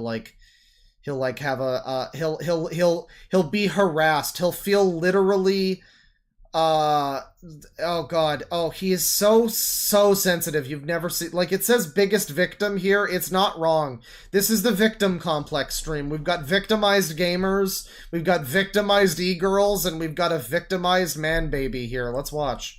Dark Viper, aka Matt, is popular for his GTA content. Whoa, slow down there. Slow down. So, this guy's apparently a GTA 6 voice actor. If that's true, this gives me even more reason to not like GTA 6 or be interested. But yeah, he's a popular GTA channel, so that tells you everything you need to fucking know. Dark Viper, aka Matt, is popular for his GTA content. Some are challenges, some are facts and glitches, some of it is speedrunning. But in the commentary community, he's mostly known for his hatred of... Yeah, no, I did say that specifically so that if he does try to sue me, that I have to explain in court what... can you please explain... users is a thing that we say on the channel. And then, like, the microphone starts making the noise, and I have to, like, tap it, and it's like... there was a video where Astro Boy and Jason Gomez... You have to explain the whole thing. It would be so funny. It would be like the clip of Hulk Hogan explaining in court that he lied that he had a 10-inch dick. And his explanation is, well, Hulk Hogan has a 10-inch dick, but I don't have a 10-inch dick. You understand? And then eventually the lawyer guy is just like, okay, all right, fair enough, and just moves on from that. I would have really wanted to press him on it further, but he does. He does. He has to admit that in court. So. By the way, check out the new Beige Frequency video talking about Hulk Hogan's biggest lies. It's very interesting. React content where he made a 14-page manifesto detailing why React content is immoral. He does what every political creator does, acting like the only way he can make his point is comparing it to the worst thing possible. Yeah, I will say before we get into this, for those that aren't aware, someone says this is the annoying React content guy. Watching this video, watching Papa Gut react to this video in particular, it became clear to me that this Dark Viper guy, and again, allegedly's all around, right? Like, I don't know him. This is just how it feels looking at his video. It feels like he is the type of person, not him, not him specifically, but he reminds me of the type of person that is described as having been a serial killer. And I'm not even kidding. I'm not saying that as a joke. If you're not familiar with this guy, you might get the same vibe. I'm not saying he's got any bodies under his fucking floorboards. I'm just saying the way that he comes across in this video, maybe Willie Mack here takes him completely out of context, but the way this guy here comes across in this video is like the way that, you know, Richard Ramirez comes across. Like, he's a weird loner who has no friends, and he's very self-righteous. He's very angry all the time about really minor things. It's very odd. It's very odd behavior. And again, I'm sure the guy's not a serial killer. I'm just saying that the type of behavior I see here, it struck me notably as being like when Last Podcast describes fucking, you know, fucking Ed Gein or something. He even starts talking about his mom at some point, and it's weird. It's just weird. I don't know. He talks about how he had nobody he could trust in his whole life. It's weird. It's very weird stuff. He overshares a bit, but let's get into it. In this case, great. Saying if you meet a reactor at a party, I suggest covering your glass, or outright telling them you don't want them to F you, because they seem keen to take a person's silence as consent. With Vosh, he can... in his 14-page manifesto about how React content is bad, I think. Compare CP to owning a computer. With Viper, it's great if you react to a... This is Viper, by the way, and I just want to point out, like, he looks like he doesn't actually look like him, but he is similar. He's the same type of build and everything. He reminds me of Vote Saxon 07, the Doctor Who YouTuber who wound up killing his pregnant girlfriend. Again, I'm not saying this guy is a killer or anything. I'm just saying he has, like, crazy guy eyes a little bit, and he's wearing this, like, wife beater, which is, you know, the name of which is not helping beat the allegations. He's got this, like, he's got the same type of, like, beard, and I don't know, there's just something about him. He looks manic. Says consent. With Vosh, you look at him while he's moving. He compares CP to owning a computer. With Viper, it's grape if you react to a YouTube video. He even clarifies. It's grape, everyone. It's hyperbole, but only slightly so. The difference between actively ignoring... Only slightly hyperbole. It's actually very similar to... Well, I mean, he does explain this, and, like, yeah, he believes this. This is what he actually believes, is that being sexually assaulted, it would be similar to having your YouTube video watched by another YouTube channel. And I wish he could point to any way in which he's been significantly harmed. Him specifically. Like, by fucking Critical watching his videos or something. It's very strange. Consent for financial gain is not so far removed from ignoring consent for sexual gratification. So today we're going to be discussing Viper's Grape, also known as the time someone reacted to his content. Some of it he's right, some of it I disagree with, all of it's over the top. I don't know how much of this is right. Hang on, we gotta have the unfiltered clip here. It's 14 pages! 14 pages! Yeah, I also, Papa Gut was watching a thing that was, some guy made this, like, weird hit piece about Ethan Klein, which is really interesting to make me, like, have to side with Ethan Klein because the video's just that bad. I don't like this guy. I mean, I used to find him kind of funny for a little bit, but I've since, I mean, good job with Vosh, I guess, but, I mean, yeah, I don't really care for Ethan, but, yeah, that video was terrible. It was like really petty and just kind of full of shit. It was like, why did he even make the video? He was just this pure hit piece. It seemed like against Ethan. I don't know. I don't get these people that, like, are, I guess, not talented enough as content people to just, like, be popular on their own. They need to, like, cannibalize their fucking friends and other people in the community and, like, people bigger than them. They need to. Yeah, I guess that's the way it works. All right. 14 pages! Here's 14 pages! Traumatic, angry moments of my entire life. It's Chat members. 14 pages! He's using... So right here, this specifically is Ethan on his podcast using a clip of Dark Viper shouting, "It's 14 pages!"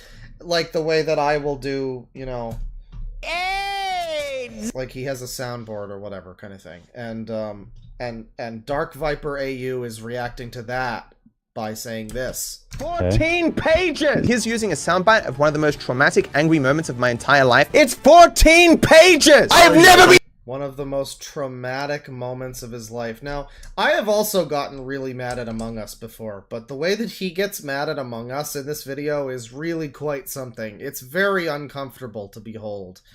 And he doubles down on it as it continues. He actually comes back later calmer to explain his actions in this video, in this clip here. And it's even worse. I think that's actually the one that I mentioned was like the saddest clip I've ever seen ever. So just get ready for that.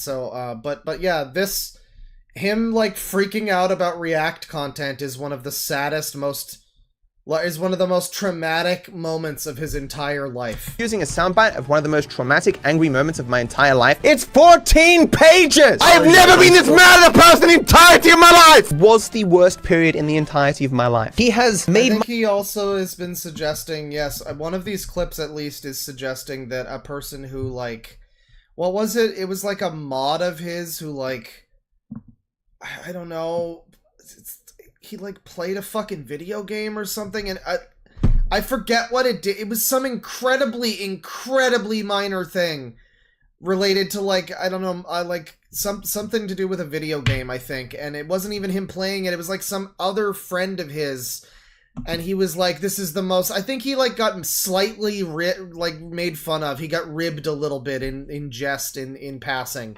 And this was one of these clips is him being like, it's one of the most traumatic things I've ever experienced. Somebody being like, haha, Dark Viper, ha ha ha, and that was like it. It was like I think that's what it was, some very, very minor joke at his, not even at his expense, just like about him.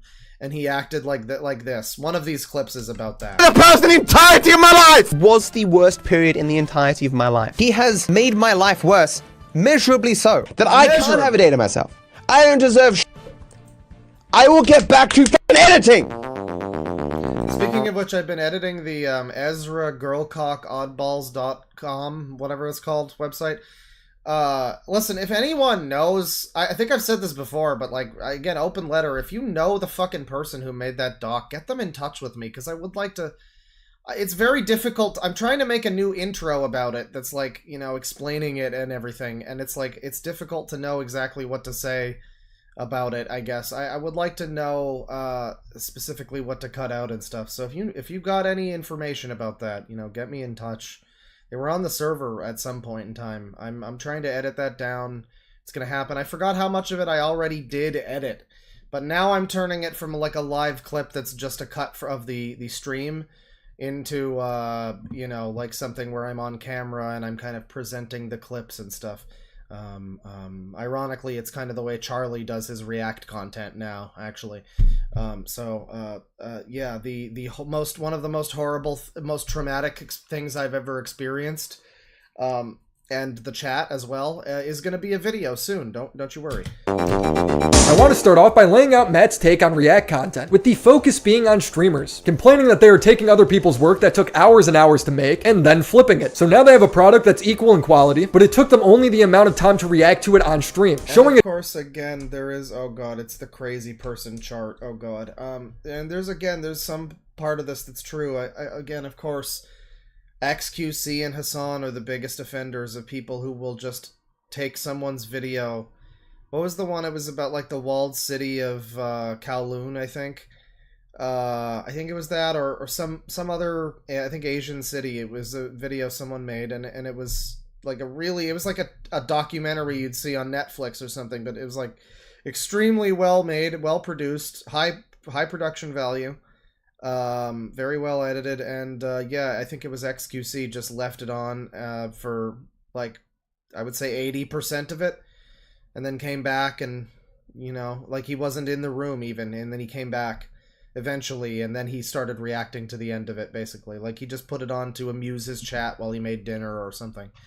And yeah, there's something you can definitely say about that. He has, as a lot of people do when they go completely off the rails, a kernel of a good point somewhere. He has a good point somewhere, right? stream, showing a diagram how a React But- streamer could steal up to 15. Yeah, Asmongold also sucks. I don't care for Asmongold. Yeah, but then he brings out this whole chart of this just looks like some fucking this is insane. I don't know how to even read this. This is insane. Like I don't know if I'm stupid, you know, I didn't spend enough time in school to learn how to read a fucking chart like this maybe. Maybe everyone else knows how to read this, but this just looks insane. I don't know how to this is like a time cube kind of thing. This is, I mean, maybe it would make sense if I learned how to read this maybe, but like this looks like some time cube shit. This, much like that last video was edited like an insane person video, this is also, this looks like insane people shit. This is like time cube. I don't even care at this point if this is making a point. It just looks crazy. 1,500 hours worth of labor in a single hour of streaming. I think Hassan's a prime example of this. Yeah, he keeps misspelling the word labor. I don't know what's up with that. Using videos to entertain his stream while he leaves to do something else. Hold on, I gotta pee, I'm sorry. National correspondent. Or Denim streaming full... It's like you can't put on your own video. You can't put on your own video. You know, chat, hang on just a second. I gotta go to the bathroom. Just give me a second here. Just give me a second. I'll be right back. I gotta go to the bathroom real quick. Just give me a second. Be right back.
And so all I'm saying is that, like, it's easy enough to...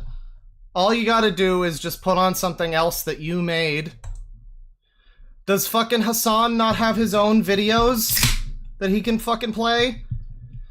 Does, like, does XQC, are they so devoid of their own things that they've ever made that they can't... Does Denims... Well, she's just watching Avatar. I mean, watch parties are different. But, I mean...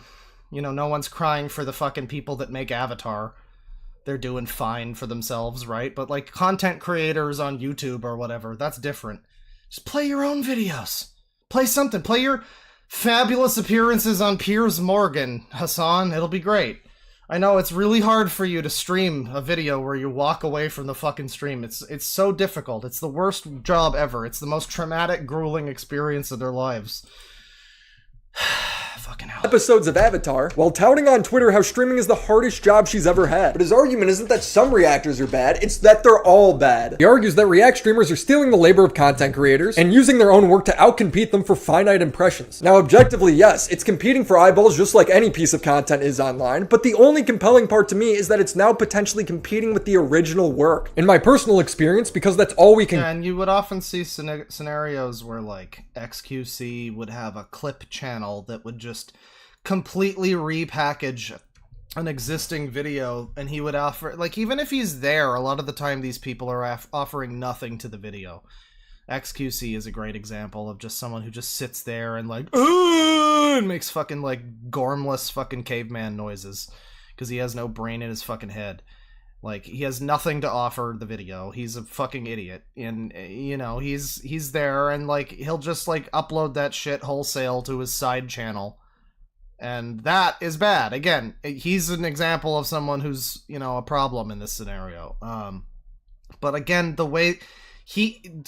Dark Viper, if he made his nemesis XQC, then everyone would be a little more on his side, but he didn't. He decided to make his nemesis be Charlie for some reason originally, and now it's Chud Logic, two people who, when they stream and talk about stuff and react, they offer a lot of their own fucking commentary a lot of the time, you know? Both of them do. Go off of. When people react to my content, I usually get no jump in viewership. Over the dozens of times my videos have been reacted to, I've only had 2 major boosts. One was from Destiny and the other one was from Charlie. And I think it's because those content creators were somewhat invested in those dramas at the time, so their viewers were more willing to take the time to come comment on the original. Now, how many times have I noticeably lost viewership? Never. There's never been an obvious dip in viewership after somebody's reacted to the video, even when the reaction has many times the views. But other creators have documented this happening. Internet Anarchist showing there was an 87% dip in impressions, as well as a 52% decrease in views on the day of the re-upload. Mad Seasons documented something.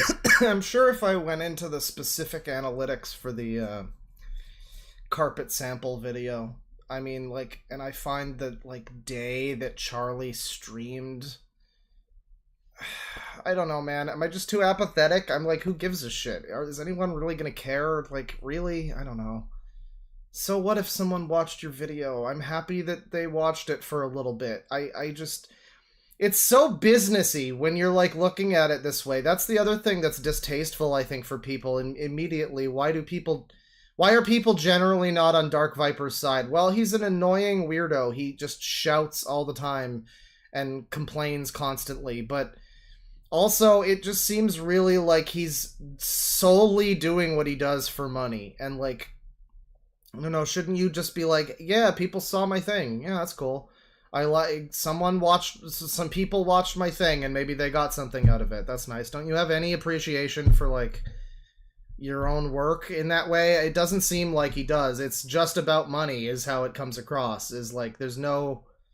Like, I mean, it's just money and views, ultimately. I mean, that's nice. That's a nice thing to also have, but I don't know. I like making things. If I make something, it's because I like making it, you know? It's not just because I have to crank out shit for the fucking algorithm, but that seems to... If you look at Dark Viper's channel, that's, you know, different strokes for different folks, I guess. Similar. Then we notice a little spike here on May 12th, because this is when everyone's favorite corporal decided he wanted to watch some real content, and he reacted to it. So you'll see a bump in viewership here because he's consistent about giving credit and linked the video to his stream after watching it. But even visually here, you'll notice an immediate decline. We have a pretty significant... No, I mean, no one's gonna... I mean, that's the... It's like, I try to shout out channels more than anything. I try to tell people about videos, because I recognize that this is the scenario. I would love to do a stream where I've often thought of this for years. I've thought about doing a stream where it's just stay paused, sunny positivity stream, and we just look at channels that I like and videos that I like, and I say nice things about them because they're videos that I like, but then it's like, it's not really gonna give them any boost. I mean, people are gonna watch my stream and then, I mean, I don't know. I mean, like, this isn't a full picture of this anyway. The guy's trying to make an argument, but, like, how many people subscribed to you after this and were like, oh, well, I watched him watch your video, but I'll subscribe to you for more videos like this in the future? I guess maybe not, because then wouldn't it also stand to reason that you'd be like, well, I'll still just watch Asmongold. He'll probably watch the next video this guy makes whenever he does make one, I guess. I'm sure there's people here who don't watch a new lolcow video because they know that I'll probably like, oh, there's a new Sonic Sega Gamer. I gotta wait until, like, something like that. You know, there's stuff like, you know, I have things like that with fucking movie reviewers or whatever too. So I mean, I get that's probably a factor too. But I mean, like, yeah, extra subs is also something too. I mean, again, there's a kernel of something with Dark Viper's whole argument, but it's very silly ultimately. Watching it, but even visually here, you'll notice an immediate decline. We have a pretty significant decrease in viewership, presumably due to the fact that from this date, there are now 2 major copies of this video sharing the algorithm. But he hammers home that react... Yeah, that is the thing, though, is that when somebody does, like, when it's just a stream, that's fine. When it's somebody re-uploading their reaction to a video and it's the same length as the fucking video, like, yeah, I mean, it's hard to not look at that as just a repackaging of shit, you know, I mean... Content is actually the worst for people who aren't reacted to at all. He compares it to pollution. I went into such intricate detail to explain that everyone suffers from React content, but those who are reacted to suffer the least. We could use pollution as an example. You've got the people at the top... He's so... He's got this, like, delusion of grandeur or something, like, where it's like he thinks this is way more of a thing than it is. I don't get it. I mean, like, he's compared it to rape and now, like, pollution? What? It's just streaming. I mean, yeah, it can be harmful. You can make your point. It's like the people that need to make everybody Hitler. You can just make your point without having to compare the person to Hitler. I mean, I guess I'm guilty of that too. Hitler's just an easy go-to for, like, evil dude, right? But, you know, when people do it in a more serious thing, like, they're like, oh my god, Trump, Hitler, like, you can make your point in a way that's a little more original, a little less, like, you don't have to invoke fucking, you know, genocide or whatever. Speaking of genocide... You guys hear about the Knuckles TV show and how it's the JDF's greatest invention? The greatest supporter of the Israeli front is the Knuckles the Hedgehog TV show. Knuckles the Fox. It's not really. There was some misleading. I was a little misled. Because Gabe mentioned it and he was misled. So I spread the misleading by mistake. There was some suggestion that the Knuckles show, because the Knuckles show has some, like, scene where a lady is like, you're the last of his tribe, your tribe? Oh, tribe. And she tries to, like, say that he's, like, Jewish or something. She, like, looks at Knuckles and tells him he's, like, a Jew. Because I guess she's Jewish, you know? It's one of those kinds of things, like, oh, solidarity, you know? But, like, there was some suggestion that the end of the episode had, like, a message supporting Israel and condemning Hamas from Paramount. Now, they did make that message, and I mean, like, it's just kind of your standard, we condemn whatever from, like, corporate people. But it was from months ago. It was not actually during the episode or at the end of the Knuckles episode. It would have been very, very funny, though, if Knuckles was explicitly pro-Israel. That would have been very funny. I mean, you could argue it's coded in some fashion. I guess the network it's on, but no, it's those are separate things. Unfortunately, I really hoped that we could have had a fun, like, news cycle where it's like, you guys hear Knuckles is, like, we could have had like art of Knuckles wearing a yarmulke or something. It would have been great, but it's not the polluters who sorry, he's comparing reaction content to pollution. I can't get over the way he looks when he talks. He's so animated. He screams. It's like he looks like he's screaming in every frame because he is screaming. Reacted to suffer the least. We could use pollution as an example. You've got the people at the top, the polluters. He's like quietly screaming. He's screaming in like a non-screaming voice, if that makes sense. It's screaming in everything but volume. Who make tons of money polluting the planet. Then you have the people who work for them who make some of that money as well. Then you have literally everyone else who's like, could you guys, like, stop polluting the planet? Like, we don't work for you, but we do suffer because of what you're doing. And the second tier is like, why the f*** are you complaining, man? I'm getting a great paycheck here. The people at the top, like, look, all these fucking people. They don't even... He's trying to make some kind of fucking point about pollution. I don't know. I often have trouble with these, like, analogies, these, like, multi-stage fucking analogies. I'm stupid. I can't wrap my head around that shit sometimes. So maybe it's me, but I'm a little lost on what he's trying to sell me on here. I don't know if it's me or if it's him. I often struggle with that kind of shit, but I think it's possible that his analogy is also just kind of bad. Work for us? They don't work for us. They're not our responsibility. Every class except the top is ultimately worse off. The people in the second class who get some benefit are less... It's this strange thing where he's trying to, like, talk about this, but it feels like him talking about streaming is essentially him also talking about like society at large. Like this is the state of capitalism or something, is like how it is on fucking YouTube. I don't know. Like he's blowing this up in a way that feels like it's like a bigger deal. It feels like he's making it a much bigger deal than it is. Like galactic proportions, fate of the universe kind of. I don't get this. Worse off, but everyone else is the worst off. All React content makes you a bad person, not that it's necessarily illegal. You are taking that guy's 500 hours of labor in order to take all these impressions, and therefore viewers from every other content creator. If you were to disappear, everyone would be better off. And However, here's the thing, right? Here's the thing. You can argue that he's right. I mean, again, we've said, XQC, whatever, they do that. They do that. But, like, I mean, why are you so angry about it, is my thing. I don't understand him being so personally affected by this, is kind of where I'm at. He can be partially right. He can have one foot in the truth here. I agree with him on, like, the principles of what he's saying, but I just don't see... It's as if a React channel fucking... killed his fucking son or something. It's such a disproportionate response.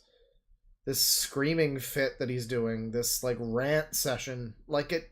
I doubt he can really prove categorically that, like, he was individually impacted by any React channel. Like, he might have not been... he might have not had a big influx of viewers by a React channel looking at his stuff, but is it possible that he's just upset that no one wants to react to him? Like, Papa Gut made a good point that was like, a lot of people do reaction stuff and they do other things as well. But, like, he could probably just fit this into his fucking thing. If he wanted to, he could be a reaction guy. Like, if it's a money thing, I really do think it's like a moral conviction that he has to some extent. It seems like that's what it is. Like, he has this, like, it's a very serious political stance he's taking against, like, this is abortion for him, is React content. That's what it's like. And I don't know. I don't know about that. all original content creators have just as much right to be in this space as anyone else. Reactors don't. Chill the fuck out, it's not that serious. Writing what is legal is not necessarily good by any standard. Just because slavery was once legal didn't make it good, and so Jesus fucking Christ, Viper, what are you doing? What are you doing? Everything doesn't need to be the worst thing ever. Come on, man. certainly, even if this labor exploitation was legal, it wouldn't make it any less exploitative. If you're a React streamer, you're a rapist and a slave owner, apparently. Could we pick more extreme examples? Oh, yeah, I forgot. The other half of the Papa Gut mention there was that he pointed out, like, he could fit this into his schedule if he really wanted to. If he's so upset about his bottom line being impacted. But the realization that he had as he was saying that was, oh, but probably nobody cares about what Dark Viper AU has to say about things. You know? Like, nobody would really watch him if he did React streams. Like, I realized, like, yeah, it seems like it's more of, like, a moral conviction. Like, this is, like, an abortion pro-life issue. Anti-React or pro-React. Could we pick more extreme examples? Is this Why is he always dressed in these? This is like a different tank top. He's got a different wife beater on. This is not a good look. I don't know who told him this was like a cool looking appearance. His younger brother. The reason why he wants to discuss the morality is he's trying to look manly with the fucking chest hair and the beard, I guess.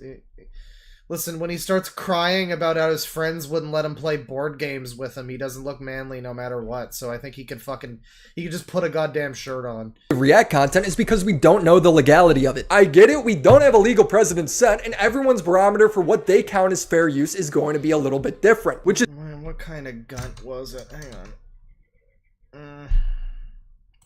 What kind of gunt was it? I'm not showing any kind of gunt over here, but I'll take your word for it. It's not showing any dropped frames or any content owned by anyone. Once again, I'd just like to say, as I'm looking at this guy's stupid gormless face, these are all just my opinions, which I'm allowed to express, and this is a video from Willie Mac Show, not from Dark Viper AU, not a Dark Viper AU video, not taking any content from his channel. I'm just watching a video from Willie Mac. You know, that's fine. That's fine. I might watch this one from Toastify afterwards. Who knows, you know? It's a wild, wild scene, man. This is why he says, who cares about fair use? For example, I clarified my position on fair use, which can be summarized as, who the f cares? Even lawyers aren't positive when it comes to what counts and what doesn't when it comes to fair use. Some say most of it likely counts as fair use. Others say live stream react content might be impossible to be considered fair use. If you react to anything and you're adding enough commentary to the fact that it's not a replacement of the original, then then it's fair use, I think. No, 100%. Wow, the fucking duality of man. Toastify is a groomer and is lying about her gender, and then Toastify is the goat. Those are the two messages directly next to each other in my chat right now. Discuss. But if I he did don't know. facial expressions and he did not commentary at all he did, that would actually be transformative. Yes, leaving to take a break will almost certainly violate copyright due to... I don't like Nux Taku either. We don't need to specifically point out every fucking little thing that we don't like. Come on now. The lack Nux Taku is not relevant to the overall stream. It's fine. I guess I do that too, though. And Nux Taku is a cunt. commentary, but arguably so Some does guys just... got to point out now that they don't like Legal Eagle as well. It's no one. I'm always reminded of the fucking Bo Burnham clip where he's just like, "Can anyone ever just shut the fuck up about anything, ever, for any moment of time, for any period of time, for just a little bit, ever?" And the answer is no.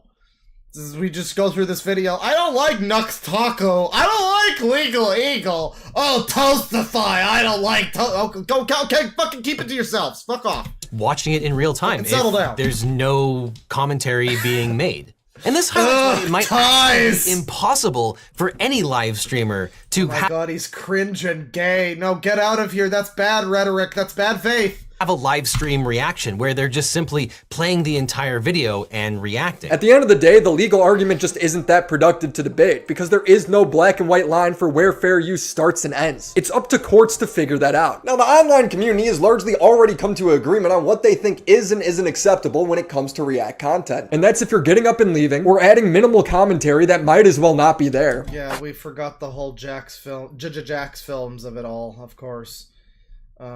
Sniper Wolf. I mean, Sniper Wolf is like worse in a lot of ways. I mean, Sniper Wolf is worse in a lot of ways than some of these React channels. I mean, she is a React channel, but she's like the main one, and she's one of the worst. You know, it's you don't expect the main popular person in a thing, like the most popular singer in the world, is not going to be like the best, but like, you don't expect them to also be the worst. But that's the case with Sniper Wolf. It's crazy. Oh, it looks like a cartoon! Sniper Wolf's reactions are not valued by the community, and she faces backlash for it. What is valued is if a creator is being critical or analyzing a video, significantly adding to the runtime. How, as a React Oh my god, is there gonna be opinion bashing in chat? Do not bash opinions! content creator, do you avoid taking the piss? Well, I think that so long as you're clear... How, when you're looking at a video about Dark Viper AU, is it possible to avoid taking the piss? I don't know, JXE. Trying, it's fine. You don't have to knock it out of the park every time, so long as there's clearly a respect and understanding there that you are working with someone else's content, I think you're good. Viper, on the other hand, thinks they could never add...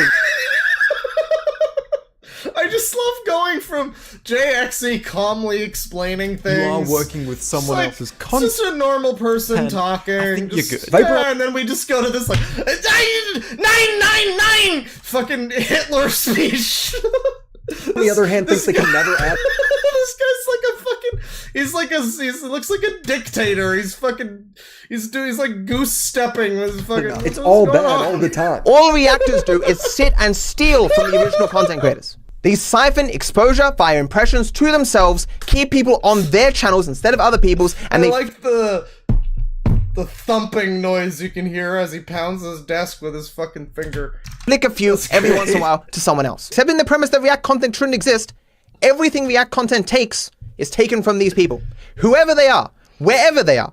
That's just logically true. When it comes to React content being the worst because it's stealing impressions from completely unrelated creators, I don't care. I value the authentic entertainment of a first-time viewing React video more than the 5,000th Minecraft Let's Play video that's been uploaded this month. Maybe there are times, like, we're just showing Tom and Katie Bugs here. I don't think I watched him talk about it, but I watched a few different people talk about, like, this video, the Lex thing. Like, sometimes I'll watch one and then I'll be like, you know, I want to see what this guy has to say about this scenario. Did this guy talk about it?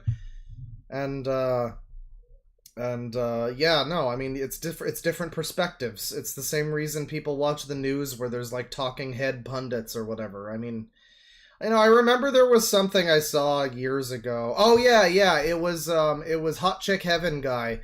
The hottest Sonic girls list guy who had this video.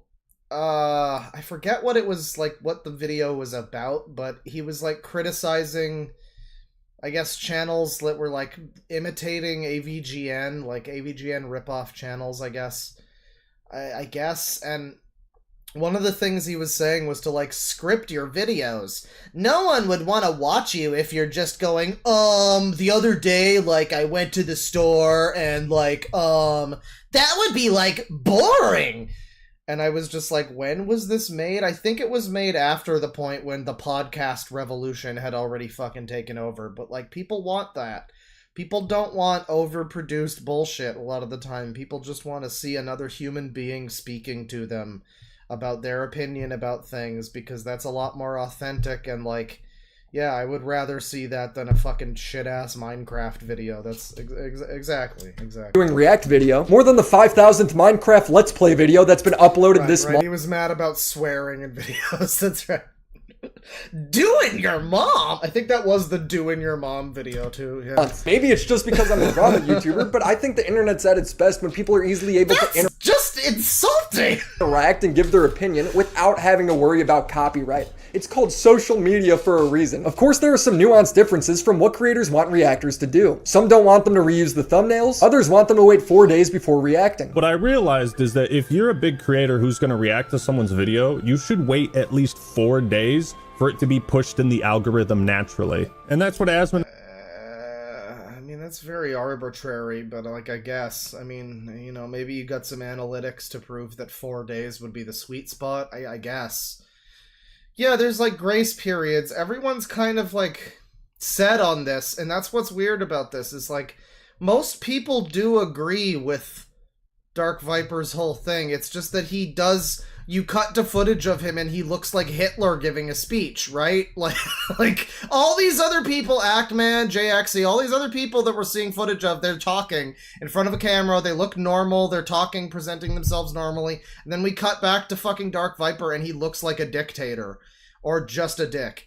And he's, like, freaking out and he's fidgeting and he's, like, overly animated. He's taking this so seriously, and everyone is kind of on his side to some extent, but not to the extent that, like, the unbelievable extreme extent that he's taken it, where it's like a way of life for him to hate React channels. And I talked about and agreed on after this happened. In this way, it creates buildup for his audience. They'll ask him to watch the video and they just have to wait patiently. So when he finally does, his audience is going to be excited. It means that my video will do better in turn, and so will his. You can see the difference in views on these two videos despite them being on the same game. But as of right now, creators and viewers value the free speech and opinions that come with good reaction content more than they value potentially losing that extra dollar. Actman expressed that sentiment, and Viper started a whole conspiracy because of it. As someone who takes passion in what I do, I enjoy watching those reactions. They always do really well on his channel, and some might say, but Actman, he's stealing views from you. Those views belong to you. Maybe they do. I can't say for certain, but what I can say is a lot of people who are subscribed to my channel wouldn't be subscribed if Asmongold never made these videos. Yeah, and that's the thing. People want to bring up, like, oh, this video didn't get more. Well, yeah, because he watched that video. But again, some people might have decided to subscribe to a channel because of, like, someone reacting to them. I don't think that's unrealistic, you know, to just be turned on to a good channel by someone else. That's a pretty normal thing. Like, I watched there's a lot of stuff that I watch because, like, Vinny has mentioned it or something, you know. It's not that uncommon. So I mean, like, that does happen, and people like that Mad Season guy talking about bumps in viewers on certain videos. Like, I guess certain videos maybe, but those videos are the ones that got reacted to. Look for, like, subscriber bumps and stuff, you know? And even then, it's not going to be a huge increase. I think Papa Gut pointed out that, like, there was a time a few years ago when Mr. Beast was giving out shout-outs to people with, like, every video, and I guess some of those shout-out people didn't ever crack, like, 10K. You know? Like, you get one of the biggest YouTubers ever shouting you out by name in a video, and a lot of people just aren't going to view the person's channel. A lot of the time you watch a video, it's someone you like and they've got, like, a guest in the video, and unless they really have a specific interesting thing about them, you're probably not gonna, like, just go out of your way to watch the guest person, right? Unless YouTube starts recommending it or something, but, like, I don't know, that's just kind of the way it is. I don't know. I sent him a message. He hasn't responded, but even if he does respond, I'm not going to tell you what he says, because I'm more asking him out of curiosity. I have seen the negative response from viewers when others have called out Asmongold, who previously associated with him in the past. I ask you honestly, do you really see Asmon as better than the others you criticized, or did you worry about how it would reflect on you to speak negatively of him? And they act more to defend reactors than they do anything else. It doesn't matter the formulation that reaction content takes, at least in the sort that I'm talking about. The live stream reaction and then just throwing it up on YouTube. To most other people, the form it takes matters. That's the consensus. This world where he wants every creator to strike. Now, I'm gonna jump ahead a little bit, because it is getting a little later, but we got some really good stuff coming up here. And, you know, again, he's got some good points here, generally. I guess I should jump to where the Charlie stuff starts, maybe. The 14 pages! Anywhere! There's no way for you to prove... Yeah, this is where he starts to get real semantical with Charlie. It gets really annoying. We'll come to here. I do need to get to where he starts, like, really just getting incredibly embarrassing. This video is one that gets worse as it goes in the best possible way. It's Matt responding to other people's opinion with his opinion, but he presents his opinion as a fact. It's literally just him making semantic arguments. For example, Charlie's original video argues that React content is good exposure for small channels, and that Viper's solution of getting rid of React content won't help small channels. So even right away, his initial tweet going for the most extreme approach possible, all reactors are bad people. All reactors are bad people. All of them. Every single one. The React grift. Again, this lack of empathy that people just have that just blinds them to things. This is where the problems occur. Because they don't understand why everyone else has a problem with this insane shit that they're saying, and they also don't understand that the people that they're broadly fucking, you know, smearing as bad people are probably not all the same person with the same goals and personality and stuff. Like, everyone, the people who are like, what about the people who watch reaction content and they want to be a good React channel themselves and they haven't made one yet, but, like, are they free from sin because they haven't made their own React content yet, or does it immediately, I don't know, man. Just think about it. There's probably why do you make, like, weirdo GTA content? If you're wondering what this guy does, I pointed out before, I had never heard of this fucking guy outside of him whining a few different times. This time, and then this time recently, and then this time that we're watching here where he, you know, gotten into a stink with Charlie specifically. And both times he's just been like a whiny little baby, more so this time. And, yeah, I mean, like, just, I don't know, man. It's just so sad. These people don't know how to fucking operate.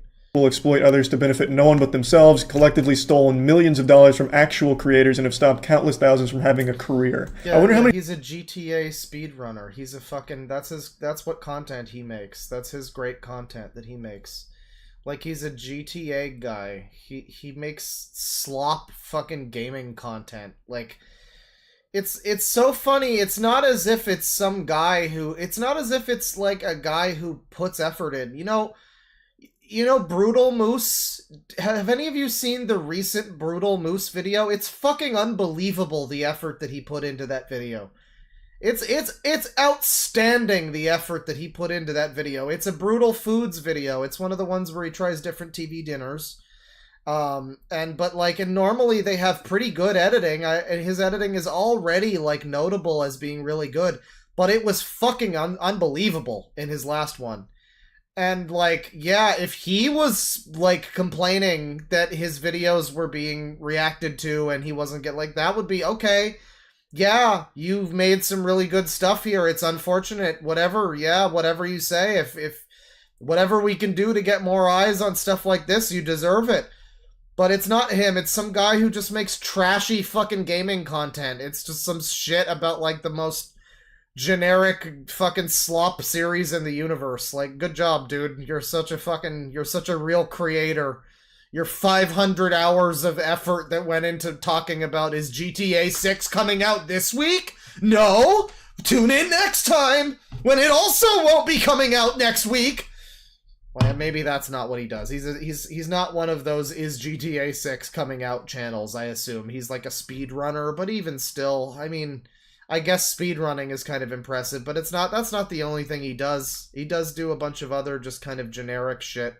His channel, I mean, it's not against the rules. It's not against the fake fair use rules that he's inventing for himself that aren't real and don't matter. It's not against those rules for me to take a look at Dark Viper AU and what his channel looks like.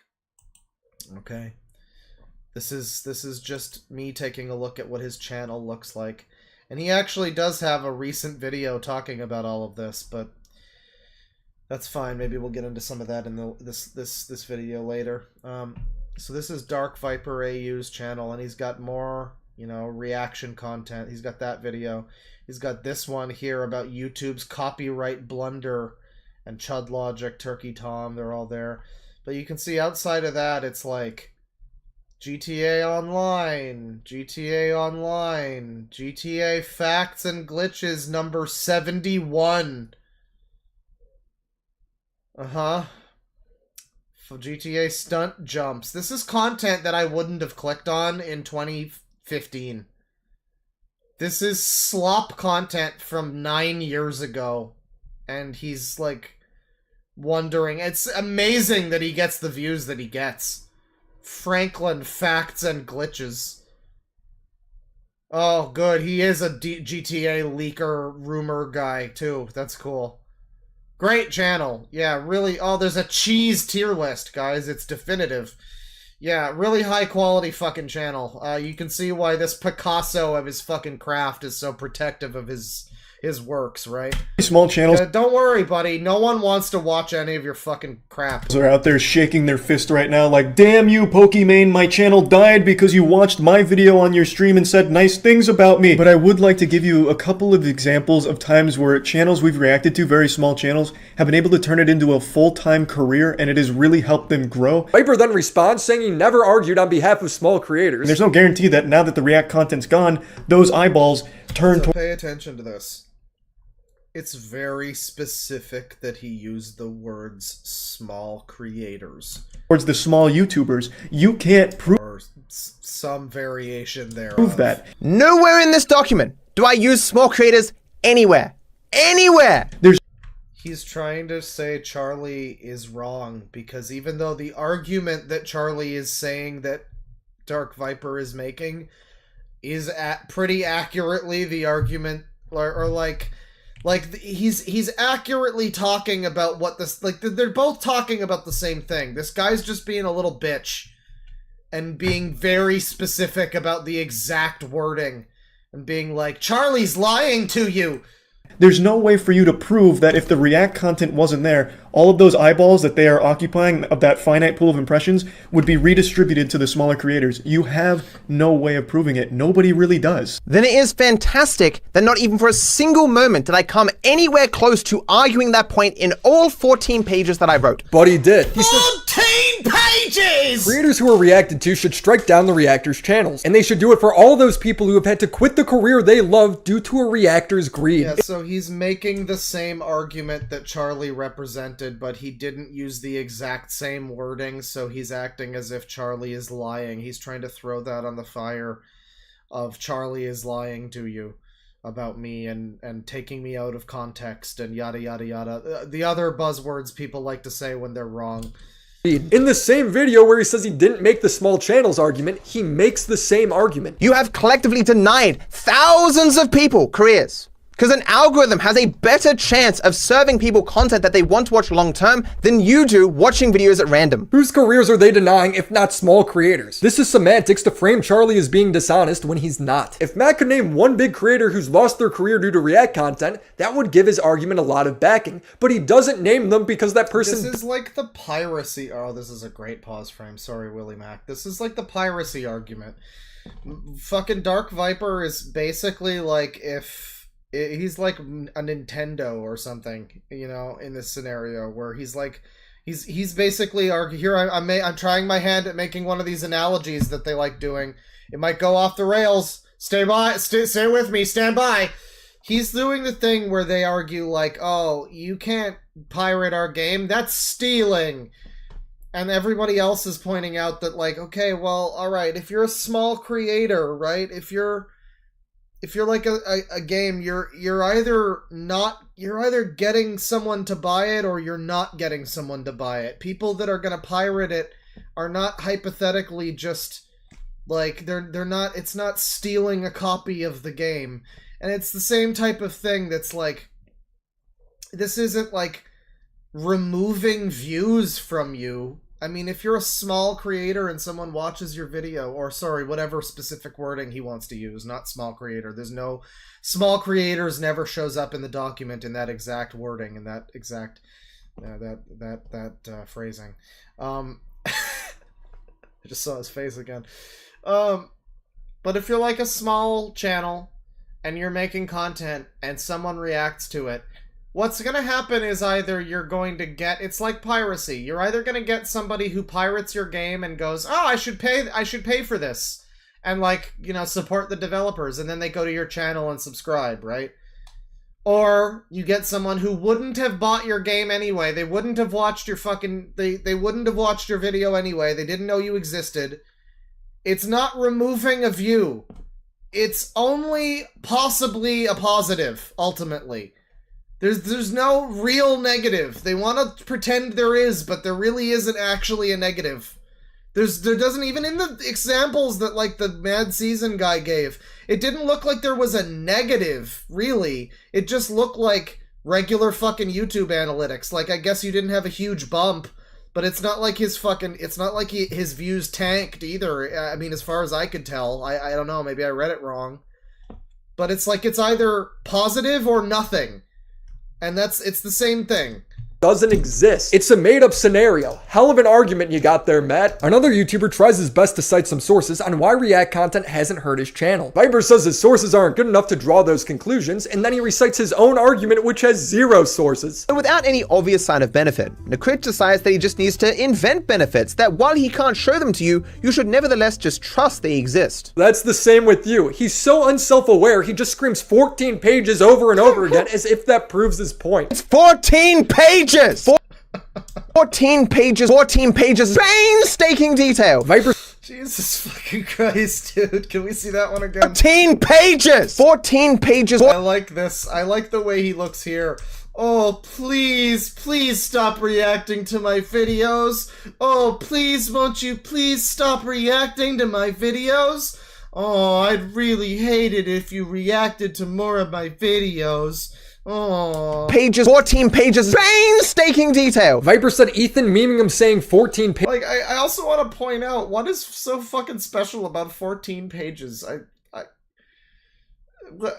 Is that like supposed to be a lot? It's not. It's not like there's anything. It's just you can ramble for 14 pages. That's nothing. Like if it was like 100 pages, maybe you'd have. I mean, but nobody would read it then. At least 14 is like a reasonable number. But it also is bordering on a crazy number even at that. I mean, I don't know, but it's like it's almost at the level where it's like a little crazy, but it's also not enough. It's still not something where I'm like, oh wow, I mean 14, he put so much work in. I mean, I could do 14 pages. It wouldn't, like, on that, it's just your opinion, right? It's not too long. It's like not too hard to write a fucking 14-page thing about like why I don't like the thing, and you just write it, you know. I mean, whatever. It's 14 pages, painstaking detail. How long do you think it took him? Do you think he took breaks to shit? Or, like... do you think Dark Viper's, like, a piss bucket kind of guy? Because, like, I mean, you know, he's busy. He's a busy gamer. He's got to get the fucking work done. He can't be taking bio breaks, right? He's got to be at the desk all the time. He's recording a video. He's actively pissing. That's just my theory. Traumatized him. It's 14 pages! Because one of my favorite people on the internet, Dark Viper, 14 pages! I don't think Ethan is a very good person, and his using a soundbite of one of the most traumatic, angry moments of my entire life for many, many years on his stream, perhaps 100 times, is a bit more than excessive. So you shouting about a situation you invented is a traumatic moment in your life. Is that right? I mean... You're the one who wrote the 14 pages, got yourself into this scenario, wanted to talk about it. You're exclusively the one who put yourself in that scenario, but it's a traumatic situation because you were shouting 14 pages. Why? That's fucking weird, dude. And very sick. Why was this traumatic for you? You're angry over nothing. Viper writes an essay where he name drops Charlie, argues that he's a harm to the entire creator space, and draws comparisons to Grape, so Charlie... people really need to fucking stop talking... You know, I say that, like, oh, you know, stop being all semantic. These people, they, like, pick apart your sentences. But no, words do matter. You know, and the example of that is these people talking about, like, I'm just so traumatic. Oh, like, every fucking person. Everyone is a victim. Everyone is a fucking victim. It's ridiculous. Everyone. You got fucking ridiculed on a live stream for a stupid thing you put on the internet yourself. You chose to say 14 pages! And you're, like, traumatized. Well, you should be, frankly. That's fucking stupid. The whole thing is stupid. That would traumatize me, too. You know, I'm not even gonna fucking lie. If I was in Dark Viper's position, I would be laying awake at night, fucking crying myself to sleep. Like, you know, I guess it would be traumatizing. I shouldn't shit on him too much. It does seem like he probably has the weight of being an unlikable prick on his shoulders. Response. All just my opinion, not harassment or bullying, and not an allegation of anything when I say he looks like a serial killer. Just an opinion. See, Charlie responding to this viral public document about him actually makes Matt the victim because Matt didn't make the video yet. Of course, I will applaud Charlie. By coming out ahead of my video, he can undercut it so heavily that it will no longer be taken seriously. The ideas within it will not be looked at with an open mind. Good job using your platform to crush down dissent against your empire of unpaid labor. If you didn't want him to respond, you shouldn't have. Empire of unpaid labor. Because he, like, watches car chases and shit, I guess. I mean, like, you know, I don't know, Charlie's the whole thing kind of bothers me because he'll have a video that looks like it'll be something and then you click on it and then it's just like an esports thing or something. And sometimes I click on a video because I think it's going to be Charlie. Because I'm interested in Charlie and what he has to say, and then it turns out it's just like him reacting to something I don't care about, and I'm like, oh, I thought this was going to be something where he has something to say about a thing. Instead, it's just like it's just a react video. So, I mean, I guess there's like stuff you can say about him and how he does things. He also said something about the Fallout show that was to the effect of, they brought in the creator, Todd Howard, so of course it's good. Which, man, you know, It's like Papa Gut was also very... He watched the Synthetic Man video. I also watched that one that he recently did. I never watched anything from Synthetic Man, but that video that Synthetic Man did where he was just bringing up, like, interracial divorce statistics in the middle of his Fallout review. Yeah,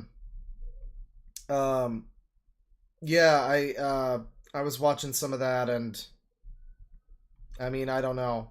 For one thing, I will say about that guy, I've always said that that guy's probably just a troll. I really don't think he is, actually. I mean, like, if he is, he's trolling by pretending he's a big racist on the internet, so it's like, it's one of those. It doesn't really matter anymore. But anyways, look into these puppy dog eyes, people.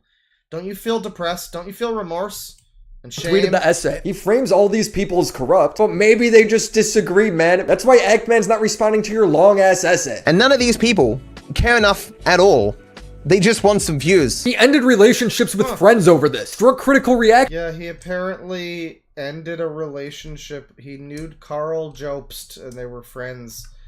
And Carl had a Starforge PC sponsor because Starforge is partly owned by Asmongold.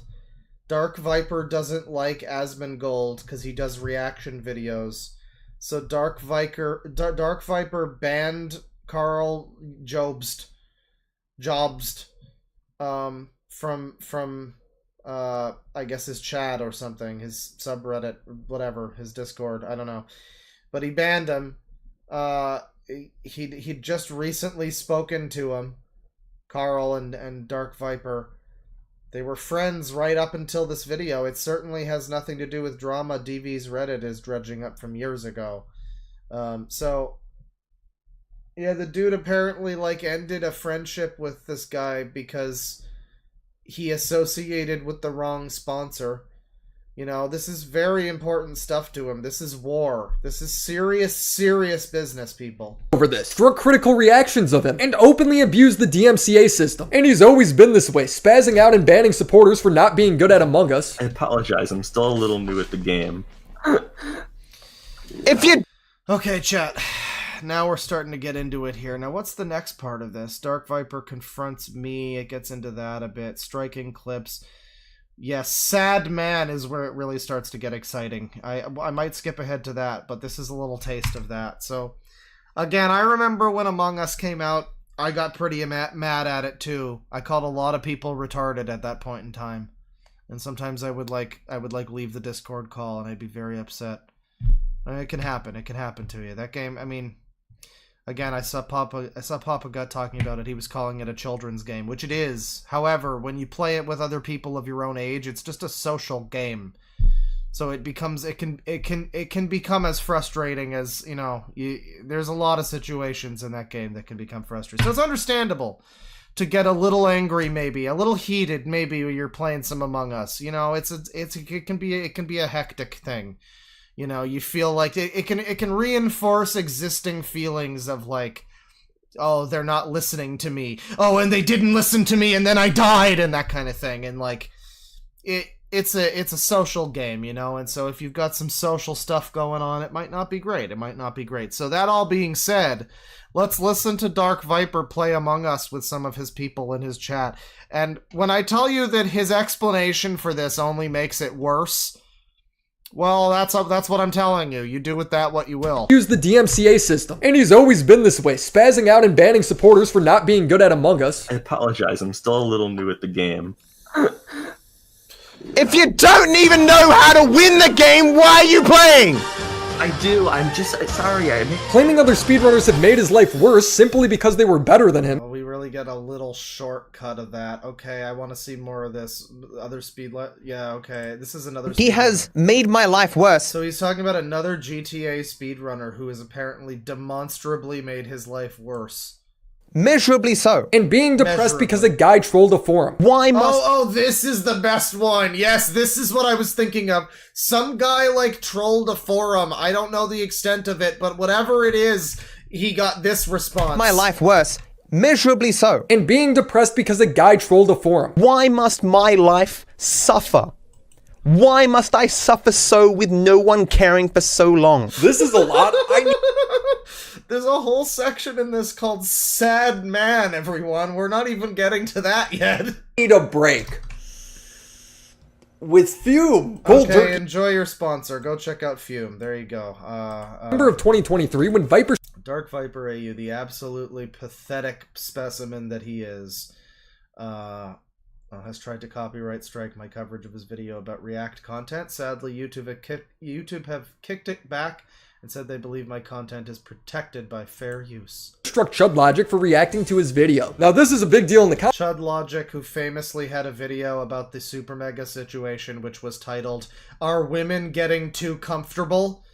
And which I famously watched and then decided, wow, that title doesn't go hard enough. Commentary space because a heavily critical reaction video getting struck down because the original content creator didn't like it is a threat to the nature of the commentary community, where the entire point is to criticize and engage in online discussion. At this time, I had yet to see Chud's video, but when Tom tweeted, "Hello Dark Viper," people are saying you filed a DMCA takedown on a fair use commentary video by Chud Logic, hoping to get some kind of comment or clarification. I said I agree, especially coming from the fair Lucky there's a fair use guy. At this point, it wasn't even clear if Viper filed the DMCA. It wasn't filled out correctly and was full of spelling errors. This is either someone trying really hard to sound like Dark Viper, or it's just him, because it is worded in a way that only he would say things. I'm gonna try not to like make fun of this too much here, but it opens with saying, "I have made particular study of fair use law." But if you just hear him saying that, screaming it in his little Dark Viper dark void, "I have made particular study of fair use law. For example, I have and he just continues, and he's just like, he's like Sieg Heiling the whole time, you know? Allegedly. But if he did, stating why is a reasonable ask. He was acting so shifty on stream about it. Fuck. Viper, were you the one who filed a DMCA on Chud Logic's reaction to you? Just wanted to clarify if that was you and not an impersonator. Nicholas, I know you're a historic star. I don't care. Also, this is Nick DiOrio. Hi, Dr. Pepper, the one who filed DMCA. What is he saying here? If that was you and not an impersonator. Nicholas, I know you're a historic star. I don't care.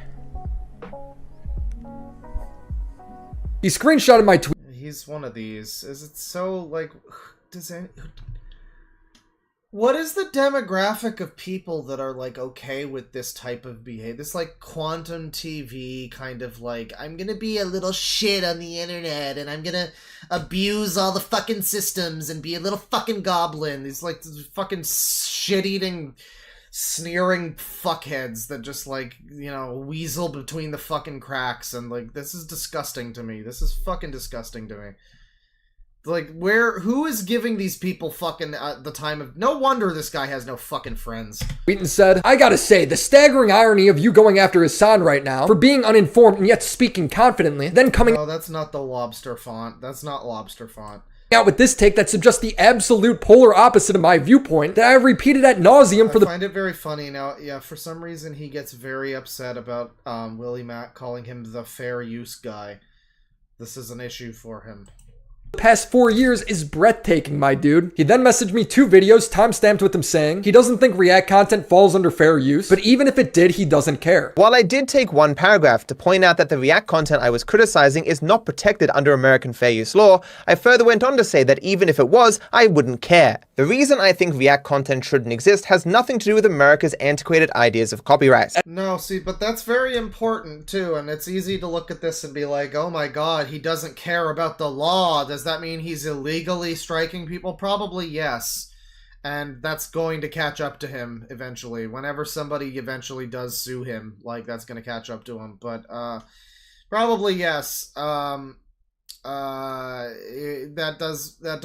is what that means. But it also confirms what I was saying, that this is a very, very moral thing for him. He is entrenched in this belief. This is something that is core to his existence. This is like a religion or something. Like, it's beyond the law and what the law says, and like, them's the breaks, that's how it is, unfortunately. You know? It's far beyond that. It's It's something where he is morally just. This is his crusade. This is Dark Viper AU's 9/11. At this point, I was confused because what did I get wrong that was on the level of Hassan? All I did was make a tweet, and it was that I called him the fair use guy. Viper's talking past me. Am I the fair use guy? Of Hassan. All I did was make a tweet, and it was that I called him the fair use guy. Is that at all in any reality, even in the ballpark of who I am? Well, listen, that's a much nicer thing than you could say about, than I would want to say about him. Just calling him the fair use guy, that's a pretty, like, you know, when you complain about, like, what image you've cultivated with other people, you know, whether that's, you know, fair or not, you know, you need to analyze why that is. Don't complain that he called you the fair use guy. Ask why he called you the fair use guy. Ask why that's the image of you, that's the thing that he used to describe you. If that's a problem for you, for some reason that's a problem for him, being called the fair use guy. I don't know. I guess that seems pretty accurate to some extent. I mean, it's oversimplified, but like, sure. But I guess again, it's not about fair use. It's not, because that's like antiquated copyright law, which again, he is right. The law is antiquated, but again, he's coming at it from this deeply moral standing of, like, this is, you know, life, liberty, and the pursuit of original GTA glitch videos. Viper's talking past me a bit. When I'm calling him the fair use guy, I just mean he's somebody who argues about it, which he did in his document. He cited Legal Eagle's video on fair use when making his own video. You can watch Legal Eagle be the 900th lawyer to explain this. All I'm saying here is he should give a statement for why he struck it down, not why he's a champion of fair use, which I think is how he's taking it. He wants to argue the semantics of me calling him the fair use guy. Am I the fair use guy, Willie? Is that even in the ballpark of who I am? And I clarify, you are the most infamous for saying React content isn't fair use, which I don't even think your stance is crazy. You should address the chud thing if you haven't and show receipts for why you struck it, if you even did. He then replies, do you honestly think my stance actually matters? Yes, it actually matters more than anyone else in this situation. You're the copyright holder. He just doesn't act like a normal person. Everyone else is acting so reasonable. Yeah, like he is like a little baby. This is that's another thing that Gut pointed out, was like the normal thing you would do in this scenario if you're asked would just be like, hey, did you strike this video? Yeah, I did. I mean, like, you know, I reserve the right to potentially fucking copyright strike someone someday and have my reasons to do it.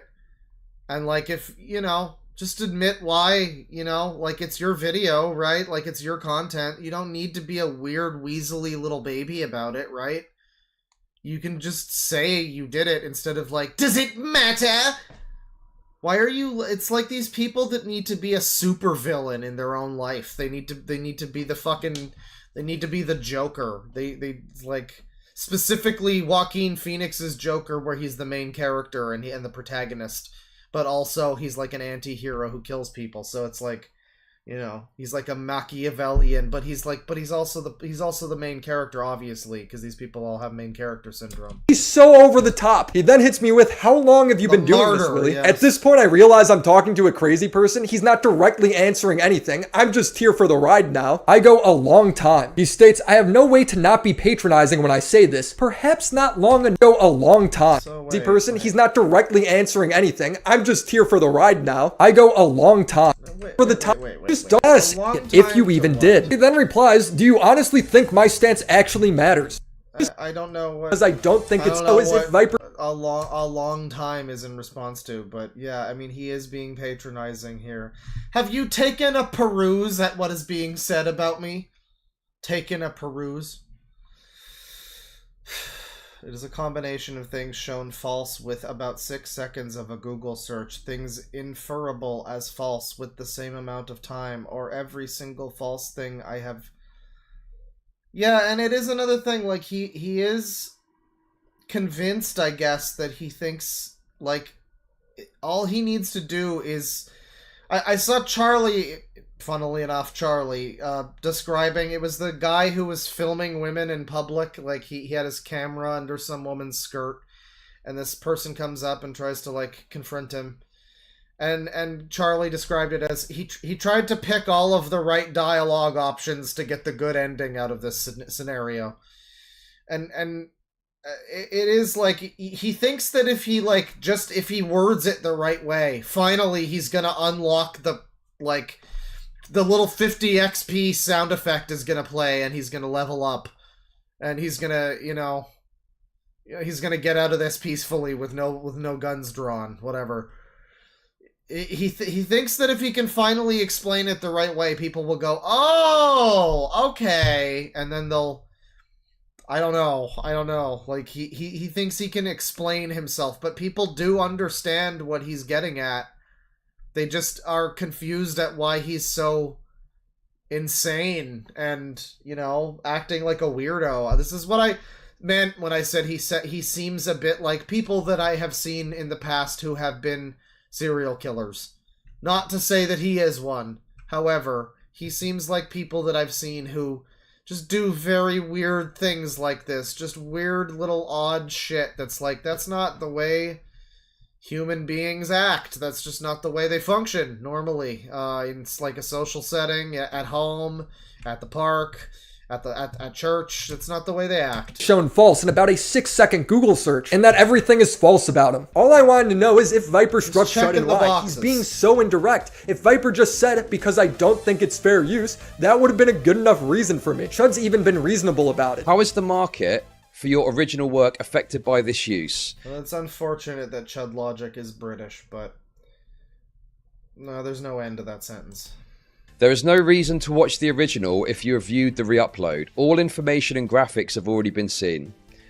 So, I think this is arguable as to whether that's the case, because I don't know. I'm willing to kind of accept that, yeah, it is obviously the full 9-minute video that he uploaded. But like, what with the way it's been transformed and the way that I'm commentating and things like that, is it really like a replacement to the original work? Like, this is something where I think it's a bit uncertain. No, this is a complete misunderstanding of the whole concept of like what the new media is, quote unquote. You know, when people talk about that. Like, yeah, it's all transformative remixing of shit. This is like rallying against sampling or something. It's like the dinosaur fucking music guy from like, you know, who was famous 40 years ago, who sues some band because they sampled his like song from the 80s, you know. And it's like, you just don't understand the way fucking music works. You don't understand how creativity works in this medium. How, like, what the genre is, what new remixing of this content can do. I mean, like, it goes beyond commentary. This gets into, like, what about YouTube poops and just general, like, funny video remixing? What about memes? If we're gonna start whining about taking people out of context, what about memes? I mean, that's literally what he's complaining about. Is the fucking 14 pages thing is like the most traumatic thing in his life, and it's just a meme. Like, you can't help yourself having become a meme, dude. That's not something you can control. Watch the Pac-Man episode. It has all the info. So, I mean, yeah, I don't know. As to how that would be viewed. Yeah, it was a 9-minute video, and my edit of it was like between 35 and 40 minutes or something like that. So yeah, this is one factor. I'm not certain on that, you know. Legally, not sure what the... Stop being mean to... No, he did it again with the teeth. Oh no. Stop calling him a nutcracker and saying he has resting gopher face or whatever. That's so mean. Situation would be. But I think that I would, you know, be willing to argue that there's a case to be made that that isn't necessarily true. But he's bouncing all over the place, relating it back. Yeah, that's a good point too. His entire channel is predicated on the existence of Grand Theft Auto. If Grand Theft Auto didn't exist, this guy wouldn't have a career. It's really fucking stupid for him to talk about other people using other people's work when his whole career is based around Grand Theft Auto 5. That is a good point, yes. for anybody to, like, I mean, it's the same too. It's like the sampling argument. It's like, oh, you're gonna argue about fucking your song being sampled here. Which song did you love that was just a ripoff of some, like, blues song that came out? I mean, Stairway to Heaven is always the fucking go-to, but, like, every band was ripping off other fucking bands. Like, music is just rip-offs and shit. Listen to how much of a fucking ripoff this is. You hear? Do you hear? Do you hear how Persona 5 this is? I'm such a ripoff. I totally stole that from Shoji Meguro. Fuck you. That's the way it works. You make new things. You fan of GTA, you make original content based on GTA. It's not the same as GTA. It's not the same experience as playing GTA, but it's based on that. And so watching a fucking video about your video is not the experience of watching your video. It's watching someone else remix and fucking contextualize your video. My drama with Hassan, that people should give him the benefit of the doubt. He then asked me if I know what a DMCA is, and he says he can't file a false DMCA if it's his content in the video. But again, he's arguing semantics. He knows what I mean. The colloquial term for a false DMCA is when somebody strikes a video not because of their IP, but because of what the person has to say. He then goes, people have no clue what fair use defends. Consequently, any use of DMCA will create some ire with people. If you struck down Hassan or XQC because they got up and left, or a streamer who didn't add anything, nobody would care. People are mad because you took down a 35-minute critical reaction video of your 9-minute video. This is stupid because Viper's critique. Yeah, so his original video was 9 minutes and Chud's video was 35 minutes. It's so far beyond. Like, no one would be on your side, dude. I would love for JXE to weigh in on this because they were one of the first people to really make, like, a big stink about Hassan specifically, and I think maybe XQC later, but I don't know if JXE ever talked about this in particular, maybe on Twitter or something. But this is clearly far beyond what, you know, anybody was ever really arguing with that. Everybody was just like, don't put on a fucking video you didn't make while you go and make your fucking dinner and take a piss. Put on your own shit, or, like, just put up a little fucking BRB screen, you know? And yeah, I mean, it's obvious, but he seems to have maybe just already had these feelings, and maybe he just, like, rode that wave of, like, you know, XQC, Hassan, Sniper Wolf as well, and just tried to use that as, like, a springboard for his existing, like, complaints, his airing of the grievances for this Festivus.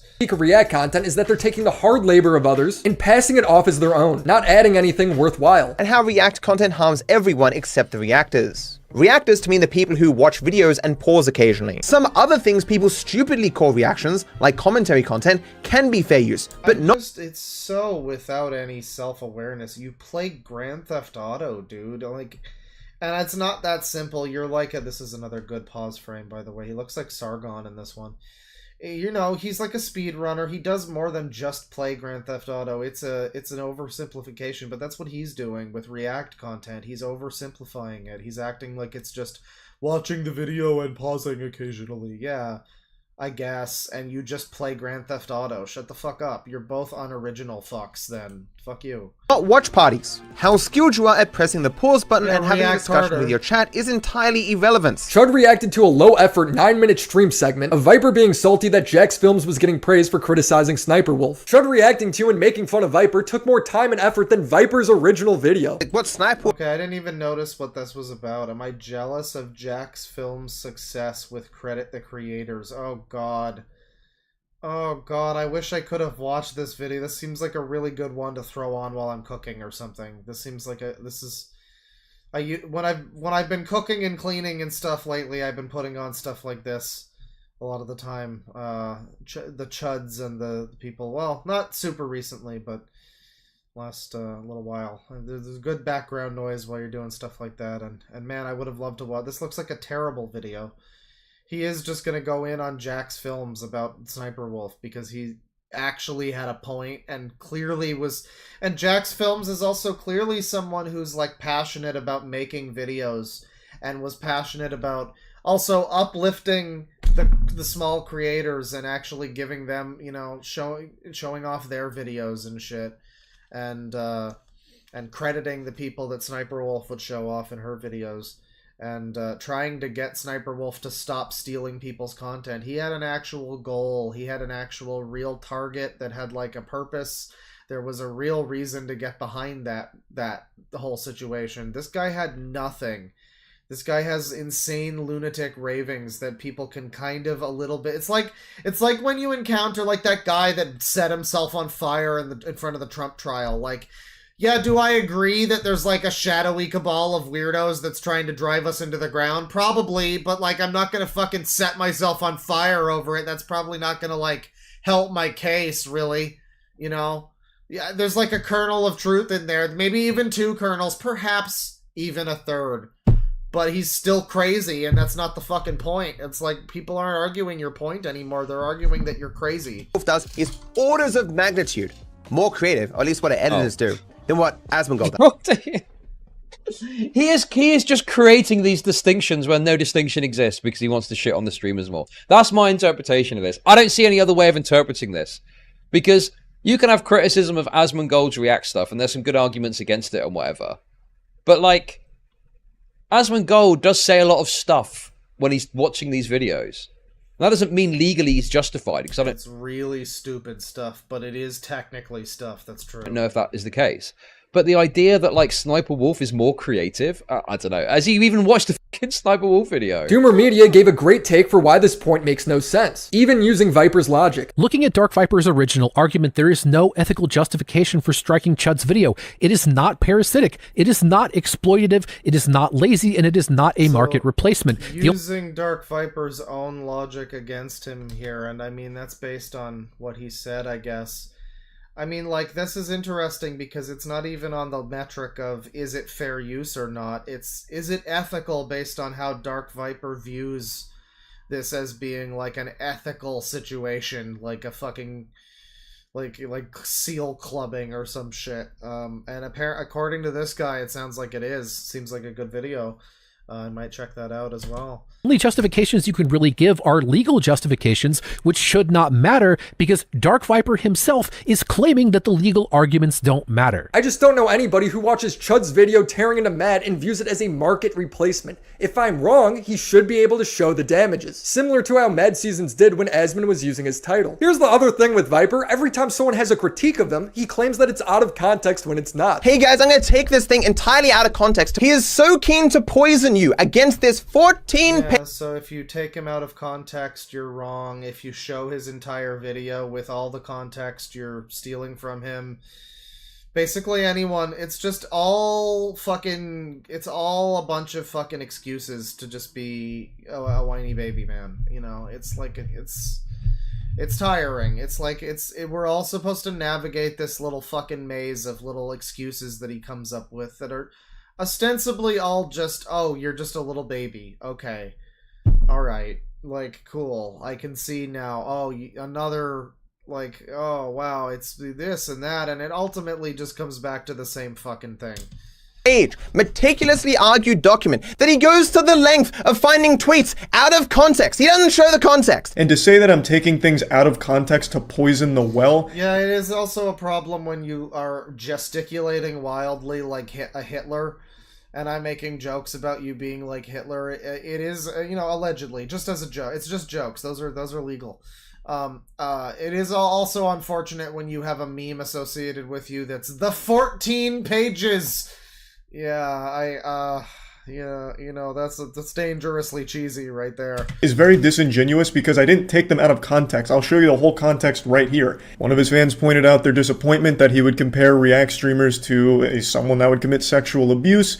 And he argued with this person by saying that their behavior is similar to someone that would sexually abuse someone. To people who go around in real life and drug and rape people, so... I just wish every person who makes that claim would care enough to go back and read my old essay. And in the context of my original essay... You read your tweet, and it's also... Yeah, I mean, it's in the essay. I mean, I think I've read I've read it. Like, I don't like this stupid thing people do where they argue about, oh, you took me out of context. Like, yeah, I'm not reading the whole entire thing just like right. Like, it's not realistic when in some situations where, you know, people claim about, you know, complain about context, and like, I don't know, man, the context should be more obvious. It shouldn't be buried in there. Like, you should make this a little more clear. Instead of, maybe it didn't need to be 14 pages. Maybe you could have made this a little more clear. If people keep missing the context, that might be on you. If people have completely misrepresented that, it might be because you represented it poorly and they are confused and don't understand it, you know? These references are still perfectly fine. Viper then says, I perhaps may have read more in regards to fair use than any person alive. He then corrects himself to any person relating to this. Someone says, I hate to say it, but is this his biggest achievement? Well, don't worry. Don't worry. If this is his biggest achievement, at least it's better than his worst day ever, which we will get to. We're gonna get to it shortly. Case, he then says he took down the reaction video not because of the content, but because it was a reaction video. He then wraps up this anime-esque monologue by connecting it back to me calling. And Papa God had a really great point too. Look at this fucking weird rant that he's like going on. Truth does not matter. It's insanity. Papa God had a great point that was like, you know, YouTube allows reaction videos. Like, if YouTube stepped in and there was a precedent made that was like they took down these videos, whatever, then that would be that would be like something. He would have some point then. It would be like, okay, yeah, you know, YouTube, there's like, I don't know, it's just like YouTube's clearly been okay with, and they support like Sniper Wolf. They pump Sniper Wolf in the fucking algorithm. And so, yeah, YouTube's fine with reaction content. It's like, I'm sorry to say, your Weird Crusade is not... It has no basis on YouTube at this point in time, you know? I don't know. Him the fair use guy. And I'm like, but you are the fair use guy. You just said you know about it more than anyone else alive, and you talk about it routinely. If you read into it, fair use is incredibly weak in what it defends. There are even courts that may have ruled against H3H3 given how they've ruled in prior fair use cases. When he filed his strike against Chud, he unnecessarily listed his credentials, even though it's not relevant to people filling out the form. The fact that Matt is so mad that I called him the fair use guy is perfectly on brand for him. Viper disagreed, saying, it's like if you said Viper is the Lego guy, and when I said no, I'm not the Lego guy, you responded, why are you bringing up Lego right now? I'm not the fair use man, I'm a fair use man. How would you like it if I came up to you and I said, hey, are you the YouTube drama man? Yeah, this is good. Where have I heard this before? Lego guy, and when I said no, I'm not the Lego guy, you responded, why are you bringing up Lego right now in my DMs? Checkmate. Bro, if you made a 14-page essay about Lego and then wrote in my DMs that you know more about Lego than anyone else alive, I would call you the Lego guy. We've gone into Lego in this scenario. We need to keep turning this into weird analogies for some reason. Feel like I'm talking to a schizophrenic. He'd make a video and repeat this without showing any of the context of him calling himself a fair use expert. Especially coming from the fair use guy. In my work, multiple times, I have specifically laid out that my criticism of reaction content has nothing to do with fair use. Willie here showcases how none of these people had any interest in watching even one of the videos I've made Everybody mark off whiny user on their bingo, by the way. Outlining my thoughts on this topic. Yet even despite being aware of the... Like, I've heard a lot of Australian people whose voices don't sound like this, but he sounds like that one voice clip of the "Giddy out! Giddy out!" They don't care. They still make claims like this one. I did watch your original video and read your essay. Again, really upset about the term "the fair use guy." I don't understand it. The only reason I called you the fair use guy is because you argue against it with React content, which is true. I actually DM'd Willie Mac Show and said, what the fuck are you talking about? I'm clearly not the fair use guy. He should not said, bro, if you're not the... This user is not the fair use guy. Fair use guy, why are you in my DMs talking about fair use? Like if he called me the king of Lego and I messaged him and said, again with the Lego. Hey, I'm not the king of Lego. What are you talking about? For Willie, that will be all the confirmation that he needs that I am actually the king of Lego. Am I crazy? He did call himself an expert in fair use. He knows more than anyone else related to this case. I wish you... Yeah, he has like specifically decreed that he is like how Elon is the premier fucking mind when it comes to manufacturing and production in the entire world. No one has more understanding of it than him. Just like Elon, Dark Viper is the premier mind when it comes to, he's the paragon of understanding fair use law and unlaw too. Shared that DM, I feel like I'm getting trolled. None of these people, when wanting to understand my positions or why I was doing what I was doing, thought to look at the entire series that explains exactly that. I sincerely cannot fathom that level of stupidity or indifference to the truth. I have now watched all of Viper's React content series, and it is just the same video reposted over and over again with no new data or findings. Viper would give his reasoning for striking Chud, saying that it's not because of the criticism or the hate, but because React content in principle is immoral. I dislike when my viewers Okay, make that argument in court or to YouTube. That's... Man... It's like you're trying to... I think he's trying to be like a revolutionary when it comes to React content. It's so misguided. And it misses the mark completely. I mean, again, the whole idea of remixing content and reusing, like, it's close-minded, I guess, to what exactly you're making. It's without, of course, without any self-awareness, and it's amazing how people will tell him, there's so much coverage of this. I'm not the first to point out that he has no self-awareness, that his content is derivative of GTA and other shit. It's not like we're probably not fucking, you know, breaking new ground on this one, but like, he's probably been told that, and he probably just doesn't listen to it. He has... The brain does mysterious things that just make you not listen to certain things that it probably, you know, that are a threat to it or something. I don't know. Characterized by I'm no fucking brain doctor or anything. I just keep a bunch under my fucking bed. Oh. Agreement over people adding to the content, as this is what others complain about, but not me. It would be irrelevant to me if the video XQC was watching was about what it was like to live with severe brain damage, something he could provide sincere insight into. It would be equally as Stop clock. relevant to me if a heartbreaking. The worst whiny, annoying Australian cunt you know just made a great joke. Pike was watching a video about how to exploit people for fame and fortune while being a lying hypocrite, something that appears to be the only thing he actually has expertise in. It's so weird how much of this dude's foundation of belief is based on, like, things that I agree with, but, like, he's just taken it in weird places, and he's just personally kind of a weirdo, so it just ruins the whole thing.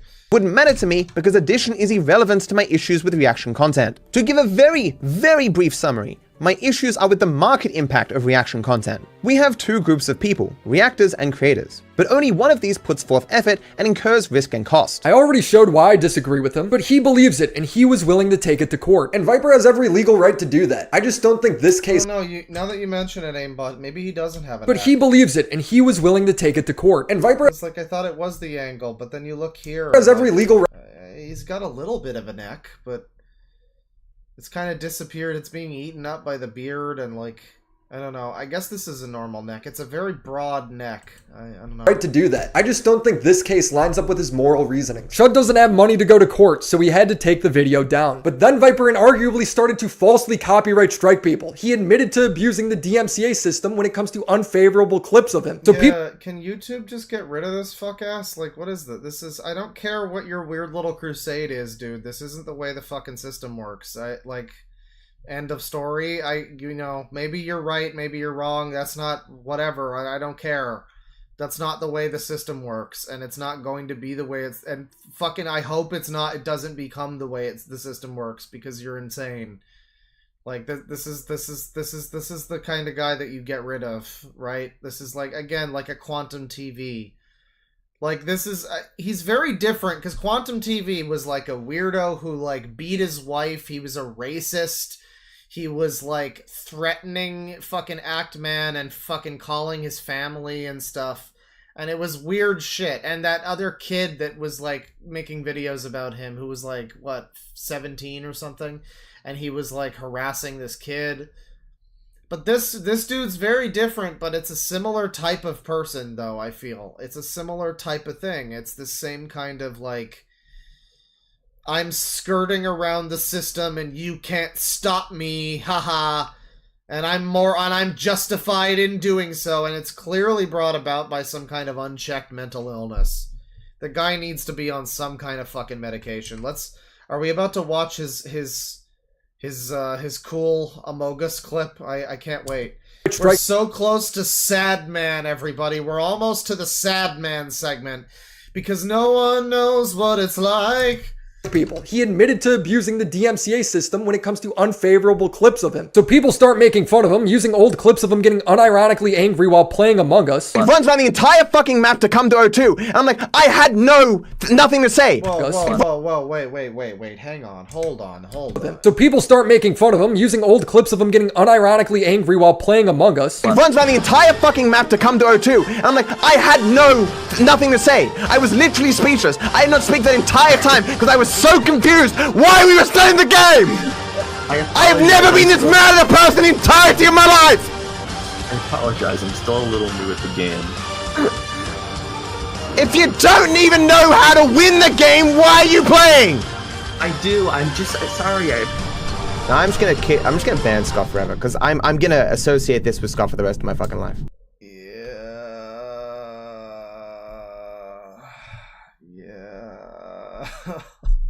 Let's do that again without the music, because like the way I feel really bad. There was a guy who we were playing Among Us with, and I think he was autistic, and I called him retarded because he fucked up something. He did fuck something up. I'm not gonna take it back that he fucked a thing up and got me like fucked over, but I did maybe go a little too hard on him. I've been there. Yeah, people it's like if you haven't played Among Us, it's easy to look at the silly, sussy Among Us game and be like, oh, he was getting unironically. That game brings a lot out of people sometimes. You would be surprised. If you don't know, you would be surprised. I don't act like I was heated. I was heated. I'm sorry to that person, that user, for that scenario. But like, I mean, and I've seen other people get heated too. Like, it's certainly not just me. But this is really something, though. I mean, this guy.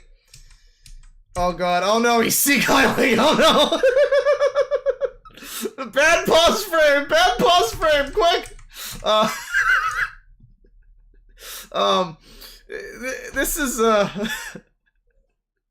This is a bad situation, though. So, I mean, he explains more later, but I'll give a little more context here. Apparently, well, I don't want to give away the funny part of the context, but I will say he had specified that the people he wanted to play were people that were skilled Among Us players.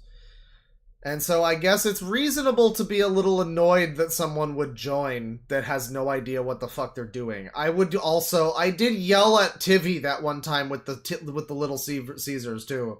And I think I shouted cunt at him like 5 times in a row. But it was just, that's just locker talk. That's just boys being boys. but this is like, yeah, you are being like shouted at by this guy, and it's very, very heated. People start making fun of him, using old clips of him getting unironically angry while playing Among Us. He runs around the entire fucking map to come to O2, and I'm like, I had nothing to say. I was literally speechless. I did not speak that entire time because I was so confused why we were still in the game. And he's like, and people are. And it's like that uncomfortable thing where people are laughing, and it's like, some of them are probably laughing at him for being so mad. Some of them are probably laughing because they're not sure if this is like funny anger, like performative AVGN anger, shitload of fuck anger, but it's like slowly over time when he starts going like, why are you still in the game? That's when it starts to get uncomfortable. I have never been this mad at a person in the entirety of my life! Apparently he strikes people. By the way, this is the Willie Mac Show channel that I'm watching. This is not Dark Viper. This is just a video he made that happens to be about Dark Viper, so, I'm not watching your channel. Fuck off. Fuck off. I apologize, I'm still a little new at the game. If you don't even know how to win the game, why are you playing? I do, I'm just sorry. No, I'm just gonna ban Scott forever because I'm gonna associate this with Scott for the rest of my fucking life. Matt's response is to strike the video because it's out of context. Since this, listen, I get mad at video games, but I've never banned. I think we made a joke. There's been a joke recently that I'll ban people for like beating me in Halo. I don't think that's ever gotten that far. I have shouted cunt and told people to have sex, to stop being such a fuck and go get laid.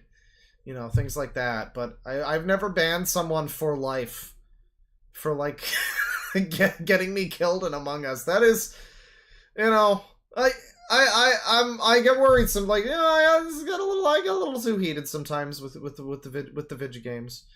But apparently not as bad as this guy. So, you know, hey, it's all good. It's all good. The next time Donald Duck dies in Kingdom Hearts, I won't shit my pants in rage because I'll remember this guy. You know, I'll just think about this guy and I'll be like, hey, you know, it could be worse. It could be worse. clip has once again been brought up on Twitter by someone who's disingenuous, whatever. I've now said about striking this video. I don't want to. But you're gonna anyway. Or people want to paint me as this DMCA hungry guy. That's generally speaking not me. But I just think this clip is just contributing to misinformation. And I don't think I have some moral obligation to contribute or to allow misinformation. It's not out of context or misinformation, but even if it was, that's not what the DMCA... See, the funny thing is, Aimbot, I haven't really been getting mad as much lately. You just haven't been around lately. We've had some of the most chill Halo nights recently. We had a really good one where we played Firefight for a little while. It was a good time. Yeah, no, I mean, I've been getting better. I mean, but there was the time with Tivy. Just don't, like, start a game mode. That was notable because he did that. It had been like a half an hour that we're all sitting there trying to finally get into a game, and then we do, and he just leaves, and he was the one guy with the hammer. He ruined the whole game mode. I had every right to yell at him that time, goddammit.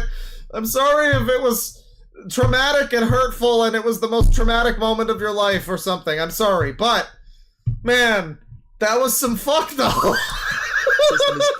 You're abusing it because you're embarrassed of these clips. That's wrong. People start goofing on him by posting an old clip of him saying the N-word. I gave him a weapon. Nigga, bullshit. Wait. I said it with an... Uh-oh. You never see it coming. Oh, what a shame. Hey. And he strikes it too because he's embarrassed. I am the rights holder. Of course I'm going to take down the things I don't like that serve no constructive purpose and keep up those I do like or serve some purpose. This particular clip exists for no other purpose than to allow people to disingenuously attack me with it because of the mistake I made when mimicking. Why do we have GTA footage while he's just reading something? Like, you know, usually you see someone with gameplay footage, it'll be like something they put in. You don't usually have gameplay and then just like a fucking like this happening in the corner, right? Like, this should just be the full video frame. It's just him talking. We don't need this, like, is this for like Zoomer fucking TikTok attention span or something? Like, you know, I'll get bored if I don't see Franklin shoot gun. I guess I don't know. I don't understand. Like, a lot of the time you see this, like, Nick Diorio will have Fortnite playing or something, and it's like, because he's just playing it while he's talking, you know. This is, like, unrelated GTA footage that it looks like he's not playing. He's clearly reading off a script or something, so he's, like, edited this in. Why? What is this adding to it? Like, isn't this a serious situation? It's amazing. He's talking about this, like, derivative content shit. He's got... Look at how much of the screen is not his own content. This is, visually speaking, this is a great metaphor for his whole this entire shit. Is him whining down in the corner about, like, transformative nature of content, while the majority of the screen is GTA. Amazing. Good stuff.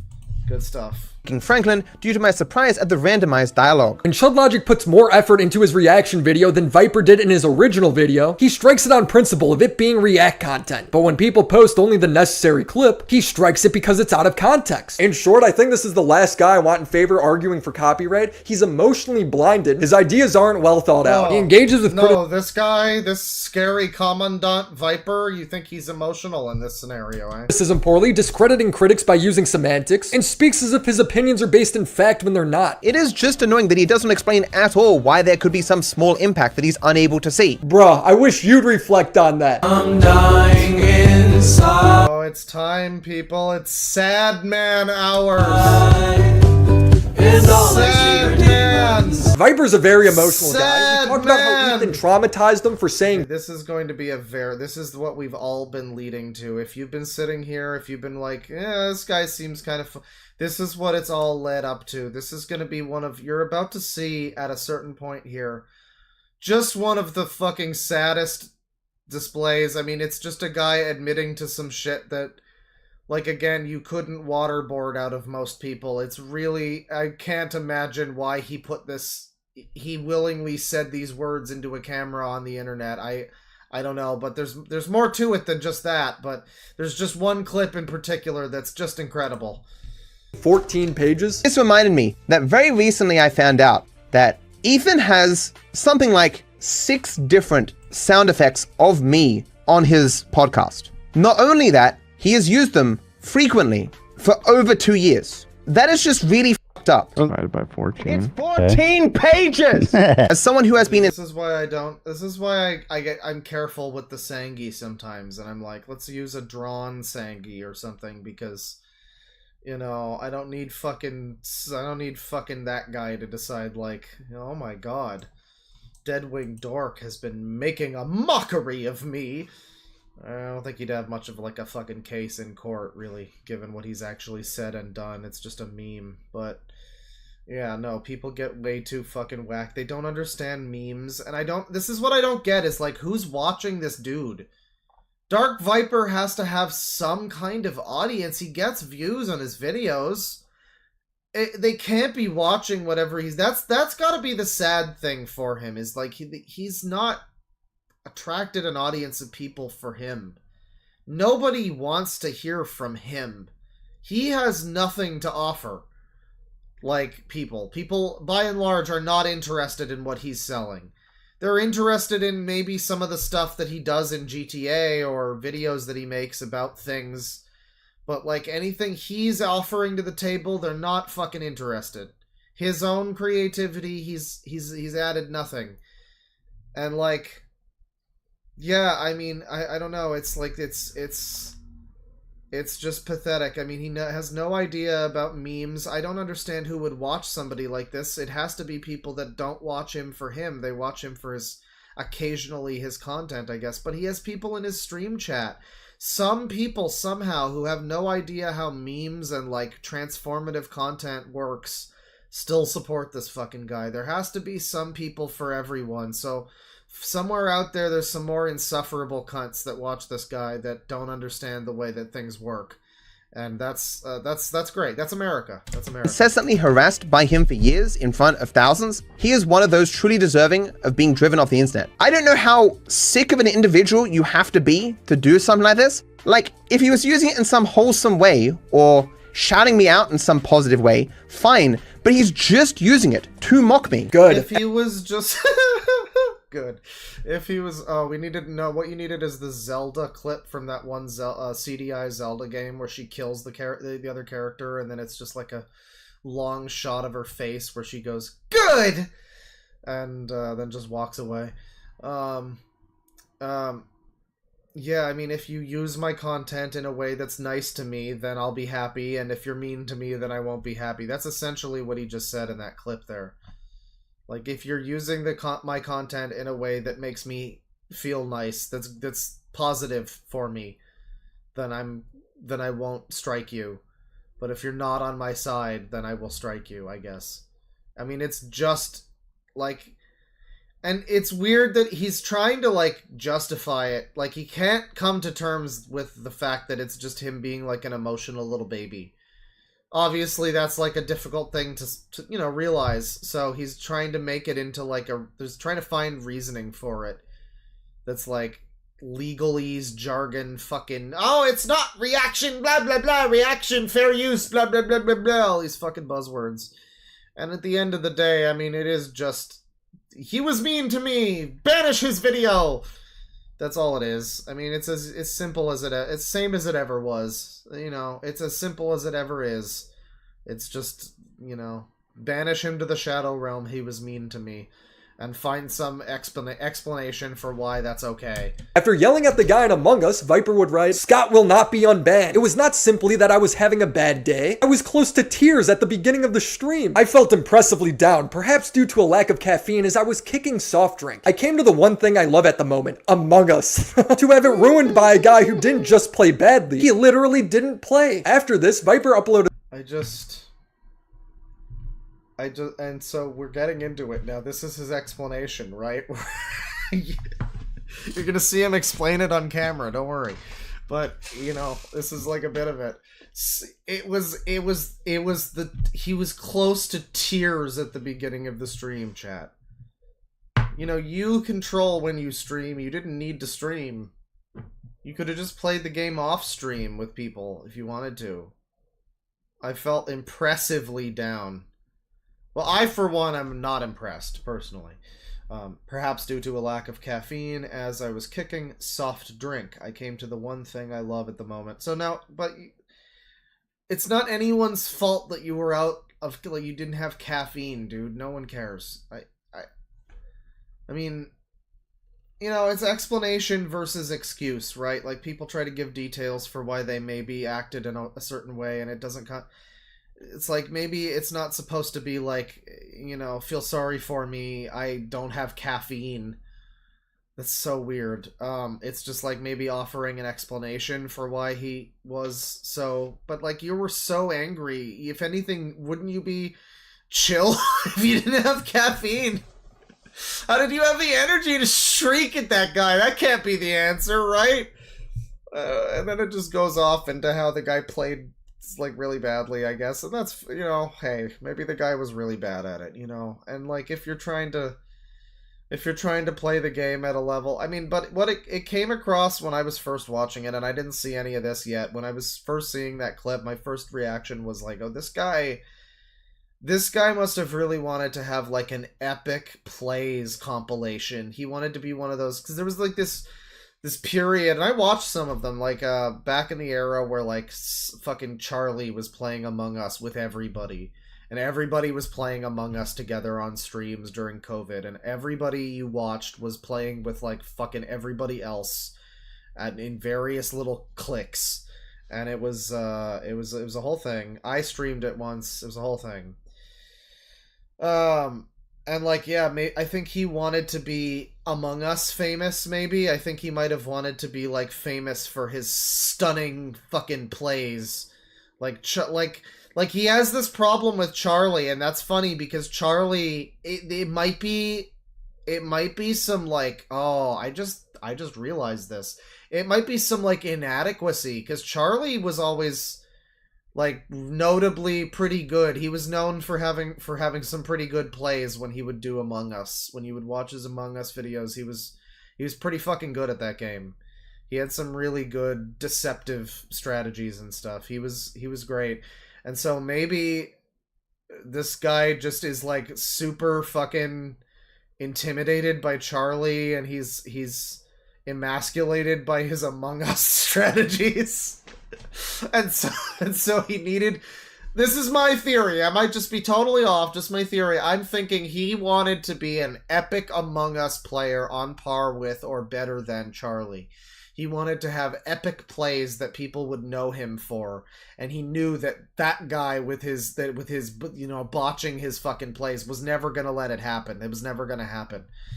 He knew that he had to get rid of Scott, because otherwise he would never have become an Among Us championship player.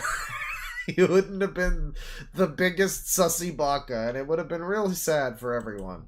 To have it ruined by a guy who didn't just play badly, he literally didn't play. After this, Viper uploaded a video saying he has no friends. A lot of my life, I've wanted to play board games. Board games always look so enjoyable, but I had no friends to play them with.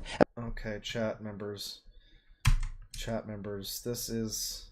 I believe this is the video. Let me just do this here and After this, Viper uploaded a video saying he has no friends. A lot of my life, I've wanted to play board games. Board games always look so enjoyable, but I had no friends to play them with. And the friends that I did have made it even worse, that they would play board games and not invite me. I wonder why. It takes something like half. his friends that he did have would play board games and specifically omit him from the games. I fucking wonder. Half an hour to fill the lobby. Like, you guys may think I'm super famous and popular and shit, but there's not. You guys might think I'm the greatest streamer on Twitch. I did part the Red Sea that one time, but, it's all in a day's work, really. My cock, I put my pants on one leg, my cock, and then the other leg at a time, because it is that big.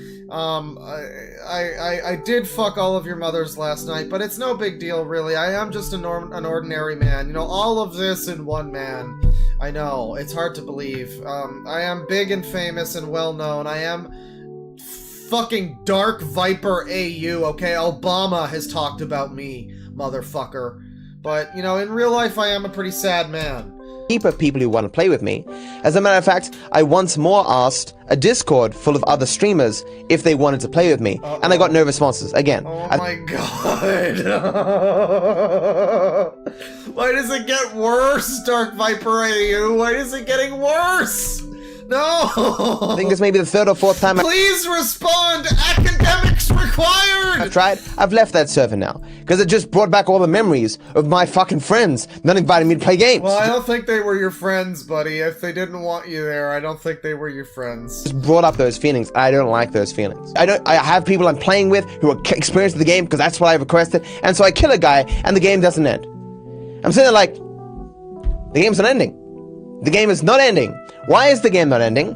I'm not a person And it's like no one gives a shit. I'm not turning off the music. No one gives a shit. No one gives a shit about the game, dude. This is a fucking Fortnite, like Among Us game that happened years ago. Who gives a shit about the specific details of fucking this game?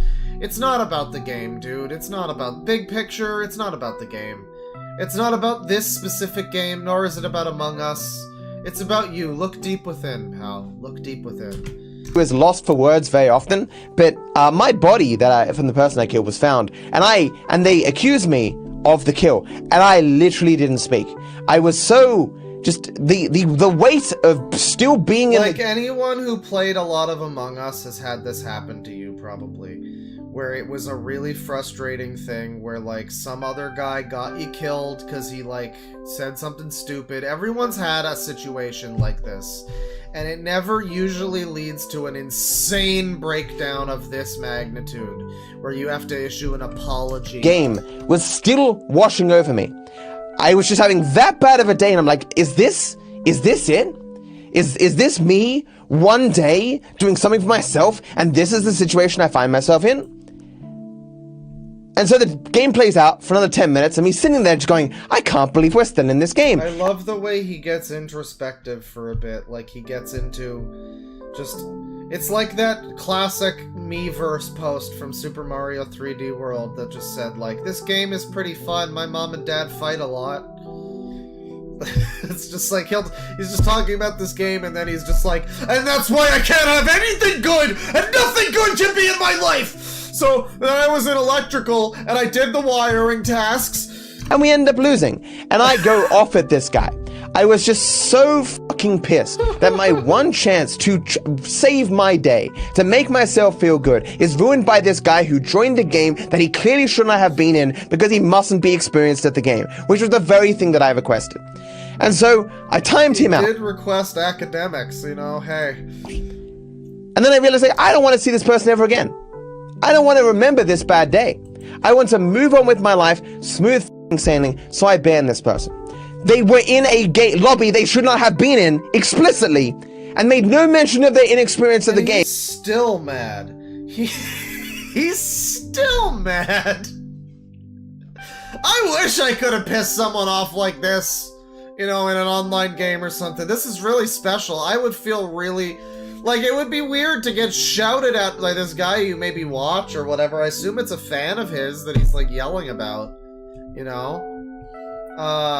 Like, but at a certain point, this would be a badge of honor, though. This would be, look at how mad he still is that I, like, killed him once, or whatever the fuck happened. I don't give a shit. I haven't been paying attention to his description of this fucking game. This specific game that he played, like, 4 years ago. I don't care. But, like, whatever happened, you know, I just like, wow, I really got him that time. That was a good play. Like, ultimately, who really won that game of Among Us, dude? I think it was that guy. Clearly deserving of a ban. This day sucks. It is the culmination of every negative thing in my life. Whoa, careful. And don't say it again. Don't. You already said it once. Forces in me that I can't have a day to myself. I don't deserve shit. I will get back to fucking editing, people. This is a grown-ass man. He is so set that reaction streamers are bad people that he cuts off friends over it. Carl Jobs took a sponsorship from Asmongold's PC company, and since Asmon makes React content, Carl essentially took blood money. Carl said, yes, this is the reason. I find the reason to be unhealthy and not a good thing. The email is insane. Carl, I don't have people close to me by choice. Friendship requires trust, and I don't— This is one of these emails that starts to sound fucking demented. Don't give that out unless out of necessity. I've spent most of my life being kicked by those I've given even a measure of trust to. Regardless of whether you personally felt it meaningful, you broke the small measure of trust I gave you. A currency more rare than anything on this earth. What is this shit? This is unbelievable. When people say touch grass, it takes many forms. There's the people that tell someone like Birdie, who's literally referring to themselves as a digital being, you know, who exists as an internet person. Like, it's like touch grass, find real life and read a book, you know, meet a friend outside. It's crazy. And then this is like a whole different thing. Go just like, but it's the same though. It's still terminally online. But like it's like you wouldn't expect it. This guy is like an adult. He's a grown man. Why is he acting like this? It's mystifying. He has to be off some kind of medication that he needs, I assume. This is the kind of thing that people do when they're like, you know, spiraling into some kind of fucking psychosis or something. This is like shutting yourselves off from people. And over, like, YouTube sponsorships and shit. It's pathetic. I am under no obligation to associate with you anymore. He feels betrayed because his friend got a sponsorship. You can't have anything nice if you're friends with Matt. No wonder the only people left in his life are his mods. There was this one question he asked where he asked about, like, who I talk about. He asked who I talk to about this. Who do I bounce ideas off? And I said to him, like, I don't talk to anyone, really. And then I'm a bit of a loner. You don't fucking say.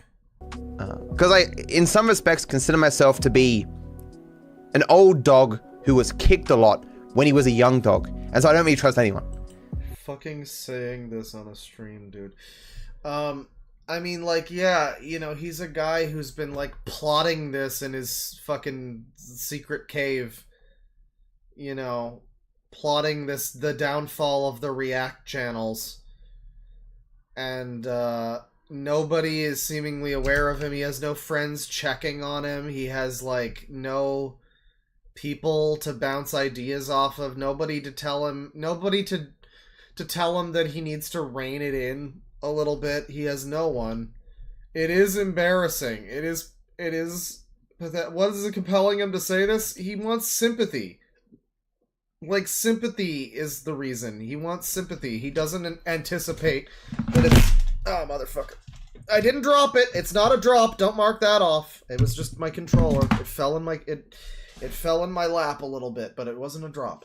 No, it's like it's sympathy. He wants sympathy. He wants sympathy. And he's not anticipating that people will find it very funny. Or he's done the... He's done the math and decided that he cares more for the sympathy than for the people that might find it hilarious. I have no confidence. I just assume that everyone will eventually, like, work against my interests. Unless there's an It is such a bizarre way to say it. It's Papa Gut pointed that out. It's a very, very inhuman way of putting that. Like, instead of saying everyone will betray me, everyone will stab me in the back, you speak like a robot and go, everyone will work against my interests. What the fuck is that, man? What is that? Why are you like this? This is why you have no friends. This is why they didn't let you play Mousetrap with them, dude. explicit reason for them not to. Just never really had anyone in my life that I can trust a lot. The closest thing I have now is my mods. I'm fed up with this world. But it's not the same thing, you know? Like, if I'm gonna talk to Rogue in chat, who correctly points out that it is whirl with no D. Thank you. The other two who just said it before you, you put a D in there, and that's wrong. There's no D. Tommy Wiseau has no D. Pass it on. to anyone about anything is my mods. How can you have no one you trust? If there's literally nobody that you trust, there probably is something wrong with you, rather than everyone else. You might be kind of a schizo person. I mean, this is just very sad to listen to. He's like this with everything. A fellow GTA... Yeah, and that's one of the Geico caveman saying it, so, like, I mean, if even he thinks it, you know you've got some problems. No, it is very strange to hear this guy saying this, and he's just like, I've got no friends! I've got no friends, Charlie! I've got no friends! You know, and he's... yeah, this is what I mean when I say he seems like a fucking serial killer. Like, he's probably not. I'm sure he isn't. I'm sure he's never killed anyone. I'm just joking around. This is just about... I'm just saying, other people that I've read about or heard about that are serial killers have acted in a way that this reminds me of. Is just this bizarre lone wolf shit. This, like... You can just picture him, like, scheming away on his, like, React... He's probably, like, what do you think goes on in his, like, goon cave? He's probably got, like, do you think he has, like, a Pepe Sylvia corkboard? Like a crazy conspiracy reaction image board or whatever? You know, he's gonna connect all the dots. Maybe he's uncovering the SuperMega thing. I don't know. 5 speedrunner trolls on a forum and Matt is traumatized. Oh, this is the one, guys. This is even better than the last one, though. So what is happening here? Everyone else. You might be kind of a schizo person. I mean, this is just very sad to listen to. He's like this with everything. A fellow GTA 5 speedrunner trolls on a forum and Matt is traumatized. Why must my life suffer? Hang on. I'm sorry. Let's see, this is the face of trauma, Dark Viper. Look. Willie Max got you beat. He looks very distraught right now. On a forum and Matt is traumatized. Why must my life suffer? Why must I suffer so with no one caring for so long? This man has gone out of his way to insult me at every turn to make my life worse. I have not felt depression like I have experienced because of Rydog since I was a teenager. The thought of living in this world where a single man can cause me so much suffering and people defend his right to do it, I just don't want to live in this world anymore. What did he do? He lied to the there's only one answer to that, I guess. Moderators, and he removed his... Moving along. Ride Dog, what did he do? I just don't want to live in this world anymore. What did he do? He lied to the moderators, and he removed his own speedruns. Shut down... I can't get the cap off! He removed his own... What happened? In this world anymore. What did he do? He lied to the moderators, and he removed his own speedruns. Shut down a category, and doesn't turn on his FPS limit. What a bad guy. So this guy has tormented our dude here beyond the pale of existence by removing his own speedruns, spamming on the forum. This is just some fucking rando on the internet. Are you kidding me? Why are you personally affected by this? I don't get that. I don't get it.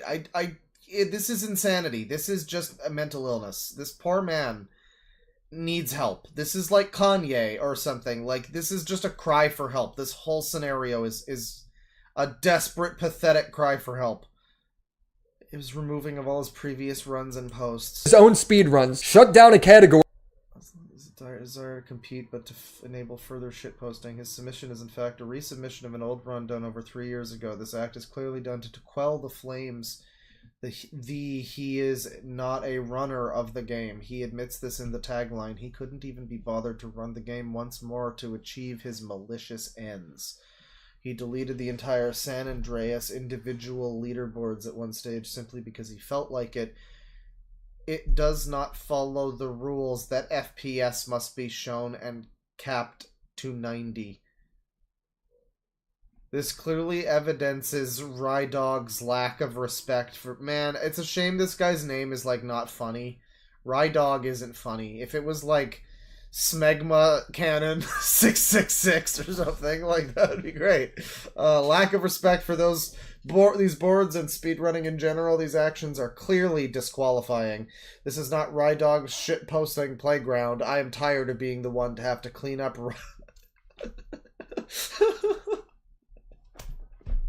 Remove posts once or twice, living in a Janny's paradise.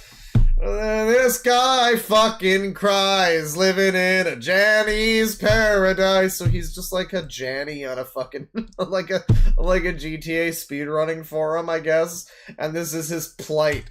This is his plight of having to sweep up after the shit posters. You know, the fucking 8-year-old fans of GTA 5. Anymore. What did he do? He lied to the moderators and he removed his own speedruns, shut down a category, and doesn't turn on his FPS limit. What a bad guy. What a justified reaction. He made a 3-part video series because a speedrunner named Friendly Baron shit-talked how he ran the forum. Frankly, I'm afraid I'll come off as petty at this point, but I literally can't fucking sleep. I need more closure. I'm Dark Viper. I'm afraid I'll come off as petty.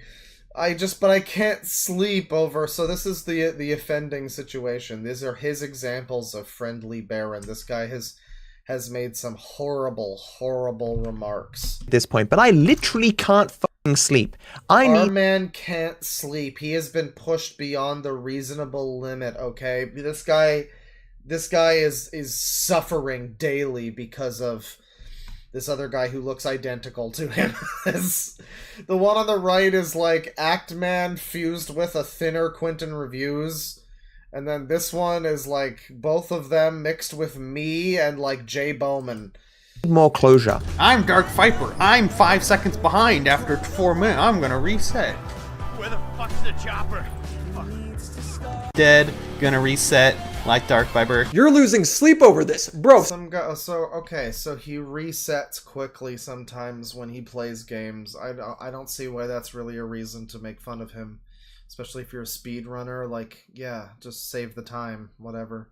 Like, if it's a lost run already, you might as well just fucking start it again, right? I don't think that's a very good reason necessarily to make fun of him, but you know. Then it's weird that the reaction is like, but I don't know the ins and outs. Maybe that is like a pathetic thing that he does that's like frowned upon. It's like skating Goofy or something. It's like pushing Mongo or some shit. You know, you don't want that. Maybe, but I mean, like, either way, it's just some guy. He's not even, this is what I was just trying to describe before, was like some guy making comments about him. I was mixing together the forum thing with this thing, but yeah, some guy just like very lightly joking with like about him resetting in speedruns. It's not a huge comment. As an outsider, I don't view it as like a weird thing to reset in a speed run. I mean, people do that, but I also view it as pretty weird to get that upset about a minor comment. Like he was again having like, I'm being tormented, I'm harassed, yada yada yada.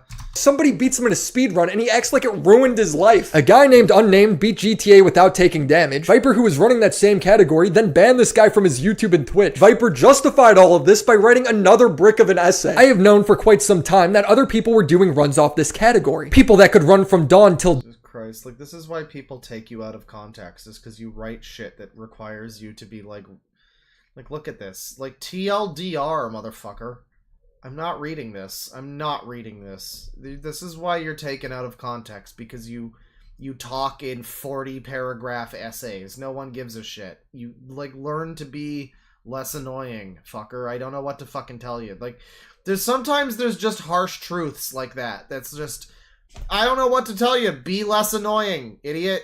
What do you want? That's the problem. Like, forehead, stop being annoying. You're an annoying guy. That's your problem. People don't like you because you're annoying. They take you out of context because you talk in an annoying fashion. So they have to take, like, little snippets because it's not digestible. Look at this fucking shit. This isn't digestible. Thus, people that had no reason to be entertaining had fewer obligations, fewer distractions. Sharing information with these people is almost entirely one-sided, or at least everything I developed for the run was public knowledge. But the inverse was not true. The result was that anyone running alongside me was getting far more information. What sort of response did you expect from me? A hug? Your success does me no favors. On the no remorse, no regrets, no limits! Contrary, it makes my life considerably worse, with the added fun that I will have to field questions about this. Humanity, society is a... No, that's the thing. Like, someone says I'd have more respect if he just said, I don't like the cunt. Like, I have no problem banning people. I ban people from this chat all the time. Just solely because they say things that are stupid and I don't like them. And that's fine. I have no... I super think everyone... There was, like, this pushback years and years ago, I remember, during, like, the Gamergate era. You weren't allowed to block people, because that was, like, a sign of, like, you lose the argument or some shit. Like, if you were, like, a lefty and you block a Gamergater, you've lost the argument because something. And I don't know, sometimes that's true. It depends on the context. But for the most part, man, they don't let you block people in real life. I wish you could.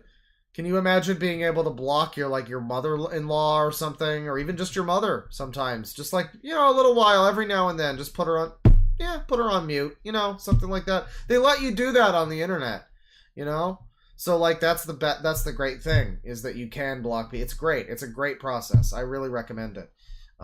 Try blocking someone today. Do it for your mental health. Block a friend that you've known for years, and do it out of nowhere, and then publicly claim it was for your mental health. Do that kind of thing. That'll be really good for you. Yeah, I don't know. Yeah, like, he could just say, like, I got rid of this guy because he's a stupid cunt and I don't like him. And he's Australian and everything. He has the pass to say that too. I don't. But he could have said that. He didn't. He wrote this stupid fucking novel. It's like, no one's reading that, dude. No one's fucking reading it. It sucks. You're an idiot. Like, I don't know why you think anyone would read it. It's like, and now he's staring at you, and look at this. This is like what I mean when I say he reminds me of Vote Saxon. He's like staring daggers into you. This is a person with, I don't know. If I didn't know any better, and I didn't know this was the nice guy, Dark Viper. See, I know Dark Viper's a really nice guy.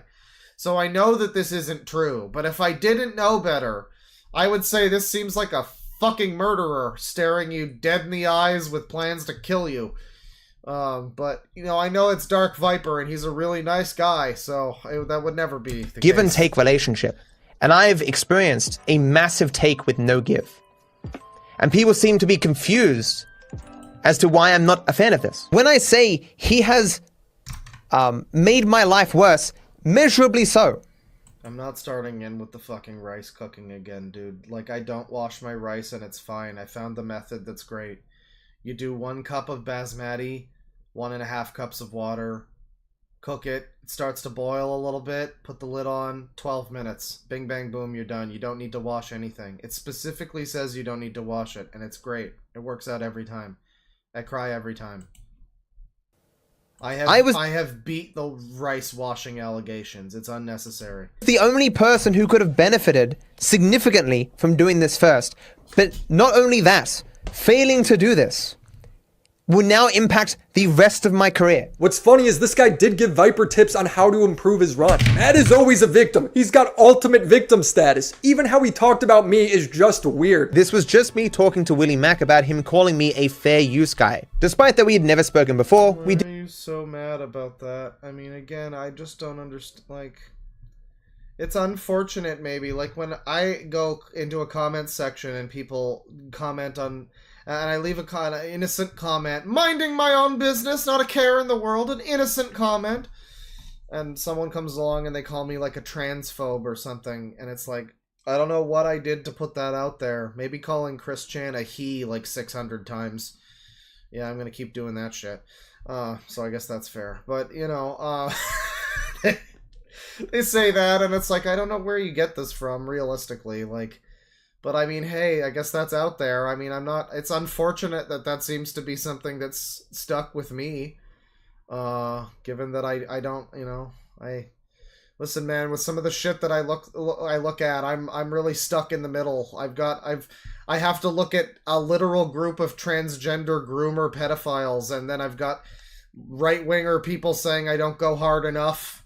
Like, they are all guilty, apparently, and me just saying what it is apparently like a hate crime. Like, you know, so it's like that gets out, that sticks, that occasionally happens. And I've ranted about that from time to time, but it's like, hey, what can you do? This is, you know, if that's the fucking, you know, if that's the buzz of things that gets out there, I mean, I guess that's the way it is. I mean, if this guy is so upset, he's the fair use. There's a lot of worse things he could be called.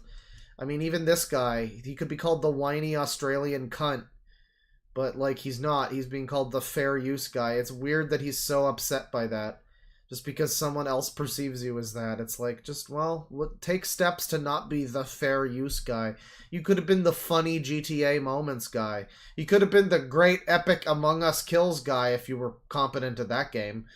We did already follow each other on Twitter, so I figured why not. The reason we followed each other is because of that old adage, the enemy of my enemy is my friend. Both of us think Hassan Piker is a blight on humanity and have made efforts to explain that to others. My god, did I simply follow you on Twitter, or are we playing Game of Thrones? In my DMs, he suggested that he hadn't even seen the video, and this was just some random tweet.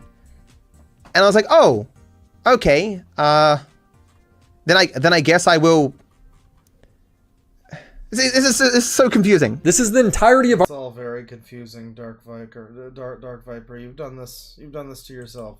Our DMs in March. When did I say I didn't watch his video? He interprets things wrongly and then comes up with entire stories in his head and spews it to his audience. I thought he was discrediting what I said in the video. I was. He hadn't seen it though, and was just talking shit on Twitter. And so I leaked DMs, deleted DMs. He put out DMs, he's deleted DMs. I had seen your video, I don't know why he's saying this. He then acts like I was so privileged to receive a DM. You know, like, if I get into a drama scenario like this, and I'm sure it could happen eventually, where it's like some other creator is fucking, like, mad at me, or they're calling me out or something, like, I'm sure it could happen. I can be a petty person. Sometimes I see stupid comments and I talk about them for 10 minutes, you know, like that'll happen. But like, I would never, ever allow myself to get to a position where I'm like, well, you see in the DMs and the fucking receipts that I posted. No, I would fucking jump off a bridge before I became some fucking drama litigator on YouTube. That's such AIDS. I watch people do that and I feel embarrassed enough. I would more quickly just, you know, just like flip them off in like I would just post a picture of me flipping them off. That would be my response, you know, sooner than I would do some shit like that. That is such, no, fuck that. From him, as if he doesn't send essays to everyone. Also, a year or two earlier, he wrote a manifesto on React content where he drew parallels to rape. It's literally all he's known for in the commentary space. I feel very much so betrayed by this dude that not only is he entirely... He's working against your interests, pal. ...ignorant of my work, but he just is just spreading lies. And obviously, I never drew parallels to rape. Like, the position is... You literally did, dude. I mean, if you're not gonna be all if you're being semantic and you're gonna be like, oh, it was non-consensual intercourse, not right, like some shit like that. You know, whatever. But that's exactly what you did, though, fucker. Like, just own it. I don't know why you can't just say that and be like, yeah, it was a bad. Like, nothing he ever does can be wrong, apparently. Nothing he ever does can just be like, yeah, I was bad of me, shouldn't have said that. And it's not even like, oh, just walk back your points, you know, let the wokes take over your whatever. Like, no, I mean, like, it was a stupid fucking thing he said. Like, you can just look at, I mean, it's ideally you would want growth and somebody to actively look at their own actions and genuinely believe, like, oh yeah, that was stupid, I shouldn't have done that. Ideally, that's what you're looking for. But at the very least, like, just like a fake apology, you know, like something, just stop acting like a baby. You can still be a little baby in private, but just don't act like a little baby so much, right? I mean, just a fake apology at least. Come on, man. Just something. What is this? What is this? Obviously, it's so absurd that you would think someone with even half a brain, which I'm confident Willie Mac has, would know this has to be false, but he just didn't care. You literally did do that, though, and it's what you are known for. Where is the lie? Like, I talk to very few people. I trust so few people. To have me reach out to talk to you for any reason is a very, very strange thing. Oh, I'm so lost. Sure, he trusts no one. He is such a lone wolf. Everyone will betray him. Someone's gotta like AI him into the room, but it's like him as Johnny. That would be great. He's my favorite customer. You know, that's more or less it. There's like a tiny bit more, but that's basically it. You know, Dark Viper is a funny individual. He's a new lolcow, I guess you could say. He's one of these types who's just like a whiny annoyance, you know. He's not exactly, I wouldn't say he's exactly funny. I say he's funny, but no, he's not really, well, he can be.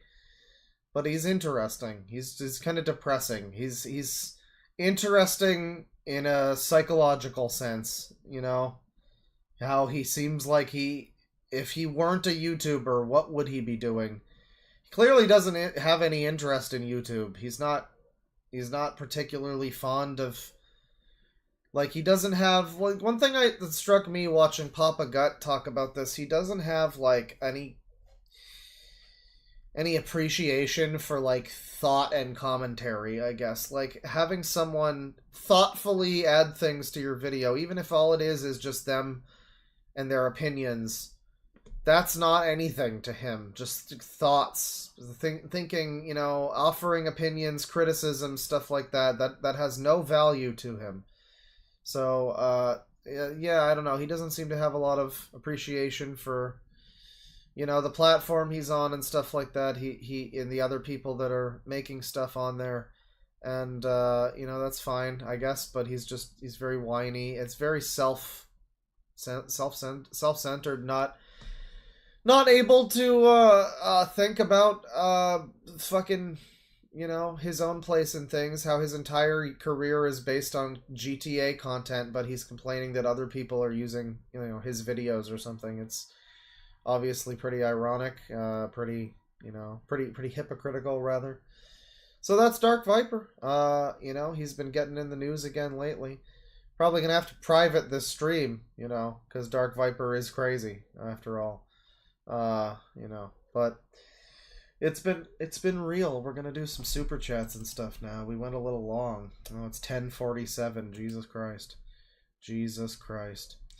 We got $5 from 6 hours ago from Mantle M. Sangi versus Ian Watkids. Who would win in a fight?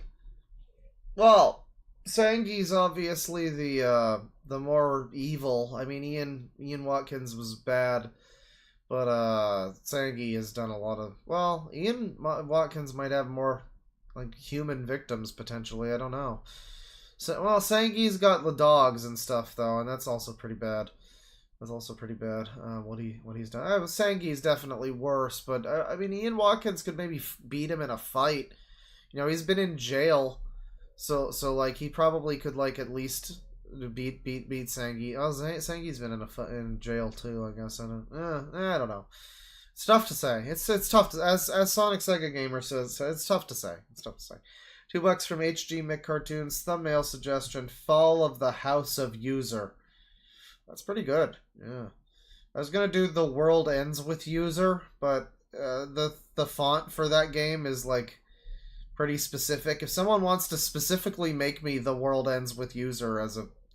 But they would also be hard to read. It wouldn't look good for the... It would just look like I'm playing the game The World Ends With You. People would get confused, so don't do that. No, unfortunately, it's a good pun, but it wouldn't work out. It wouldn't work out.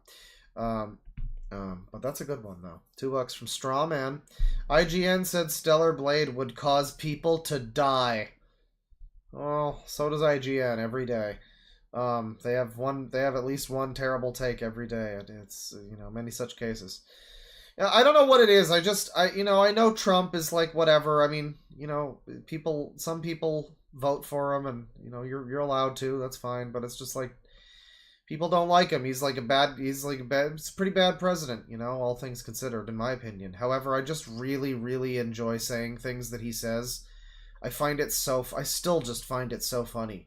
The many such cases. The sad. It's just I can't get over the, they're bringing drugs, they're bringing crime, they're rapists, and some, I assume, are good people. It's just very funny. It's just very funny. I don't know. It's it's always applicable in various situations. There's always a good opportunity to drop a funny Trumpism. They're always good. It's I don't know. Maybe I'm becoming too much of a boomer. I still find Kofefe kind of funny. I know it got overused, but it's just a funny way of spelling coffee. It's a funny alternate way of spelling coffee, in my opinion. I don't think that's what it was supposed to be. I don't think he was trying to say the word coffee, but it's just a... I don't know, it's just kind of funny. Kofefe. It's fun. It sounds funny. I want a pet. I want to name a pet Kofefe.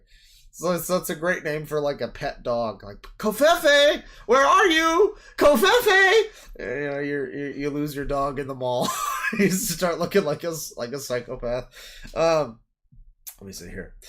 $2 from William DeFriend. Hey Claw, just saying thanks for the laughs. No problem. Thanks for the views.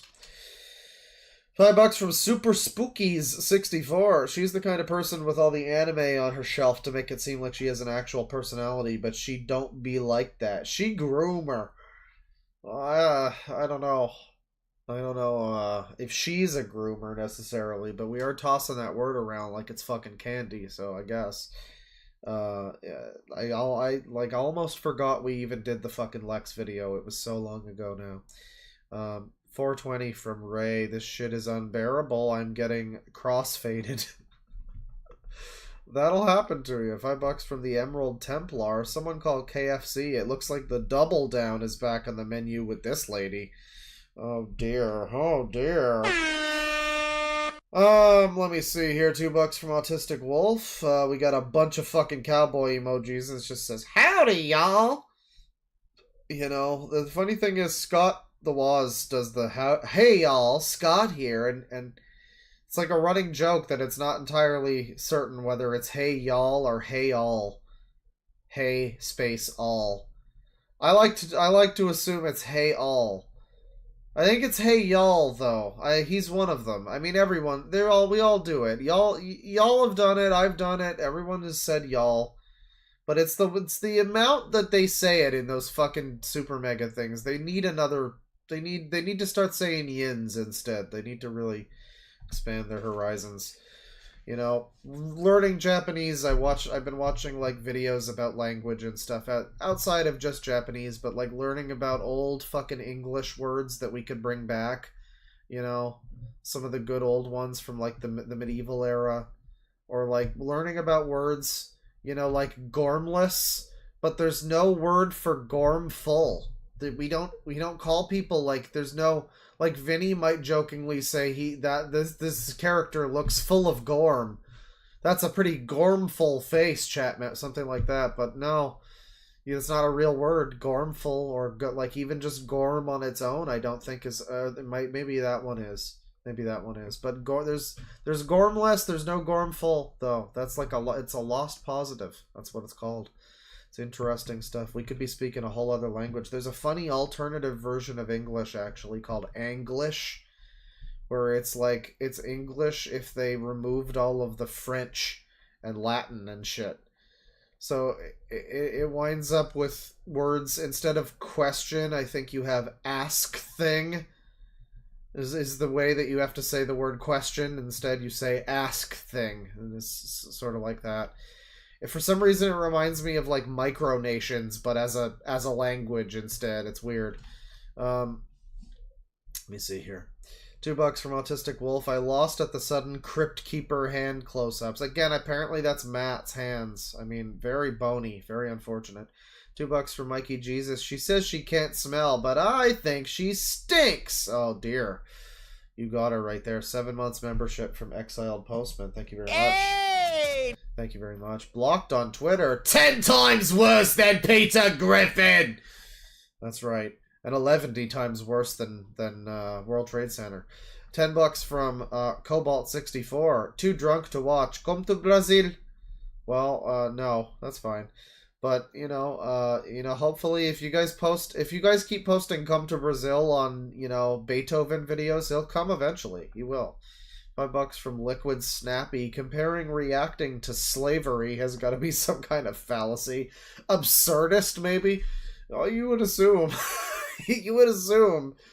But, Papa Gut pointed out, like, I think he was saying, like, he thinks he definitely believes that, like, Dark Viper actually believes all of that, right? Like, he really thinks to him that what occurred to him was equivalent to, like, being, like, date raped, essentially.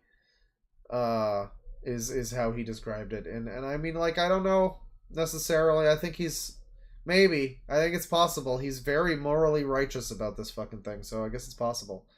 I like to think he's just, like, reaching for something that he knows this is, like, an analogy that he can explain.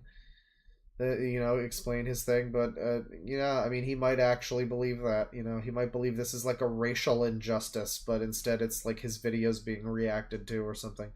And again, who's reacting to his fucking videos? Like, who gives a shit about his, like, GTA funny glitches number 71? That was literally the video. It was number 71 of a series of funny glitches and shit in GTA. Like, that's the content that he's holding up as, like, how dare you, look at my fucking, my hundreds of hours of hard work. It's unbelievable. And you never see people that are actual content creators that, like, actually work on shit that takes hours and hours. You never see them complaining. You might see them complaining if it's a real situation where their shit's being, like, hijacked, like the XQC thing where he just leaves the guy's fucking video playing. But you never see that kind of fervor. You never see, and barely even any kind of complaint usually, but it's people like this who have nothing to really complain about that just, like, I'm really glad that I switched to this, like, bitter looking bear avatar, because this is more fitting. I've become more jaded. I've become more cynical. I'm like George Costanza after that statue gets stolen. This has jaded me. This whole 2024, all these funny accusations, all these allegedlys. George is getting upset. George is getting upset. But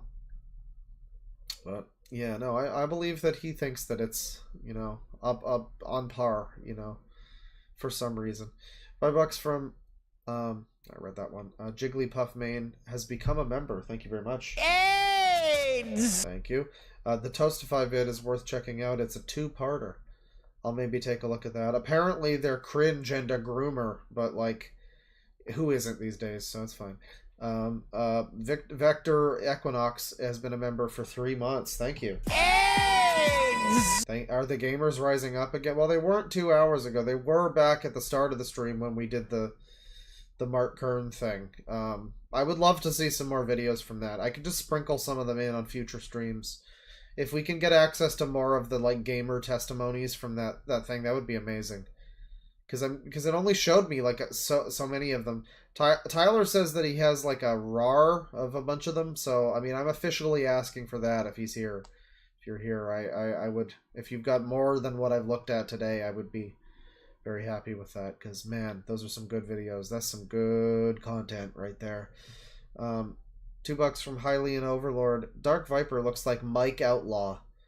I don't know who that is, but people pointed out he looks like Mama Max. I mean, he doesn't really look like Mama Max that much to me either. He just looks like every...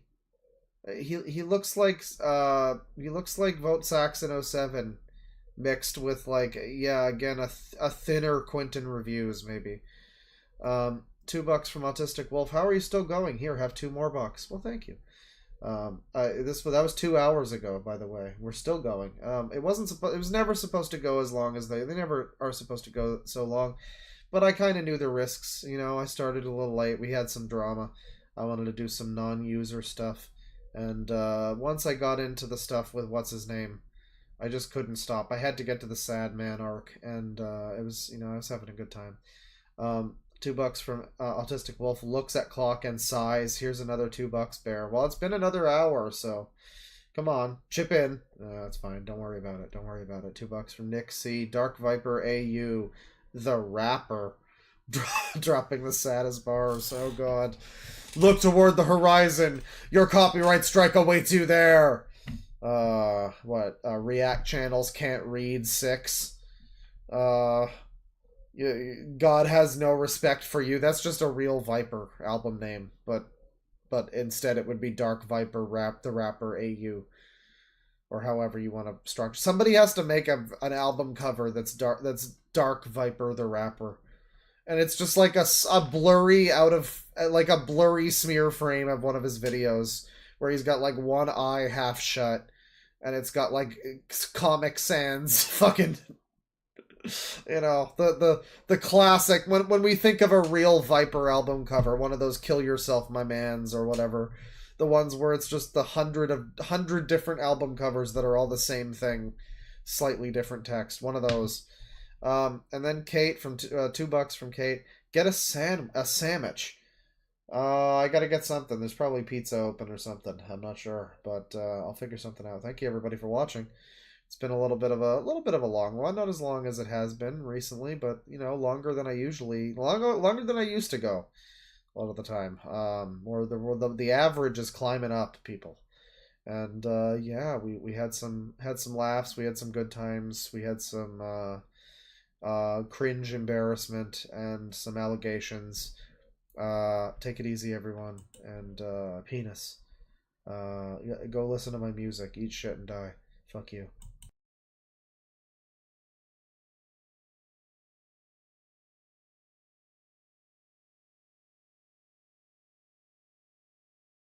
$6 hours